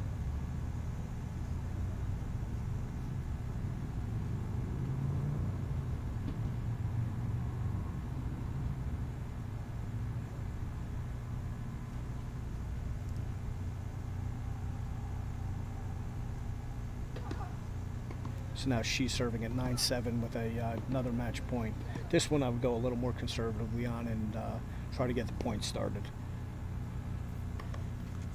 She goes big out wide, big spin serve Beautiful out wide, and match. gets the error from Maloney and comes up with the win. What an absolute fantastic comeback from Shi.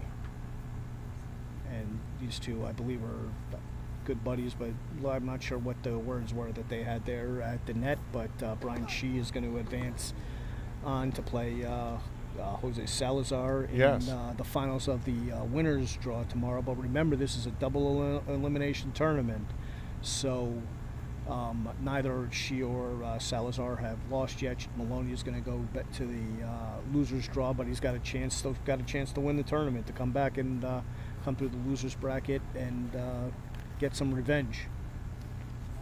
So there, you're getting a look at the draw. There we have Shee into the finals, and he'll play the finals of the winners bracket. He'll play Jose Salazar after Salazar beat Alvaro Regalado 4-0, 4-2. We'll fill that in for you. And man, what a day of tennis this has been so far. And remember, there's still some more matches to play into the back draw there. We see Bhakar and Gary, the two Johnnies, are out there battling Yes. out on court 9, the court next to the main show court. And we're Looks like we have Gabe Friedrich coming back out to play here on our court. okay, so we're going to get Yeah. another match on the main court with Gabe Friedrich. And who is Gabe is going to play, looks like he's going to play Stefano DiAloy. Ah, that should be a great match.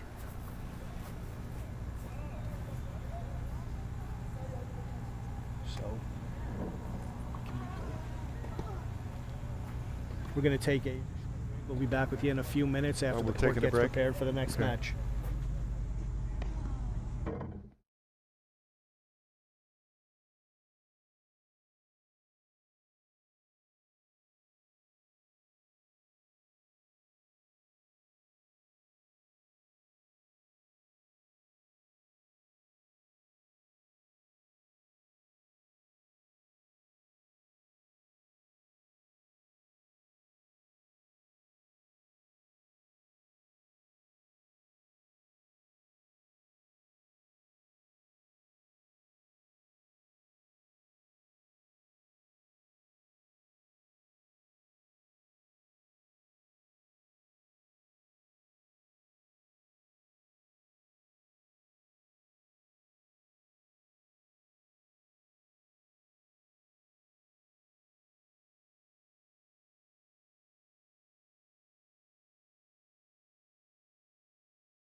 Okay, so now we're back here for our last match of the day. It's going to be a losers bracket match between Stefano DiAloy and Gabe Friedrich.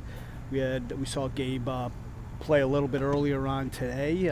Reminder: Gabe is former #1 player for the University of South Carolina. Came to University of South Carolina from Porto Alegre, Brazil. He's interesting fact about Gabe is Gabe had a great junior career, competed in all 4 of the junior Grand Slams. He played #1 singles for South Carolina 3 years in a row, and also was ranked as high as 24th in singles in NCAA Division I college tennis. He made the All-SEC first team in 2018. He has a career-high ATP ranking of 1029, a career-high UTR of 14.46, which was in 2017. He's currently at a 12.62, and that's probably because he's now out of college and not playing competitively as often. He reached had a very high ITF junior singles rank of 28th in the world, and that was in October 2012. He reached the 3rd round of the French Open Juniors. He won a grade B1 event in Bolivia and got to the semifinals of the grade 1 Santa Croce tournament, which is in Bolivia. All very, very tough tournaments on the ITF Junior Tour. And his opponent today is Stefano DiAloy. Stefano is from Buenos Aires, Argentina. Graduated in 2019 from Georgia Southern University in the NCAA Division I, and played first and second singles there throughout his career. Interesting fact is he was recruited to Georgia Southern by Manuel Baratovania, who also played in this tournament when Manuel was the assistant coach at Georgia Southern University. And another interesting fact about Stefano DiAloy is he has 5 sisters and 1 brother, and I feel bad for him. Man, that must have been a tough house to grow up in, with 5 sisters. He's currently the assistant pro at locally at Pelham Country Club. And here's another interesting fact is Stefano was the 2018 member guest champion at New Rochelle Tennis Club, and I can assure you, having played in that tournament, New Rochelle Tennis Club being one of the clubs that I'm a member of, that is no easy task to win that tournament. Right. Ivan Lendl played that tournament once and did not win it. So I have been fortunate enough to win that tournament twice, and Steph did win it about 2 years ago. And, he's serving to open up the match here versus Gabe Friedrich. I'm sorry.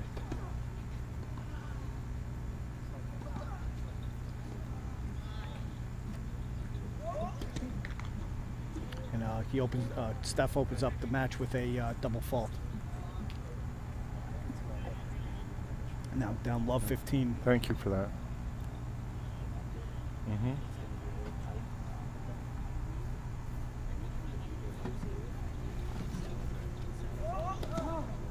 Oh. Steph misses his first serve big there. So a big kick on the second serve. Okay. Friedrich was way back and then steps in and hits a forehand long. So now we're at 15-all to start this match.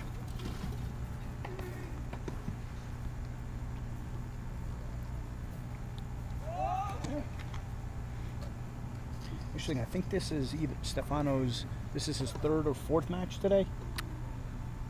1. I think it's third. Must be his 3rd. 2. That's his 4th. And gets 3. a forehand error there. It's his 4th match. 4th match today. Okay, so Stefano has got to be feeling a little bit of fatigue. Anybody's playing 4 matches at this level per day, it's no easy task. Even though it is a little cooler out now. Serving now at 30-15. Very deep return by Gabe. Comes in and forces the backhand error from Stefano. So we're now at 30-all in this opening game.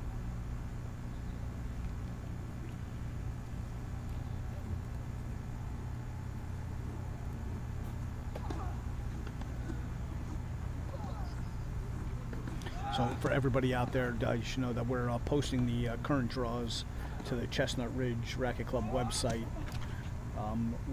as we speak. And I believe the URL is chestnutridgetennis.com, if I'm correct. Yes. chestnutridgetennis.com. Should have Now, the current updated draws very shortly. Stefano is really collapsing on his serve and hitting them into the net, which is a sign of being tired.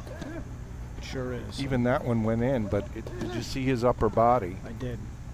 He gets the error from Gabe, and now it's a deuce point to open up this first set of this match.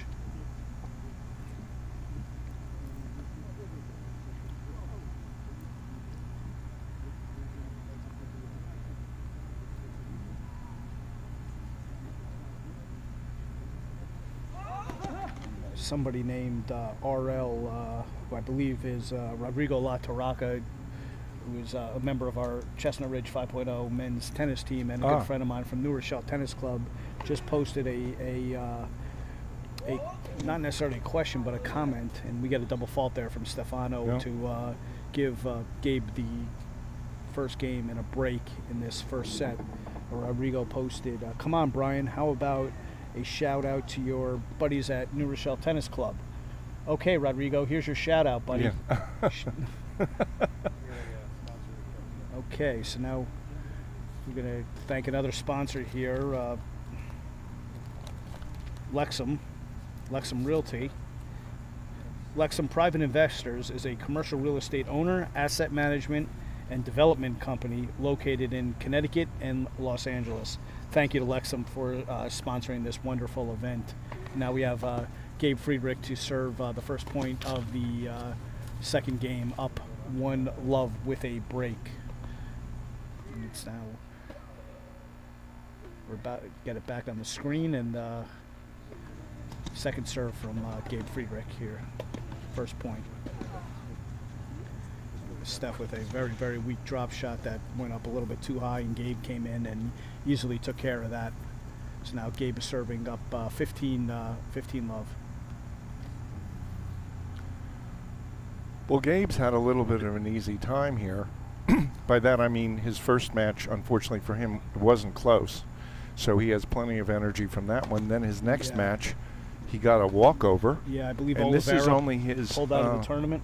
Yes, is only his second match of the day. DiAloy's fourth. And so Gabe was a fortunate beneficiary of Rodrigo Oliveira pulling out of the tournament after getting pretty much waxed in the first match by Maloney.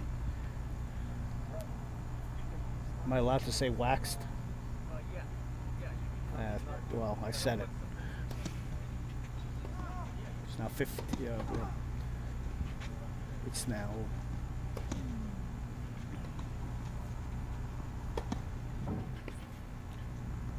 Gabe with a big forehand to get the error from Stefano. I believe Gabe is up 40-love in this game now, if I'm correct. I may not be correct.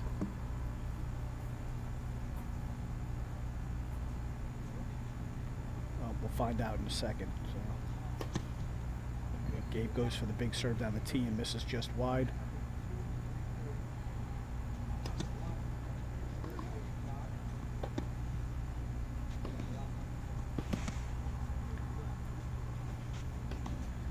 And Stefano pushes him back, gets a short reply from Gabe, and easily puts away that forehand. So now Gabe serving at 40-15, up 1-love in this first set.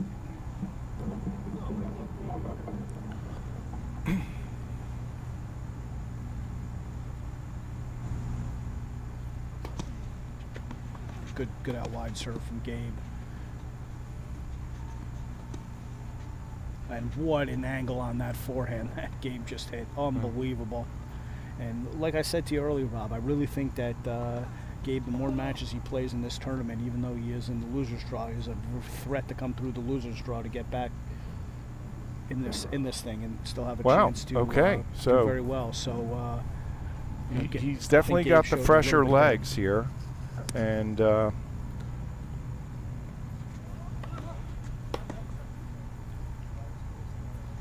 That angle was something to dream about right there.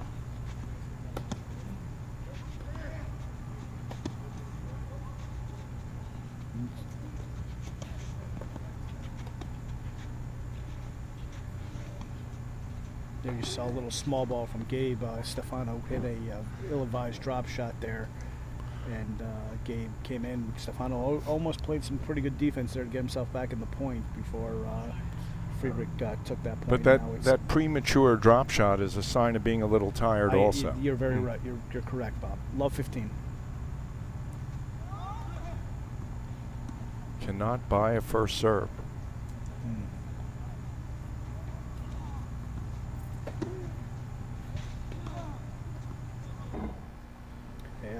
Stefano's going for big shots off of the first ball. There's another sign of fatigue. So Gabe now love 30, has love 30 in this second service game from DiAloy, and if Gabe gets another break here, it's going to be lights out for this first set, I would think. And another forehand error from Stefano.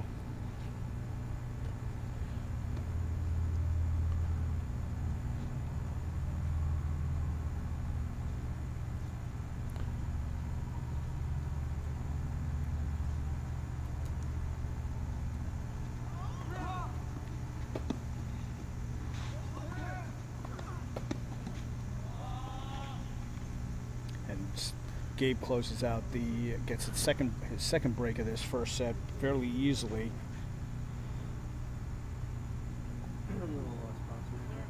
Okay. Okay. We're gonna thank another sponsor here. Little Shop of Tennis. Little Shop of Tennis, located near the front entrance of the Chestnut Ridge Racket Club, carries a wide selection of equipment and attire. Owner Courtney James is always helpful, whether it's choosing a new racket, ordering team uniforms, or getting a restring. And again, thank you to the Little Shop of Tennis for supporting this event. Yeah, thank you, Courtney. So now Gabe Friedrich serving for the first set, up 3-love.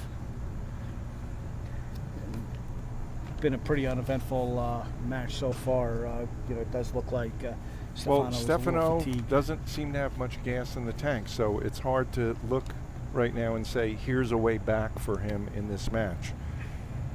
Especially considering this is only Gabe's second match, and his first one, he's virtually fresh out of the gate right here. That's correct. In terms of energy.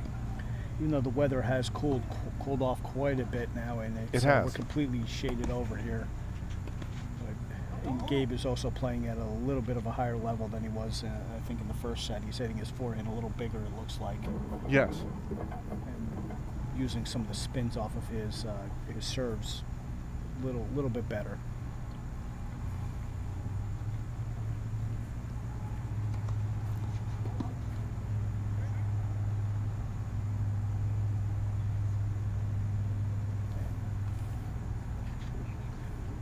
Okay, so good sportsmanship there. Stefano realized he made a mistake and gave the point. So Gabe now serving at 30-love, up 3-love.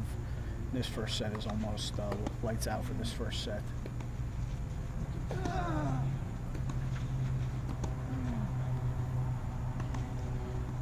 think Gabe showed off what kind of forehand he has there. That was a big forehand.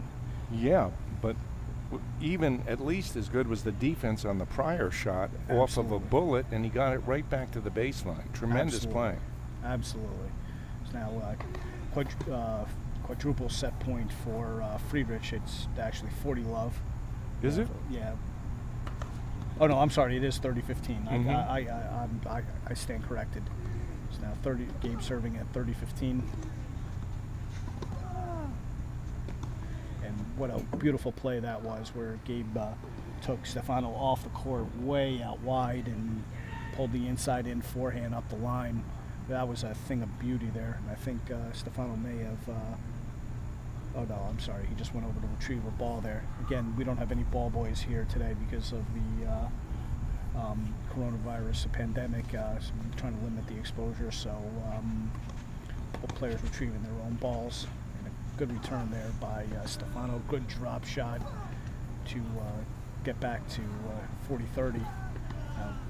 Now we've seen DiAloy hit some big forehands earlier in the tournament. That was the first one that looked like himself right there. That's really right. looked good. Yeah, DiAloy, he has the potential to hit some absolutely monstrous forehands. I think there's one right there that gets the mistake off the Friedrich backhand. I'm sorry. My apologies to Gabe that I keep pronouncing his last name slightly incorrect. I believe it is Friedrich.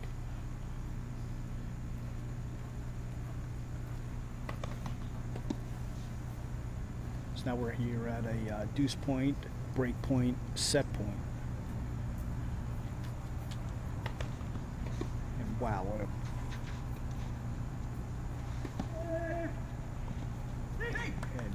Gabe really missed an opportunity there. Hit a big serve out wide, and I don't know that I would have hit that forehand the same way. Or The little tricky angle?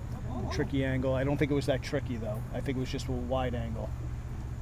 Right, but the one he hit before was a winner. Do you remember that or no? I do, but Yeah. that was not nearly. It wasn't the same level Nearly shot. the same I think he level. was trying the same sort of thing, Maybe. but I would have nailed it into the inside-in Maybe. corner. But Yeah. he does have that insurance break here, and so Stefano's now serving at 1-3, but Gabe will get another chance to serve out the set. And get a double fault there from DiAloy.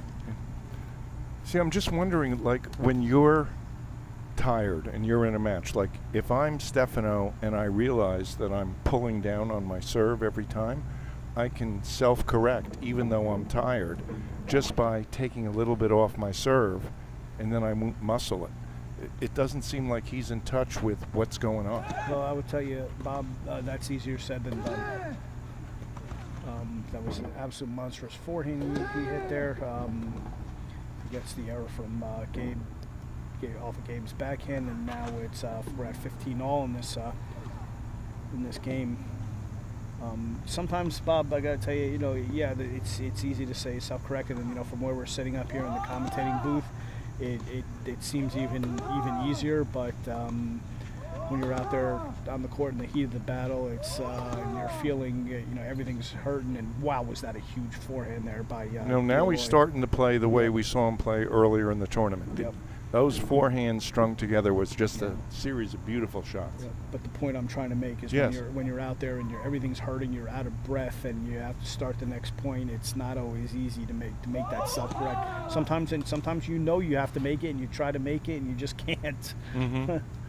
If it was always easy, there wouldn't be a winner and a loser here. But now Steph has upped his game a little bit right here. He's gotten back to 30 all in this game, and let's see if he can close out this game and make Gabe serve for the first set.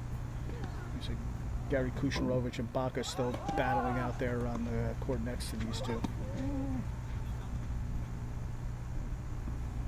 Okay, now Stefano is serving down 30-40. No, he's up. I believe that score is incorrect.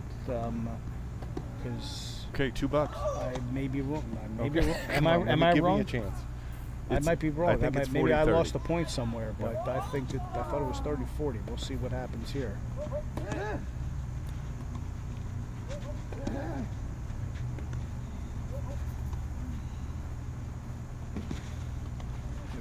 Wow, that was an excellent point for Gabe to take that point. And let's see if they change ends here, or they. Nope, but they're going to play. I guess I was wrong. It's now a deuce point. Okay. Sorry, folks. Well, the good news for Brian is we didn't shake on the bet because it's against the rules in the COVID environment. So he doesn't owe me $2. Okay. Yeah.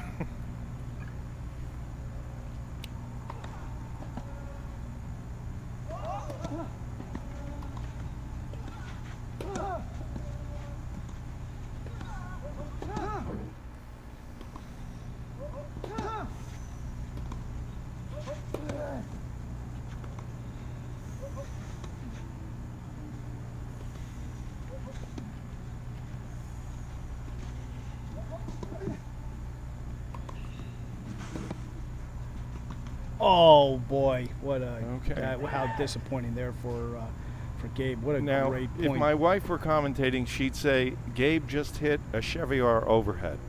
That's one that's okay, but it doesn't end the point when you should. It wasn't until very late in my career that I figured that shot out when I actually could finish it when I should finish it. Okay. And, yeah, there I was, So reincarnated. is the definition of a Chevy R overhead one that you could have put away but didn't? Yes. Okay. Mm-hmm. I'd never heard that tennis term before, but I'm glad I know it now. So now Gabe will get another chance to serve for Yes. the first set. Up. And Oh, let's yeah. Thank Okay. our one of our last sponsors of the day. So at Trophy Central, it is the smile that matters. Nothing makes us happier than when a customer sends us a picture of kids smiling from ear to ear as they receive their end of season awards, or of an office worker proudly holding one of our custom award plaques for their colleagues to see. Trophy Central is proud to provide the awards for this shootout. Trophy Central, thank you very much for sponsoring us. We couldn't have Yes. done this without you. Thank you. And also, the junior tournaments we run here, they provide the trophies for them as well, and do a great job. Everything's right on and on time. So it's a good partnership between Chestnut Ridge and Trophy Central. Now, Gabe Friedrich serving for the first set, up 3-2.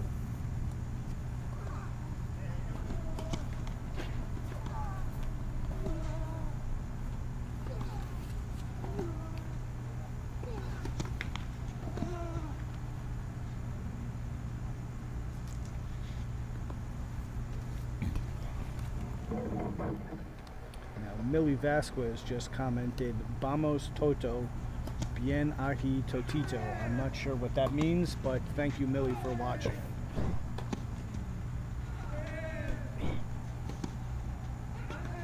And what a backhand by DiAloy. I'll tell you, these two, they really both have upped their level here. We're seeing some incredible points towards the end of this first set.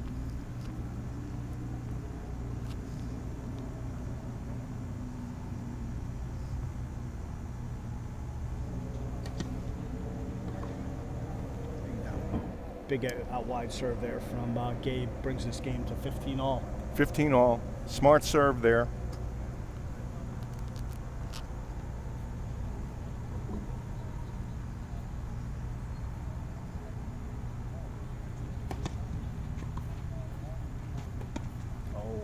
Looks like Stefano got the back of the line there and surprised Gabe a little bit. Wow. So now Gabe down 15-30, and a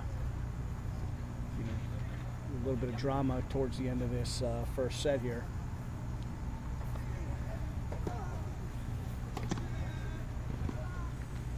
Gabe just missing that down the middle serve a little bit wide, it looked like there. And wow, what a kick on that serve. I don't know why Steph decided to try to run around that and hit a forehand, but I mean, he was almost so in the far fence. out of the court. His left hand was touching the fence. Yeah. I'm not sure even if he had gotten that ball back that he was going to be able to recover for the I agree. shot.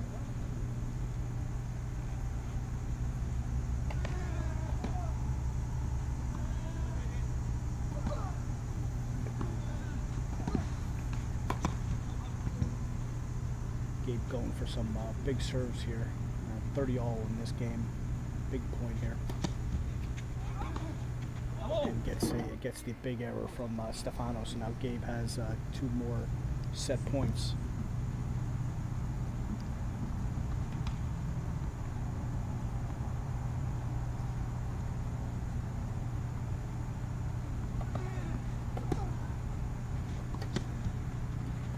Another big Again into the fence. wide serve and Gabe. That was just beautifully That- served a to set beautiful that play up. there by Gabe to close out this first set, 4-2. Okay. So we have a little break here at the end of the set. So I mentioned once before, but our director, producer, and jack of all trades, Philip Older, has done a tremendous job today. He And has. here at Chestnut Ridge, we want to thank him again for setting us up. And down at the far end of the table, you can't see us because we haven't been on camera all day, is my granddaughter Zoe. She's been updating the score in a highly reliable, I wouldn't say perfect, but a highly reliable way during the whole afternoon. So thank you, Zoe, for being part of our team today. Thank you, Zoe, and thank you, Philip. Philip has worked with us all week, the last couple of weeks of putting this together, and he is making 2 amateur commentators, I think, look pretty good here today. If I don't say, At least one of us. At least one.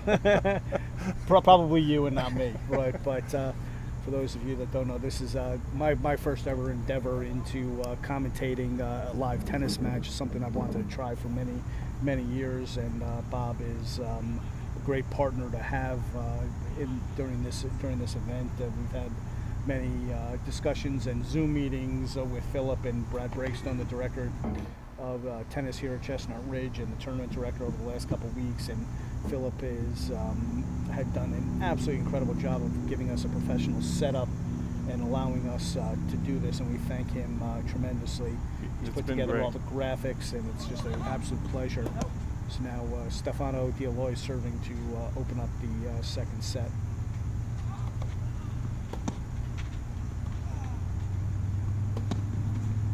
And I'll tell Beautiful you, shot. Gabe is really, up to his level here. You can see there's a bounce in his step. He's moving into his forehand. He's striking it with purpose. And now I'm starting to see why Gabe was such a successful college tennis player. And had such a big junior career, and was able to get a number of ATP points to get himself up into almost into the top 1,000 of the ATP rankings. That was even before he went to college. And what a beautiful shot there by Gabe. You can see by the way that Gabe is hopping around the court. He's running to the towel. He's got a sense of purpose now, and now quite a few players do this. I don't know if you all at home could hear, but whenever a player in this event runs up to cover a drop shot, they give a loud grunting noise, and sometimes they give repeating noises like huh, huh, huh. Okay, now if you're a club player, this is something you want to start incorporating into your arsenal, because it makes it sound like you're never going to get there, when actually you're comfortably going to be there and put it past the other person. Is that something that's discussed in Deconstructing Tennis? No. It's not. It's not. But I hear what you're saying, and I think now as a 45-year-old club player who at one time might have been a good tennis player, I think I grunt on everything and every ball I have to run to. So a beautiful play there by Steph, gets a little help from the net cord there. Yeah. And I think that's okay, and Gabe is okay with that, but Steph is now serving at 30-all in this first game of the second set. So I'm sorry, did you finish your thought about the grunting, or no? Oh, no, I was done with that thought. I grunt on everything I have to move Every my single feet for. shot? I think so. Oh, okay. I mean, it's a big effort to play tennis these days, I think we do. I mean, we typically, USTA darkness rules for August are 8:15, and we're thinking, because we were out here last week with a women's match, we can go till 8 o'clock for sure, and then it might be questionable. So there that comment came in from Stephen Klurfeld about the daylight. How much daylight do we have out there? And I think as of right now, we're looking pretty good. We probably have about another half hour of Yeah, I to would get say this a half match hour. done. I think that'll be, this match will get done.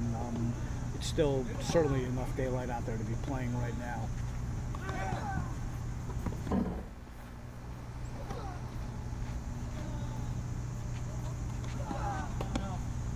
You get the double fault from Stefano on the deuce point there to give Gabe the break in the opening game of the set. Now Gabe is firmly in control of this match, up a break in the second set, having won the first. So Brian, just to, our camera's not on it, but the next court over is two St. Johnnies going up against each other. That must be a tough one for you not to watch. It is. I would like to be watching those two. As you know, Gary has been a friend of mine for many years now, and I enjoyed watching him when he played at St. John's and following his pro career after. Gary getting up, I believe, to about 1,100 in the ATP rankings, and really searched the world for ATP points for a couple of years and really started working hard. And I think Gary is one of the few players to actually get a lot better after college, and he's playing Bhakar, who's a young Johnny, and getting better every day, and they're battling out there, and it's nice to see them, and I think they're battling in good sportsmanship and friendship, and they do know each other. I don't think they've ever played before, but they do know each other. So now Gabe serving at 1-love in the second set.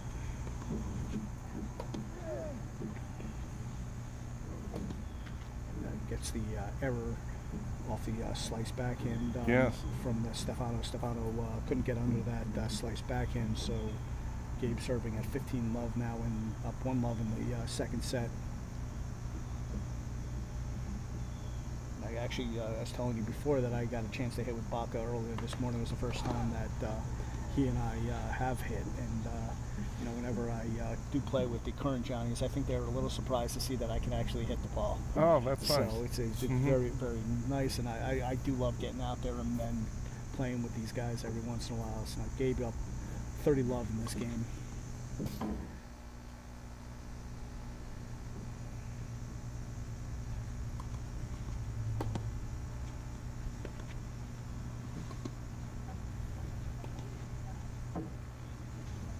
Steph pushed Gabe far back into the corner there and got the error from Gabe. So Gabe now serving at 30-15.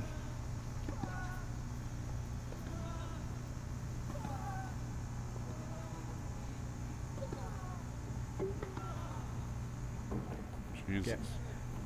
Sorry, folks. That was Gary Kuznarovich hitting a winner from 20 feet behind the baseline that the other guy couldn't even come near. That's how strong he is.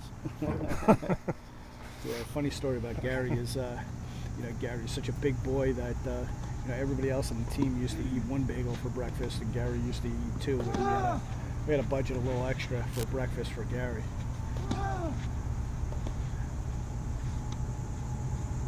Wow, what a fantastic drop shot there that Gabe got to, but Steph did miss the lob. Oh man, that just shows you how making your opponent hit one extra ball sometimes is enough. And that was an absolute fantastic drop shot that Gabe somehow tracked down and put a little pressure on. And he tracked it down from way behind the baseline. He was pushed way out of position, and he still tracked it down. He was way behind the baseline on the other side of the court. Yeah. You couldn't have had to or run further to get that ball than Gabe did. So now 30-all in this first game of the second set.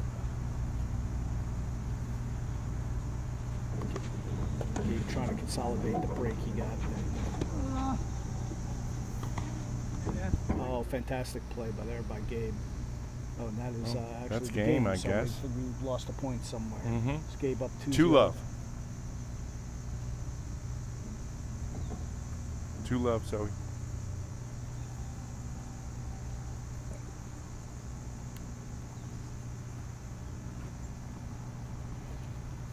It's now Steph DiAloy serving down love 2 in the second set to Gabe Friedrich.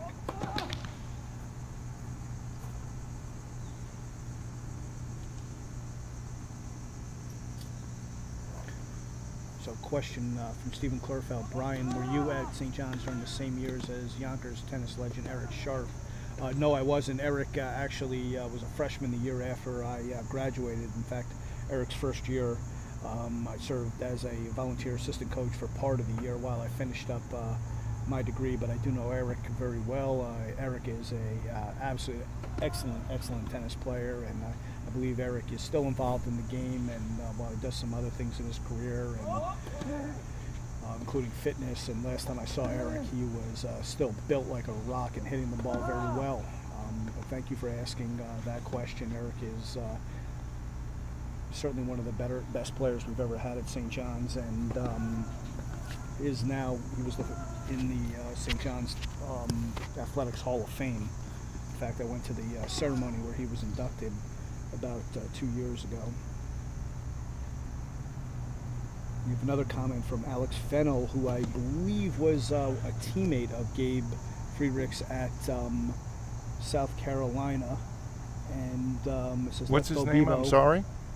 His name is Alex Fennell, and we got a comment from Josh Goffey, who says, "Looking good, Bebo." Josh Goffey, the head tennis coach at South Carolina. Oh, great! I talked a little bit about Josh earlier today. That Josh's father, Carlos, was actually my coach, one of my coaches for a little while. I spent some time at his academy in Florida and knew Josh when Josh was a little bit younger, and I'm absolutely delighted to see what a great career Josh is having as a tennis coach at South Carolina, and has put together such a great program there, and in a very tough conference, and keeps bringing in great players. He actually had an NCAA individual singles champion in 2019, and Paul Jubb. And I think that's a testament to the kind of players that Josh is willing to go out there and get and train, and how hard the kids work. And absolutely delighted that Josh is having such a fantastic career at South Carolina. And Josh, thanks for commenting. And it looks like another one of Gabe's former teammates, Harrison O'Keefe, has also just commented. He says, "Gabe moving quick these days." So he's getting a little razz from his former teammates. Sounds good. Wouldn't be college tennis without it. That's right. So now Stefano serving down 30-40. Gabe up 2-love in this second set.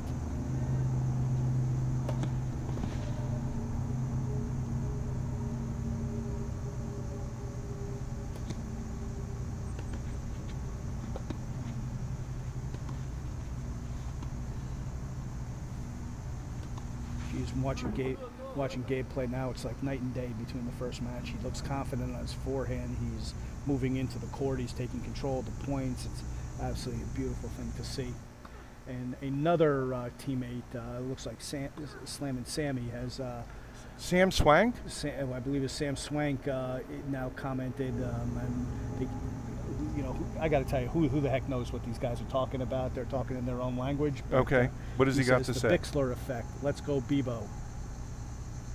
The Bixler effect? Yeah, and then he actually, shout out to you, Slam and Sammy says, Chevier in the booth is a must for this year's U.S. Open. Well, that's not happening, but thank you, Sam. You were a great player, man. Fun working with you all those years. I'm absolutely happy, delighted that we're getting these guys to watch, and they're supporting their former teammate. And that just shows you, and Gabe did break Stefano in that last game. He's up 3-love now. Yes. And it just shows you how wonderful college tennis is, and how Gabe's former teammates, even though they haven't been together in a couple of years, are supporting him. And these are relationships these guys are going to have for the rest of their lives. I mean, I still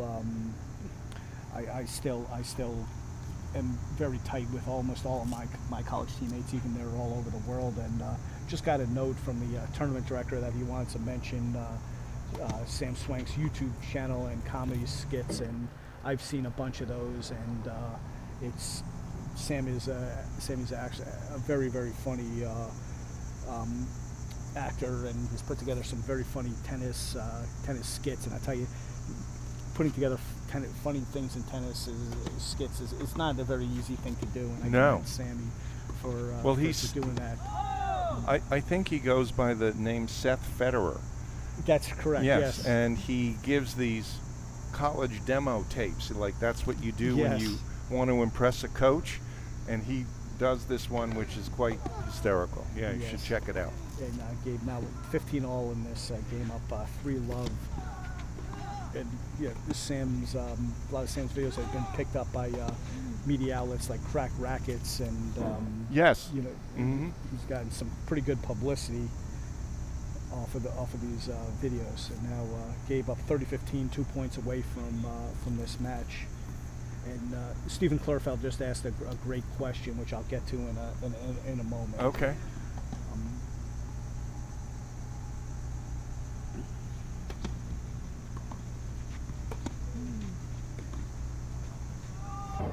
And now this brings us to triple match point for Gabe Friedrich here. Friedrich. To answer Alex Fennell's question, why is this on ESPN? I don't know, Alex. I really do think we should be on ESPN. Gabe puts this There's match the away. match. Nice 4-2, setup. 4-0. Actually, you're talking about ESPN. When Brad Breakstone first asked me to commentate, he said, "We're definitely getting this on ESPN3. Will you do it?" We probably could. And I said yes, because I thought I was going to be on ESPN3. We probably could get it on ESPN3, but I now the question I want that Stephen Klurfeld asked, Yes. I want to address because Yes, this is a very please. interesting question. He says, "What percentage of collegiate matches are in hard true, and would really help in point construction and consistency for American players?"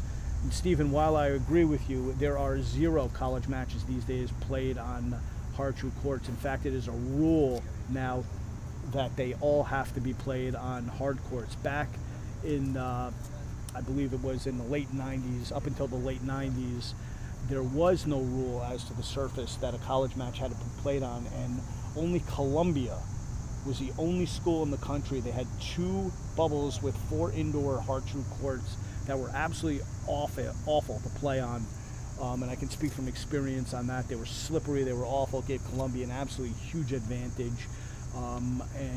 Then I believe it might have been around 2000 when the ITA, the Intercollegiate Tennis Association, put in a rule that all college matches had to be played That's on interesting, on because hard I court. remember While and there was a tournament back in those days, a clay court tournament in the fall, and I believe now there are 1 or 2 clay court tournaments in the fall, but all dual matches now are played on hard courts.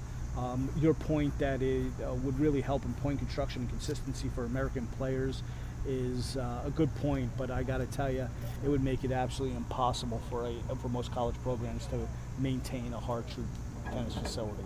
And Yeah, very I expensive. agree completely. I mean, I can say back in the Stone Age when I played college tennis, there was a big fall tournament at Princeton, and they had about 35 or 40 outdoor clay courts at the time, and the entire tournament was played on that complex. Okay. But that's long gone. Those courts are history. Well, I think I played in that same tournament, but it was on hard courts. They had about 35 outdoor hard courts and about 6 clay courts at Princeton. It was the fall ECAC tournament. Yes, that was the tournament. Which is now a indoor tournament in February. However, like I said, virtually all college matches these days are played on hard courts, except for there's a tournament in Florida at the end of the fall season, and then there might be one in somewhere in the Midwest also. But everybody, Okay. thank So- you very much for joining us today. We're Yeah, gonna, I'd only say to the person who wrote in, was it Klurfeld? It was. I'd only say, I think you're absolutely right. If we were out to use college tennis as a way to prepare people to play professional tennis, we would definitely want to have much more clay court tennis. But I'm not sure the people who are running college tennis see it as a training ground for professional tennis. They see it as a valuable experience in and of itself. But you're I'm not right. sure I completely agree with you there, Bob, but we oh, could discuss tell me. that more tomorrow. Oh, okay. Sure. All right, we got.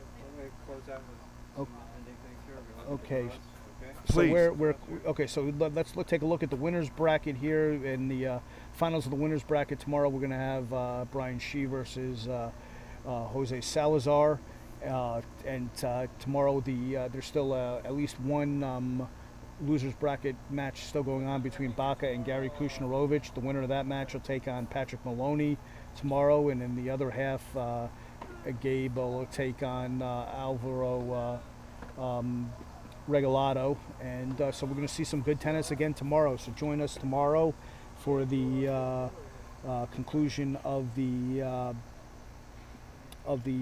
match. And I just have an update on the match between Gary and Bhakar. Gary lost the first set, so Bhakar won the first set. Bhakar's up 1-0, and Gary's up 3-2 in the second set.